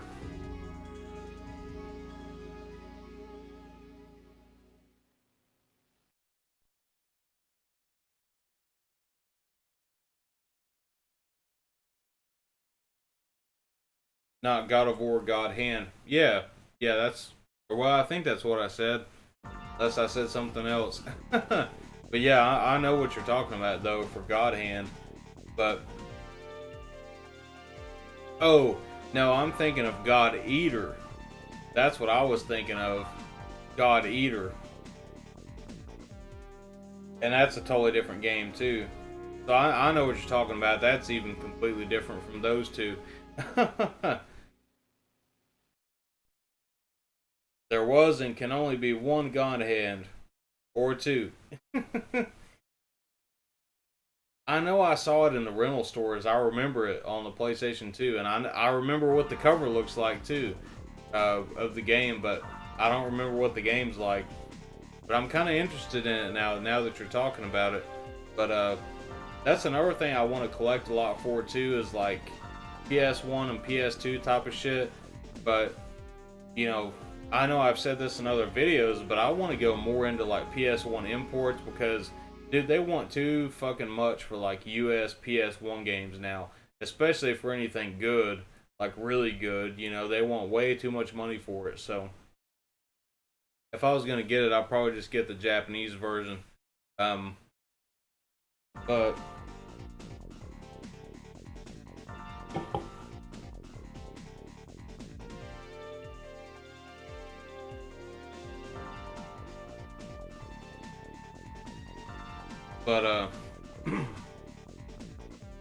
Charlie Ward says God Hand was a Clover Studio developed game by Resident Evil creator Shinji Mikami and Devil May Cry slash Bayonetta creator too.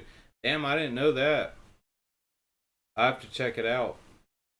I think you can get that on the PS3 eShop or the eShop, the PlayStation 3 store. I think that's on there, I believe.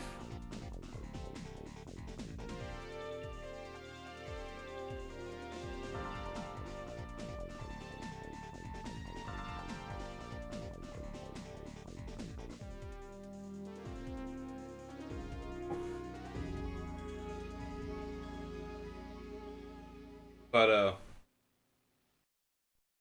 there's a lot of PS2 stuff I want to get too. Well, PS1 and PS2 stuff, but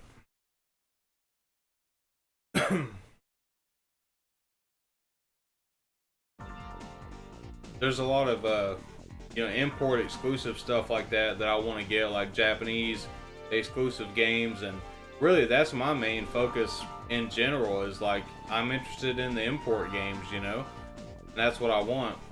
So that's been kind of my main focus for a while.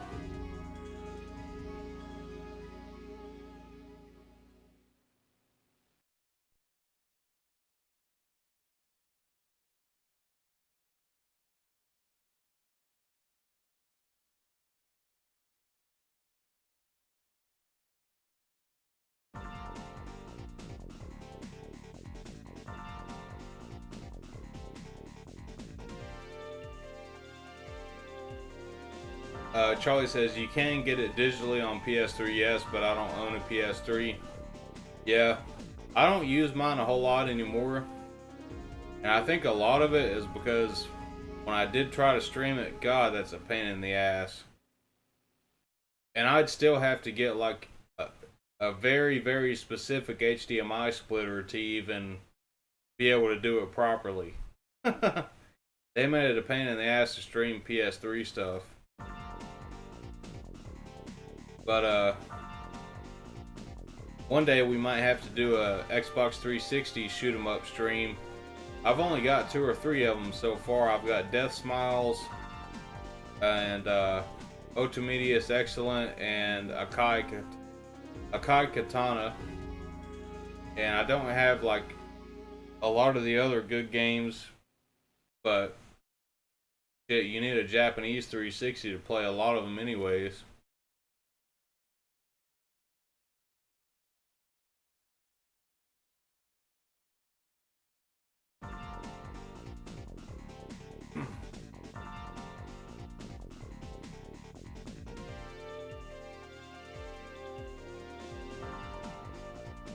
But seriously though, I wonder if the Raiden 4 Mikado remix will actually have Tate Mode in it. I doubt it.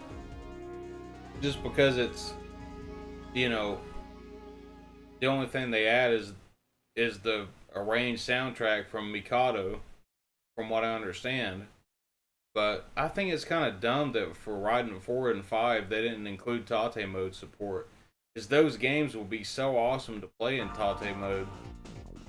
And the first 3 are, like, well, if you have Raiden DX on the PlayStation 1, you can play Raiden 1 and 2 in Tate Mode, and then the third one supports it too on the PlayStation 2.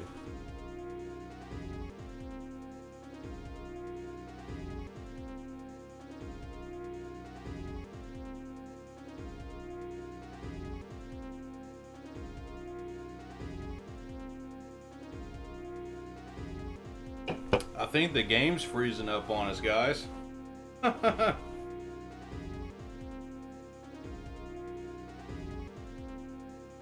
looping right there.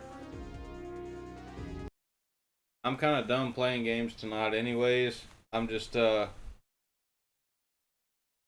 actually got a paper towel here because I scratched my leg and I guess I picked a scab and it's fucking bleeding everywhere, so I'm just holding this shit on it for a second and talking to you guys, but I don't really plan on playing any more games tonight. Charlie says, I want to play Ketsui. I think it is. Yeah, Ketsui. What's it called? Ketsui Destiny is what it's called. Not Destiny, but Destiny. And that's on the PS4 as well. If you want to get the PS4 version. Charlie says, Smoke Junkie showed off Moochie Moochie Pork / Pink Sweets, which looks as tasty as Willow's. Yeah, it's Pink Sweets is fucking hard, dude. Like, I haven't played it, but that's like probably one of the hardest shooter games that's ever been made.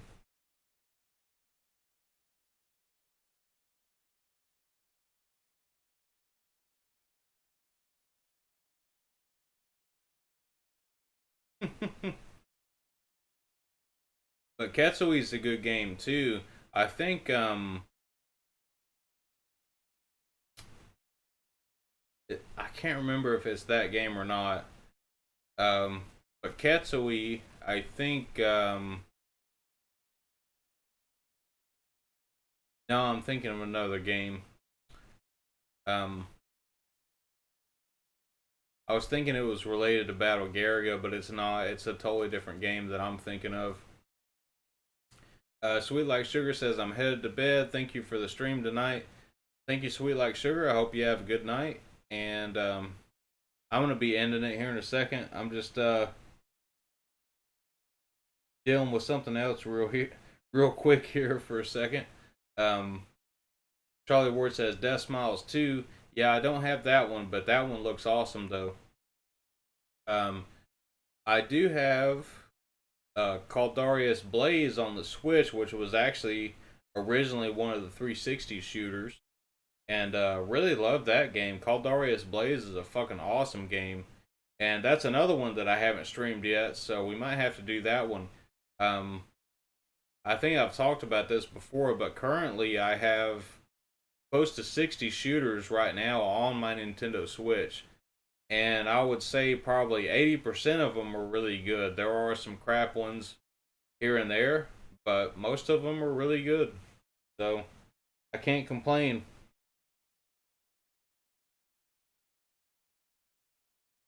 Red 711 says, thanks, Alucard. Catch you next time. All right. Thank you, man. Thank you for coming by, and I hope you have a good night.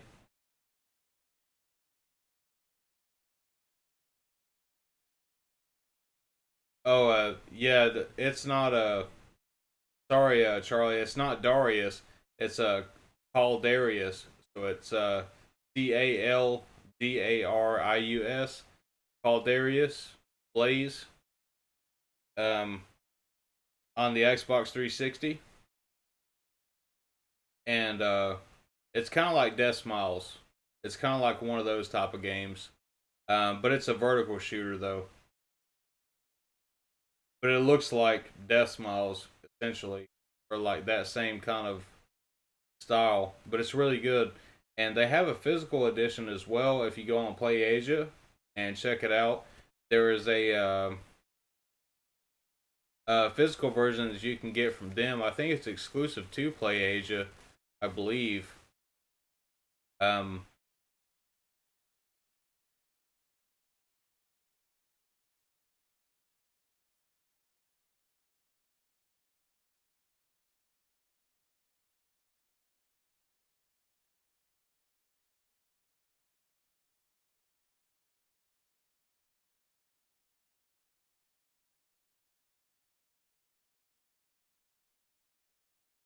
sorry, checking on my leg because my leg's fucking bleeding.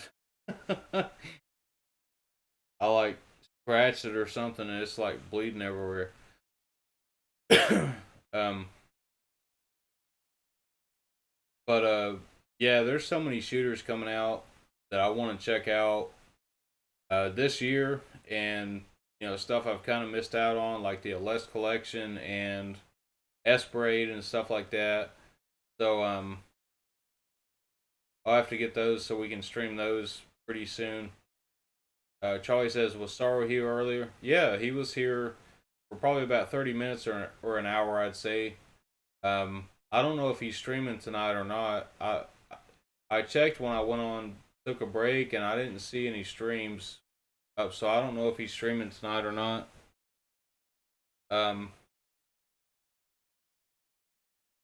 But I guess I will go ahead and end it here. And I appreciate y'all coming by and hanging out. And like I said, this is going to be something I'm doing more in the future. I want to keep the Ultimate Tate Mode stream around for the indefinite future. And when I am able to build a better computer and stuff, I do want to stream this on MAME and stuff like that, because there is over like 600 games that's compatible with Tate Mode and everything like that. So it'll be a lot of fun, and we'll be able to play anything and everything, you know what I mean? So that's what I'm trying to get my setup to do, is to play anything and everything at any given time. So GT Biggerman says Star's internet is screwed up. Oh, okay. Super Boo says his internet was messing up tonight, so no Sorrow show. Okay. Yeah, mine was actually screwing up earlier, and I think yesterday too it was doing it. Daniel says thanks for the stream. Charlie says, yeah, thanks for another great stream. Take care, everyone. And I appreciate y'all coming out, but I will be back. I'm going to try to do a stream on Monday night, because I get off earlier on Mondays than any other days that I work during the week. So I'm going to try to do another stream on Monday, and it's either going to be Raging Blasters or Cyber Shadow Part 2. I'm not really sure which one I'll do first, but just keep in mind, I do want to do some code giveaways for Raging Blasters, and when I do it, there's nothing you have to do to enter or anything like that. It's just whoever's in the stream at the time, and I'll do like a random number generator thing and give away the codes. So definitely keep an eye out for the Raging Blaster stream because I really enjoyed that game, and I want to turn more people onto it. So definitely come back for that one. So I'm not sure what Monday's going to be. It's either going to be Raging Blasters or Cyber Shadow Part 2. I might just do the Raging Blasters because I do want to give away codes and stuff, and I want to turn more people onto it. So I think that's what we'll go with, is just go ahead and get Raging Blasters out of the way, and then we can do Cyber Shadow Part 2 at some other point. So